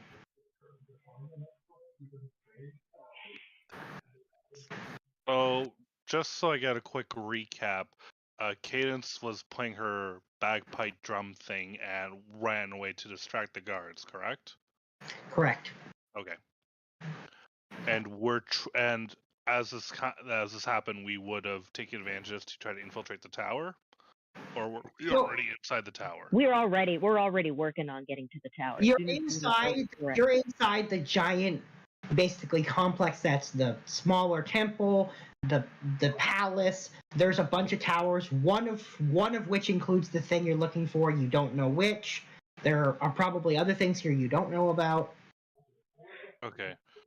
So while this distraction is going on, I will say the guards in the building you're in do not leave. Okay, but we look as guards, so in theory we can just. You look like one priestess and like a few guards. Yeah.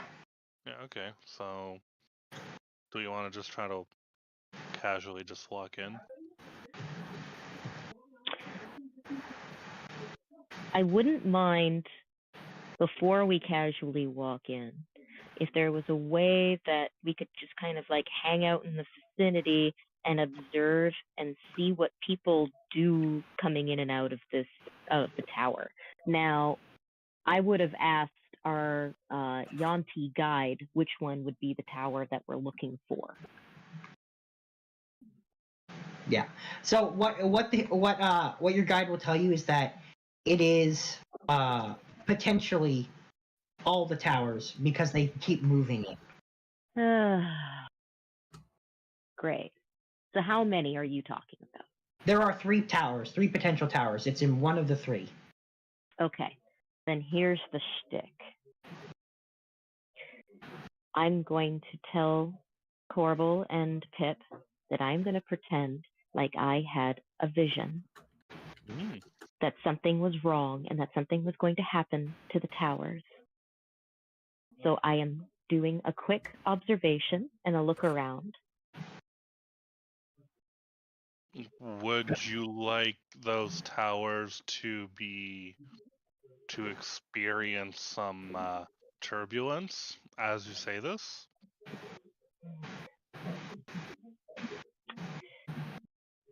I don't know if we want to cause... The more we try to make this elaborate, the more we can possibly give ourselves away. However, I would like, and she's going to hand Pip and Corbel each a cookie bomb, If you could slip this somewhere discreetly while we're walking through, that would be very appreciated.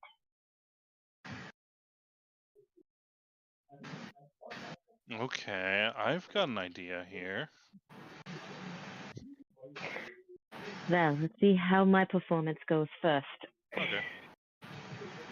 Because first we have to get in. Right.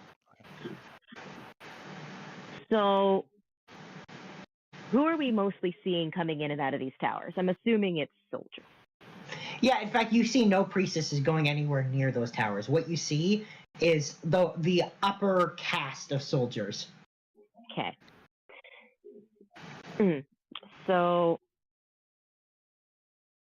at this point, I've gotten the basic demeanor and disposition with my actor's feet about how these priestesses behave, correct? Oh, for sure. Okay. So Fable's going to go up to, I'm assuming that there are people like checkpoints coming in and out of this place. Oh, 100% there are. Okay. She's going to do the classic greeting that a priestess would do, whether that's along the lines of Hail Anaconda or Blessings be to you or May glory find you, something along those lines, I'm sure. The greetings are a little, they're basically, when they show up to a soldier, assuming that the soldier isn't of a higher caste than them, they basically will be like, kneel, and then they'll just kneel to them. Okay. I like it. However, if the soldier is of a higher caste, the priestess kneels instead. So tell me what I'm doing here. So, as these soldiers are of a higher caste than you, because you can impersonate a humanoid, so you can impersonate, you're basically a pureblood, but you're a priestess, so you're kind of like middle class. Okay. These guys are the upper class, so you would kneel to them. Okay, so then Fable will approach meekly but with resolve, kneel before them. I'm assuming I'm not making eye contact and that I'm looking down. You are not. Very, very submissive. And if anything, making my body language, I don't want to say seductive, but vulnerable. Okay. Demure. So after you kneel for like 20 seconds, one of them says, stand up, and then just says, speak. I had a terrible omen the other night involving the towers. I believe that it was a warning. I just wish to appease my superiors after telling them my vision and letting them know that there's absolutely probably nothing wrong. But I need to be sure.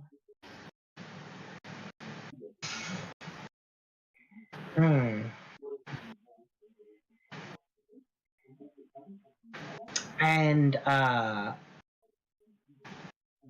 the one that told you to speak says, wait here. And they say, we will summon the high priestess.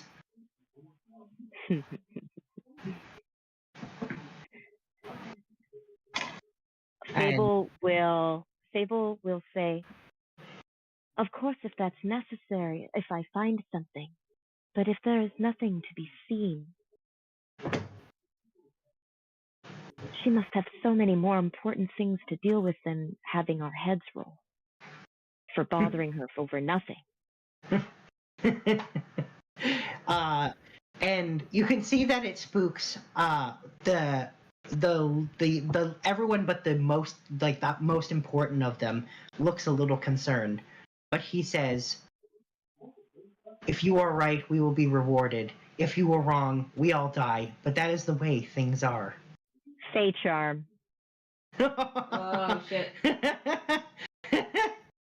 That somehow makes sense. You gave it back to me. This is on you. No, I meant it makes sense that you would do that in this moment. I see here. What does it say? Yeah, so it looks like it's so I'll have to make a wisdom save for each of them. and I believe my DC is 21 these days. It'll be on your sheet, whatever your sheet says. Thanks to that amulet of the devout that you let me have. Again, I don't know why, but sure. Alright. Yeah, 21 is my spell save DC. Alright, let's see here.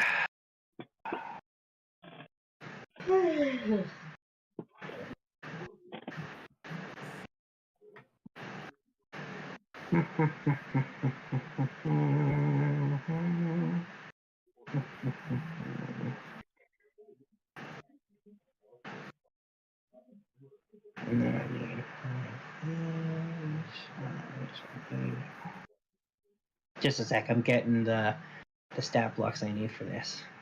Of course. These guys.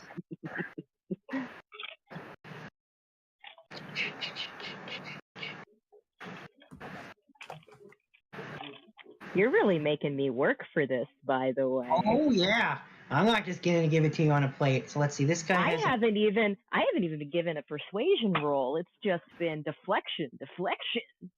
Yeah, Not that I mind. I'll play the game all day. But let's see here. So that's +2, +1, +1. Oh no, that guy's at +4. So one has the +4, +3, +2,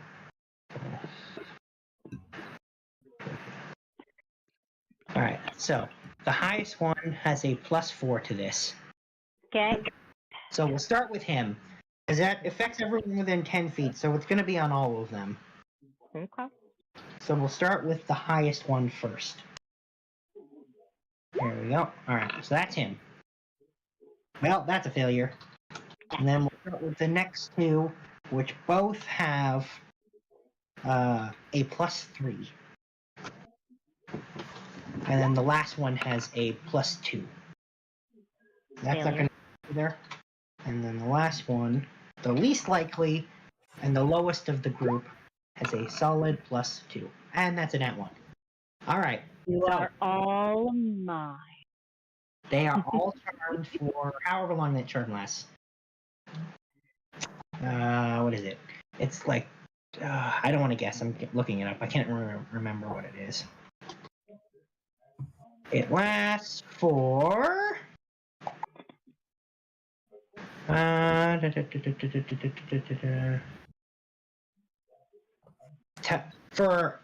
says till the end of your turn, so I guess for like a very short period of time.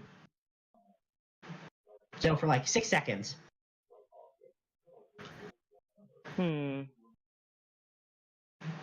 Okay. How about this then? Ooh, okay.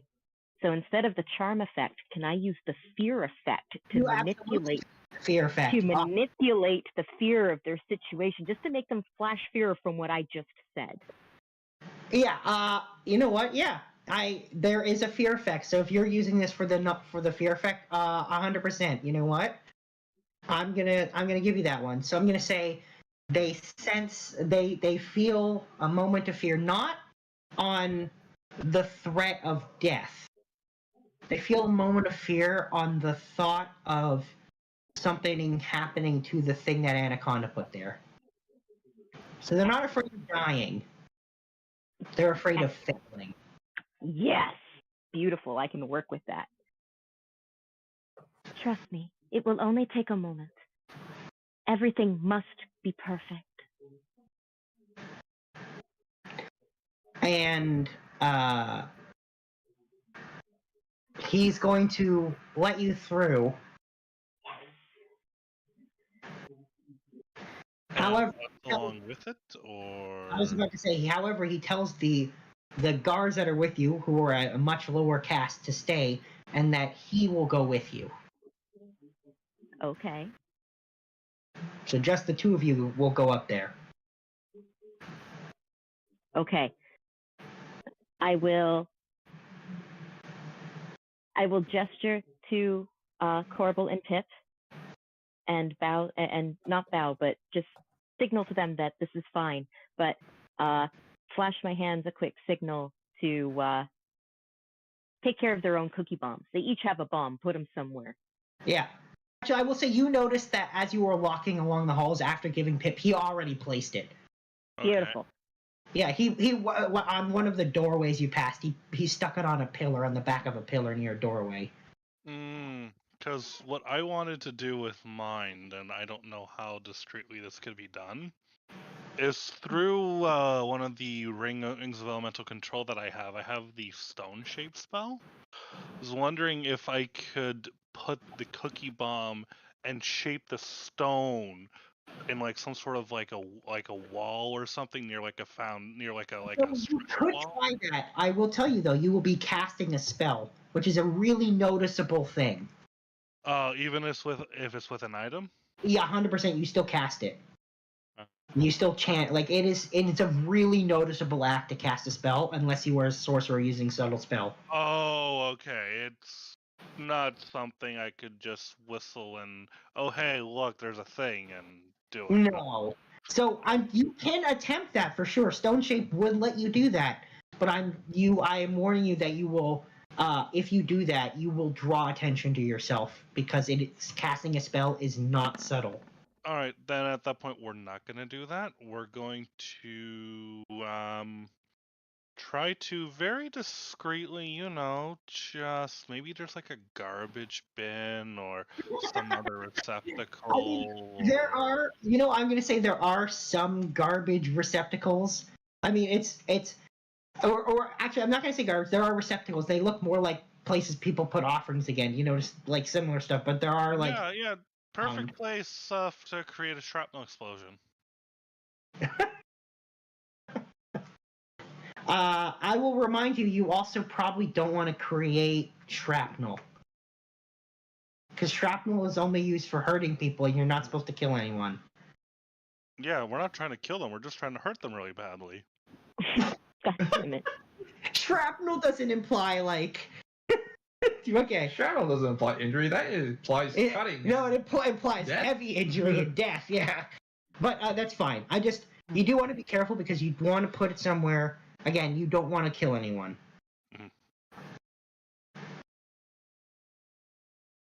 But if you put it in that, you're probably fine. Yeah. If I'm not, I guess somebody picked the wrong time to offer something to a god, Pick the right time to be pious. Okay, well that's fine. You guys have placed your cookie bombs. And Fable, you're gonna go up the tower with this Yuanti. Yes, I am, and I have something very special. So, here's what I'm gonna do. Fable is going to take one of the many little knick-knack boxes and cute little boxes that she keeps, and she is going to have a cookie bomb at the bottom of the box. Okay. Inside the box, she's going to have offerings of gold. And do you remember those really fancy scales I made a long time ago to convince them that I was the priestess of Anaconda to begin with? Yes. The part of the con. Yes.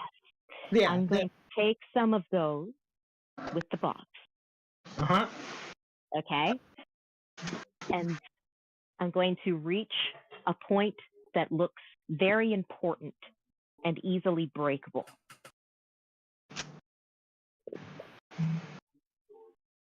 And when he takes me to a place like that, either next to a machine that looks important or an important structural point or something that just looks like it will do the most damage for my bang for my buck, so to speak. And I'm going to say, this is it. This is the place that I saw in my vision. I must bless this place and leave an offering so that it can drive the lady's attention, the goddess's attention. Okay. So what I will say, this is what you see when you actually go up there. So you see the thing that's the first of the three things that are maintaining this. And this barrier is maintained by, there is a machine of some kind. However, in the center of the machine, there is a priestess in a bubble. Interesting. Is she awake? It looks like she's in a trance, basically. Beautiful. Then she's no bother to me.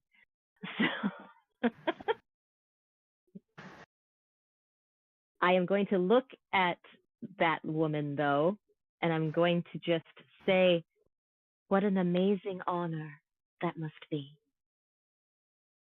And that's very convincing. He says, yes, the highest honor one of you can have. I pray that one day I may able to be so blessed. Perhaps it's through these kinds of things that I will be rewarded, that we will all be rewarded.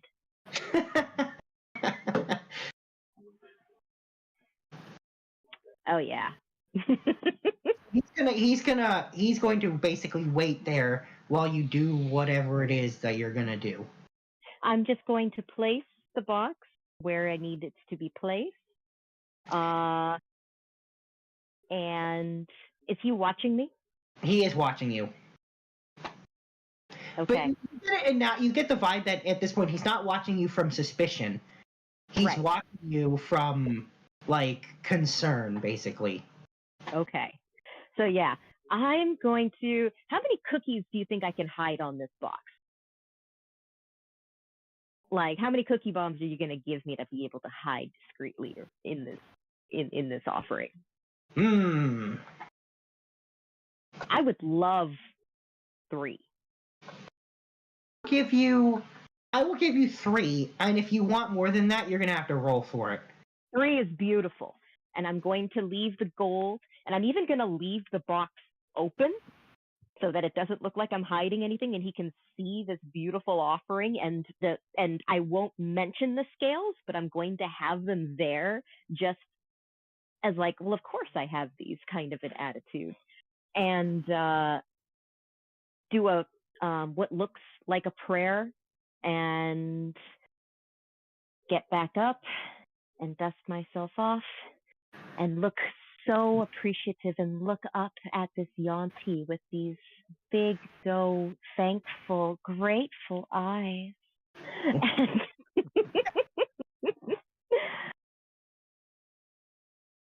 Trust me. Thank you so much. This is everything I could have possibly asked for. We will all get what is coming to us soon. I know we will.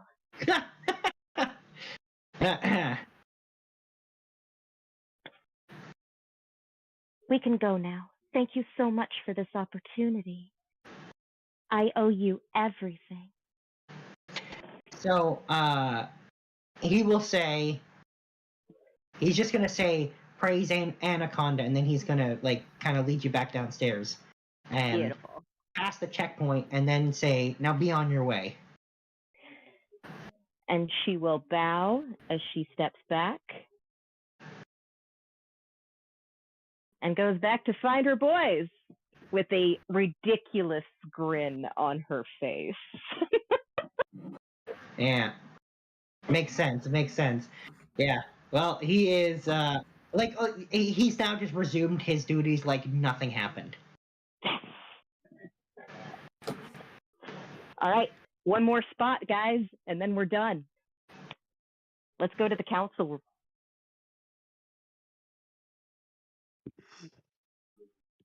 By the way, are we starting to get whiff of this parade heading our direction? Oh, 100%. They are at the building now. Oh, yeah? Mm-hmm. Oh, boy. Yeah. Maybe instead we should try to get out of here. So I will say, you see, because he's not subtle either, right? He's massive, and he's not quiet. As he storms into the building, and then slowly his guards start to storm in it, like follow him in, like the huge amount of soldiers. And you just hear him shouting to arrange a meeting right now. There's been an incident at the temple. So he wants to go to the council. Yeah, he does. Oh my god. Okay, I'm taking a vote. Yeah, that dragon thing, and then you guys spending the night, that gave him time to get here. So, vote from Corbel and Pip. Who wants to try to leave while the getting's good, or who wants to try to go fuck with this awesome situation? Pip votes for both. Shit. He basically tells you he knows the smart thing is to leave, but he doesn't want to leave. Fable will turn to Corbel. Well, Angel, what do you think? Corbel has a puzzled expression because he's like, I know that she wants to do the fun option, but I know the smart thing is to leave. So Corbel's just wondering in his... Corbel's going to sign... Remember when I did my own infiltration and then you told me to listen to that I was good to listen to my instincts? Yeah. I think this is one of those times where, as much as I would love to keep this going, I think discretion is the better part of valor here. Fable will look down and take a deep breath, like a kid who's just been told to take a break.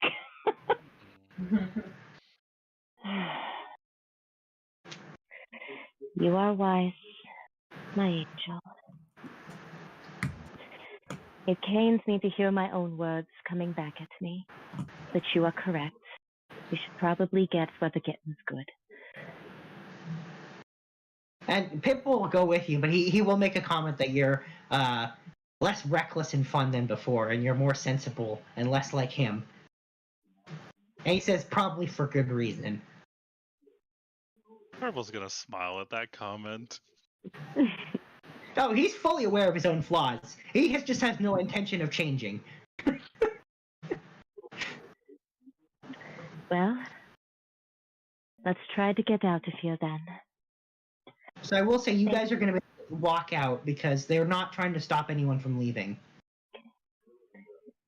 And Fable, when she finally feels comfortable being able to speak in common, will say, "Thank you for talking me down, Charming." What I'm here for, darling. Yeah.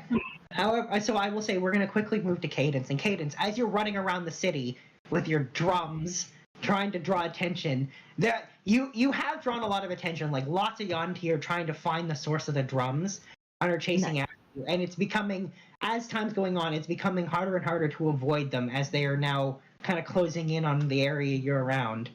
And am I able to communicate with Hamlet? Like, has that been cut off? That's been cut off too. Even my connection to my familiar is cut off? Oh yeah. Damn. So I will say, Cadence, as you're going around and things are getting more tight, or like as they're kind of starting to close in on the source of this drumming, from above you, a rope is going to kind of fall down, like it's being held up at the top, but like, yeah. And if you look up, you'll see Roland at the top who dropped the rope for you from like on the roof of a building. Okay, so I'm just gonna run up the side of the building because I can do that. Tell him to drop the rope so no one knows we're there. He'll pull the rope back up and like put it back in, like he had it tied to his belt clearly, and he puts it back on his belt. And he's like, "Aw."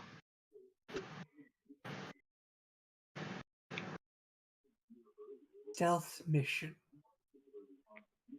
Like, I appreciate the thought, but wait, he says the drums weren't stealthy. No one could find me.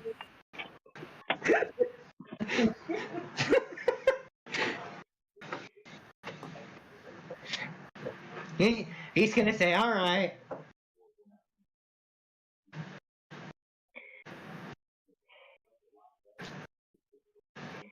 Fable's gonna make sure that we're walking out as open in the streets as possible. Yeah, so as you're walking out, like, there's still more of those soldiers walking past you in there, like, marching in there. And like and I said, I am looking everywhere for Cadence and Roland. So I will say, you as you walk down the street, you eventually pass the last of those soldiers going in, like as they head into the building, and eventually you see them on the roof of a building, and you can see that you see them just at the moment where you can see Cadence being like stealthy. You hear what they're saying, but you see her like you see the gesturing or whatever as they're communicating.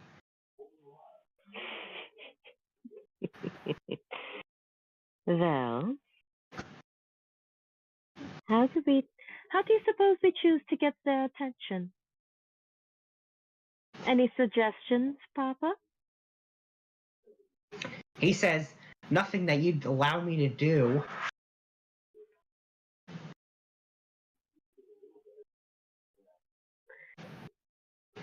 All right. Well, Yeah, you're gonna be. eventually Cadence would try to get back to her observation post. Yeah, well, and I will say, like, Fable, you can immediately think of things he's probably thought of, and yeah, that he wouldn't be good for the moment. And what's Cadence's passive perception? 1 second. I mean, you've got decent wisdom, right? It's gotta be okay. 19. I think it's good enough that you'll notice them after a minute.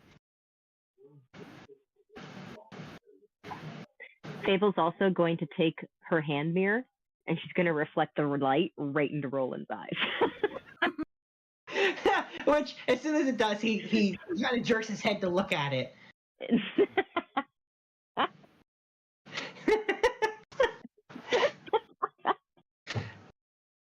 He just looks so tired. Yeah, I'm glad I left him behind. Besides, it was good to have a family mission.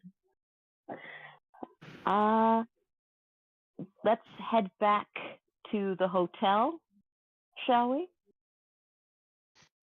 But on our way out, as soon as we're out of sight, Fable hits the detonator. All right. So there are a few explosions off in the distance, and I mean, they're because of that parade and the drums and everything. The town was like a lot was already going on, so a lot's still going on. But there were some explosions in the distance. And Fable is just going to open a bottle of wine and pour wine for everyone and enjoy the patio and enjoy the show of the chaos that they just ensued. Mm-hmm. Then we leave. And I recommend that we fly by night. Just get out of here. Sorry, I can't say the word. English is hard. Vamoose. But yes, Fable will as soon as the sun starts to set, we'll get the party together, and I will summon Adlib, and we'll fly by night back to the diamond mine. Okay. All right. So I will say, by the way, Stefan, just because you made me think of it, what's a moose that's drunk on vermouth is a vermoose. No. I like that. I like that. I'm already picturing the stat block for a vermoose. Oh God. Attaboy. You know, I'm not regretting 1 second of my inability to speak the language. Who cares? Oh, one more thing. Uh-huh. Before we leave the hotel, Fable is going to leave one cookie bomb on the wall of the hotel room, but not arm it. And she's going to write on the wall, "All hail the orator." Nah. You're not blowing it up, though. But I'm not blowing it up. Oh, I'd like to add to that. Mm-hmm. So I can use the spell Glyph of Warding. It takes an hour to cast, and I can put any spell I want in it up to the level of the spell slot that I use. Correct. So I want to use Glyph of Warding with the Thaumaturgy spell. and to have it say "All hail the orator" even louder, like have it booming the minute somebody enters that room. So you're gonna magic mouth it. So what I will say is thaumaturgy doesn't store a sound. Thaumaturgy amplifies your voice. You'll need magic mouth to store a sound. Darn. Yeah. Oh, Yeah. I got one better. Go for it. I haven't stored the sneeze cantrip.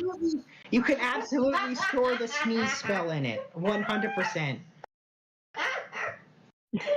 Beautiful. Like it. Love it. It will loudly sneeze. Or do I want to do the prank cantrip instead? Will the prank? We don't want to. Every time we do that, we kill someone. Yeah, Okay. Frank ends up being a lot more lethal than. We want it to be okay. Potentially lethal. It always is, though.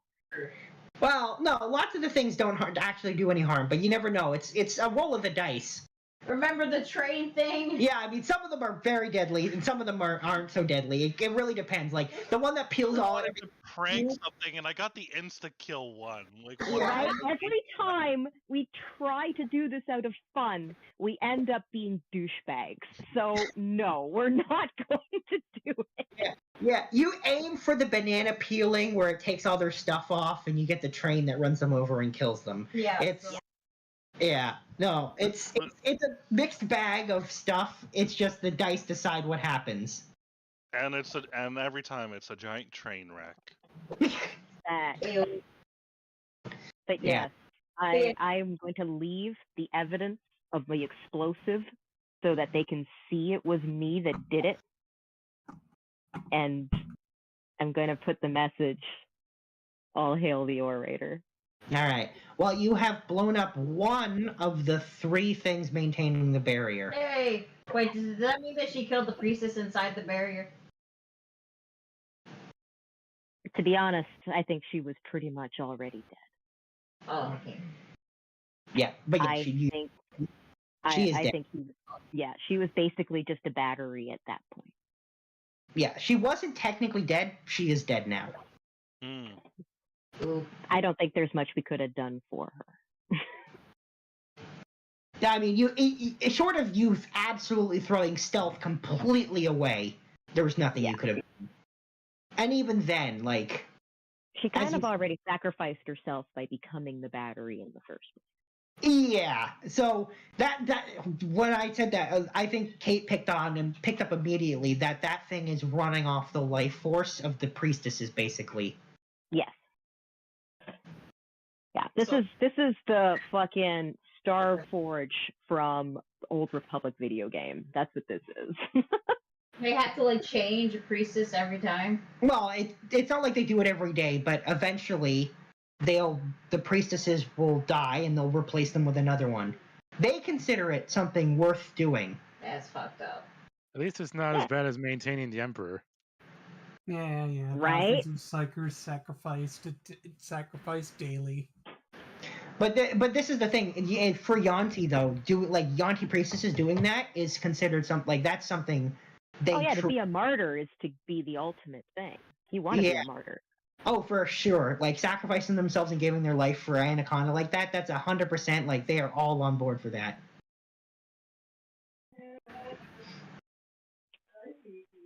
So, one tower down. Everywhere has been completely fucked. By the way, I am so proud of all of you. Hey, you guys got a lot of... They didn't... They know you're there now. Yeah, but fuck did we hit them hard. Yeah. We hit them so hard, we made that first punch count. And we got so much info, and we are basically, I don't know if we're the position of power, but I think we've definitely created like the power balance. I am not afraid of them anymore like I was before. Like they are completely disoriented right now. Yeah, I mean, what I will say is this is not over by any means, but yeah, you've definitely you've basically showed up and been like, we're here in a big... And the orator's dead, that's gonna be kind of. That one's hard to be like the orator's dead. That one's to stick with. So, can we say who's left? Jewel and Keith, they're left. Yeah. So that'll have to be. They were like. That'll be the first thing that we do next week. They should be heading back. We just don't know what they've done before they headed back. Yeah, so then when we come back, the first thing we're going to do is finish up Jewel and Keith's thing with the tower. And then everyone will be heading back. And by the time that Fable and Co get back, everyone else will have already been back. Okay. Because they spent 2 nights resting in the city. Can we, one thing before we finish the game tonight? Sure. Are we able to identify that crystal at some point? Oh, I was really saving the reveal when everyone's here because we've already lost some people. Okay. I'm gonna hold off on that just because everyone's not here today right now. Okay. Okay. That's see. I think that's the way to do that, to approach that, just so that everyone's here when it gets revealed. Okay. Well then, I will ask, with whoever's here, does anybody have any comments, questions, suggestions, or thoughts about the next stage of what to do next? Because I do, but I'd love to hear what other people would like to, if there was anything that people want. Participate in the arena again. I love the carnage. I love the donations that the great citizens made. And I love the fights and the wars that come along with it. During my whole thing here, I didn't notice any Yuanti children. Do they eat their young? Mr. Young said that when the parents die, they die too. I don't know if that means anything. It might just mean that they're abandoned. That's really sad. Which is why we need to found an orphanage. Seems that's going to be next thing is job. we Do you mean orphan as in lacking a father, or orphan as in doing it often? Sorry, 2 of you talked completely over each other there. I did not get a word of either one of you said. Do you mean orphanage as in a place for like kids, or orphanage like you do this many times? No. Stop it. Oh. No, not that. But in all seriousness, I think like the next would be like getting the other 2 towers, right? I agree.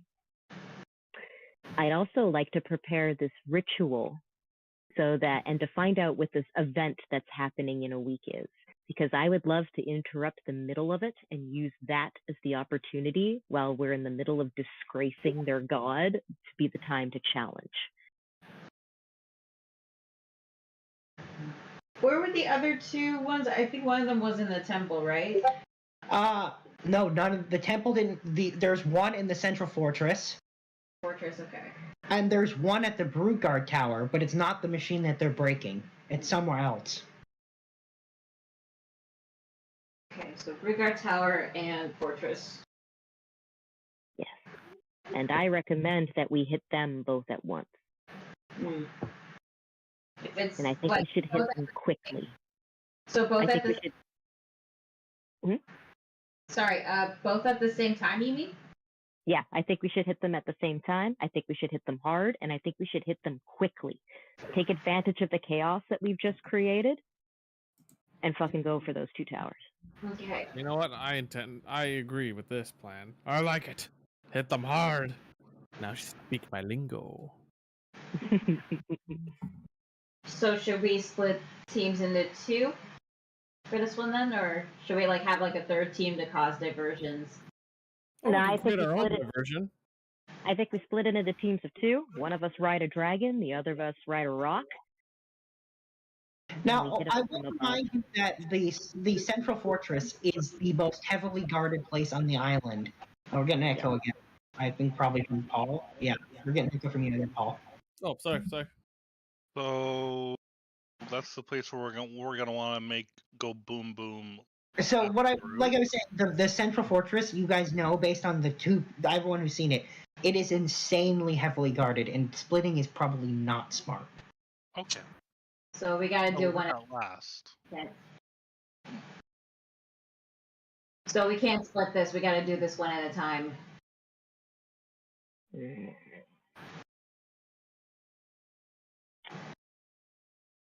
At least we can try to hit, at least we can try to hit them from 3 dimensions. We don't know how prepared they are from coming from below or above, do we? Can we hit them from 4 dimensions? No.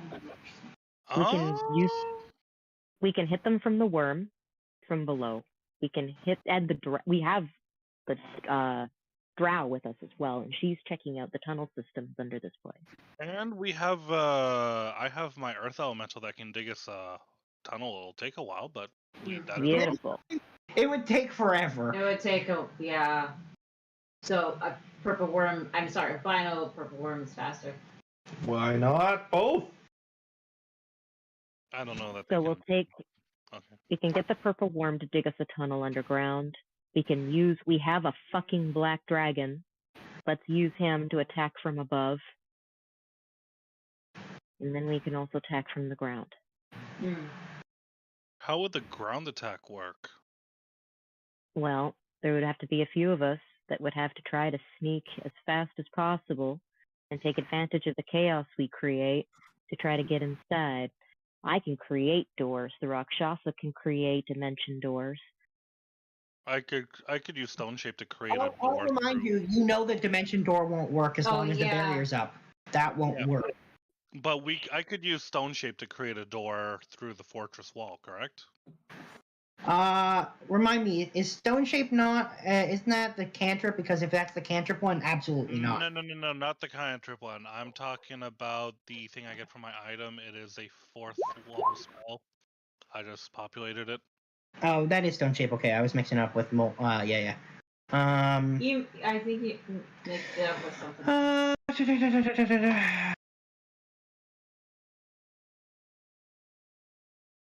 Yeah, as long as the wall is less than 5 feet thick. So. Which, let's be honest, if that wall is more than 5 feet thick, like Jesus fucking Christ, that's a thick ass wall. Mm-hmm. And if that doesn't work, we got Kieran with his elemental stones. So. And my paint. Yeah, so you can get in. There's lots of ways you can try to get in. It's just like this is me above table saying, "Are you sure you want to split up and do that?" Yeah. Also, once we're inside the castle, it goes without saying, no firestorm or earthquakes. I think those spells need to be off the table, no matter how dire the situation. No meteor swarm, no earthquake, no stone shaping inside the thing. Oh, whoops, sorry, I didn't mean to do that. Oh, I didn't mean to do that. Sorry. That's okay. Once we take down. I clicked something by accident. I was trying to close it. I just realized something. We didn't know what those ethereal books were. Nope. Are we gonna find? That'll be next week. Damn it. Okay. But that should be stage 2. Stage 2 should be taking down the 2 remaining towers. And then stage 3 will be challenging the god and the champion and the priestess. We just got. Keith's got a plan. Fourth wall, Keith has got a plan for the when you reveal to him what the champion's nude photo looks like, and you just tell him the plan. Just tell him what. The plan is, we take the ship that we just sold. We take the champion's ship that we had just stole, and we paint the ship with the champion's nude body, except we give him a tiny peen. Oh my god. Yes. We embarrass him. He's face palming. So all I will say is that's really funny. It's not going to do anything right now. But it's funny as hell. It's gold. I know. It's missing gold. We'll make a profit while doing it, and then donate it to charity again. Angry and feel like he needs to try to vindicate himself. But it will be really funny. God. This will also make everyone else around him question him. Oh boy, we were able to do this to the mayor. That's absolutely not how their society works. No one's going to question it, but it is funny. You're absolutely welcome to spend time doing that. It's just do not expect results from it. Probably otherworldly results. Other contents will find that shit funny. Like I said, it's super funny. So go for it. Just it's not gonna have any kind of impact on anything. Boo. Oh, worth a shot. I also have another question. Like earlier, you said that like Fable can't like gaze through her familiar. Does that apply to people with their other familiars too, or? No, she can't remotely talk to him, and yeah. So you can use it to share your vision if you're close. Like I'm talking like right next to him, like what you're doing, basically touching them, right? Like you've got your owl basically sitting on you. Yeah. But short of that, these towers need to go. Yeah. These towers need to go. So I'm guessing we're gonna plan to hit the fortress first, and then the hatchery, and then I'm a champ. Oh. I will say this: if we can't hit the towers simultaneously, like at the same time, I mean, you can. I'm telling you above table. This is one of those moments where I'm like, are you sure you want to do that?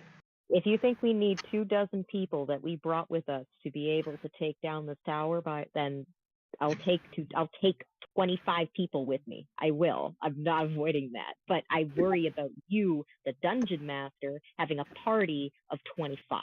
No, what I would recommend, if you bring everyone, all the NPCs are going to do their own thing off the side in the background, and you guys are going to have a fight with the players only. Okay. That's what you're going to do if you bring them. I might adjust the fight that you deal with based on who you bring with you and what you ask them to do. Then here's what I suggest. We marathon it. We hit the fortress, and then we just go straight to the other one.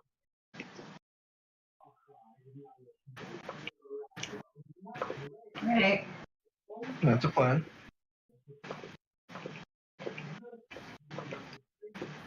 Use the NPCs as a diversion. Yeah. While we do the special forces attack. Yeah. So basically, we're doing we're having them almost run the Suicide Squad bit, where they are the distraction on the other side of the beach. I was thinking more along the lines of, you go do the army stuff. And we'll take care of the leadership. Like, yeah. Which works for me. Here, you go play Aragorn. Mm-hmm. At the gates of Moria? Moria. The other place, Mordor. Sorry, a lot of Moors there. It's of Mordor. Yeah. You go play Aragorn at the gates of Mordor. We're gonna go sneak into Mount Doom. Yep.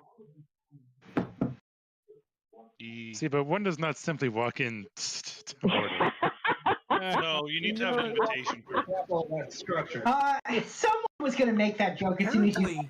Apparently, a couple people managed to just walk in. To be fair, you guys didn't just walk anywhere. You decided to tunnel in with a giant worm. Yeah. Sure did, and it's working so far. So if it ain't broke. I would point out, I mean, it's not on the side of the good guys, but the bad guys have fucking giant worms in the Lord of the Rings thing. The bad guys have those. Guys. No, I'm just saying there are giant worms in the Lord of the Rings fantasy. It's just the good guys don't have access to giant worms to dig wherever they want. That's their fault. In Lord of the Rings fantasy, there are dragons that don't have wings, but that's not the same. There's like giant worms, like Shai Hulud. You mean the wyvern? No. Yeah, technically, if it doesn't have hands and it has wings and back feet, that defines it as a wyvern. So in Lord of the Rings, they defined it as a drake, actually. Interesting. Dragons had wings, drakes had, or occasionally they would call them frost wyrms. I don't know why. Anyway, off topic. Back on topic. Yeah. Strategy. Dude was pedantic. So is everybody cool with that plan? Yeah, no. Of marathoning it and hopping from one tower straight to the next if we can? Yeah. Cadence can manage that.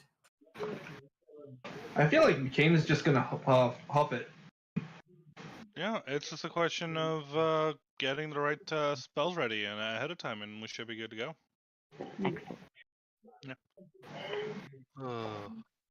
I'm not gonna lie, I really woke up in the last hour of the game because coming in, I was passing out. Yeah, I noticed. I'm so tired from this weekend. The monotoneness of your voice was a dead giveaway. Okay, yeah. Yeah. Yeah, like by Friday, I was at a friend's party and was whacking people with boffer swords the entire time. That was fun because said friend is also a LARPer. And then Saturday was just amazing LARP time. We fought some guardians, and it was a very confusing puzzle, and we could only go 4 at a time. So there's a lot of people dying there, and you couldn't block any of their attacks because they were sunder everything. And then we had a break. We helped protect Chuck because Chuck was in the cocoon to help try to mend the rift in the land of the dead. And then I got to ask him what is his favorite war crime because he told people what his second favorite war crime was, but nobody knew what his first favorite war crime was. So I got to ask him that and settle the confusion once and for all because everyone was speculating about what was his favorite war crime. And oh yeah, then we had the giant fight with the angels, and I found out that healing makes no sense because if they hit you for 30s and all you have is like 20 health, there's no point being healed up. Like, there's no point. Just go back in there. Don't let him hit the medics.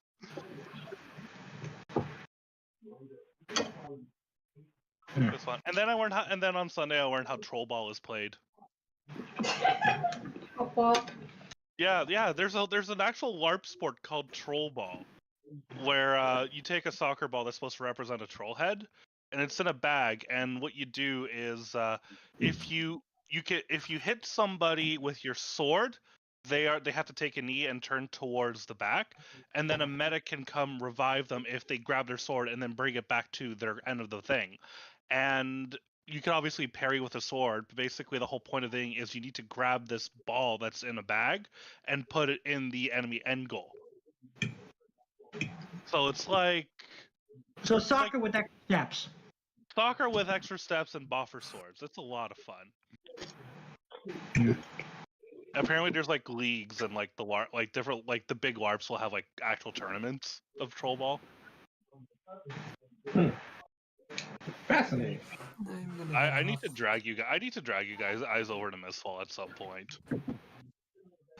I will never be dragged. What? I know you won't, Looney, but I mean, you know I'm game. I might.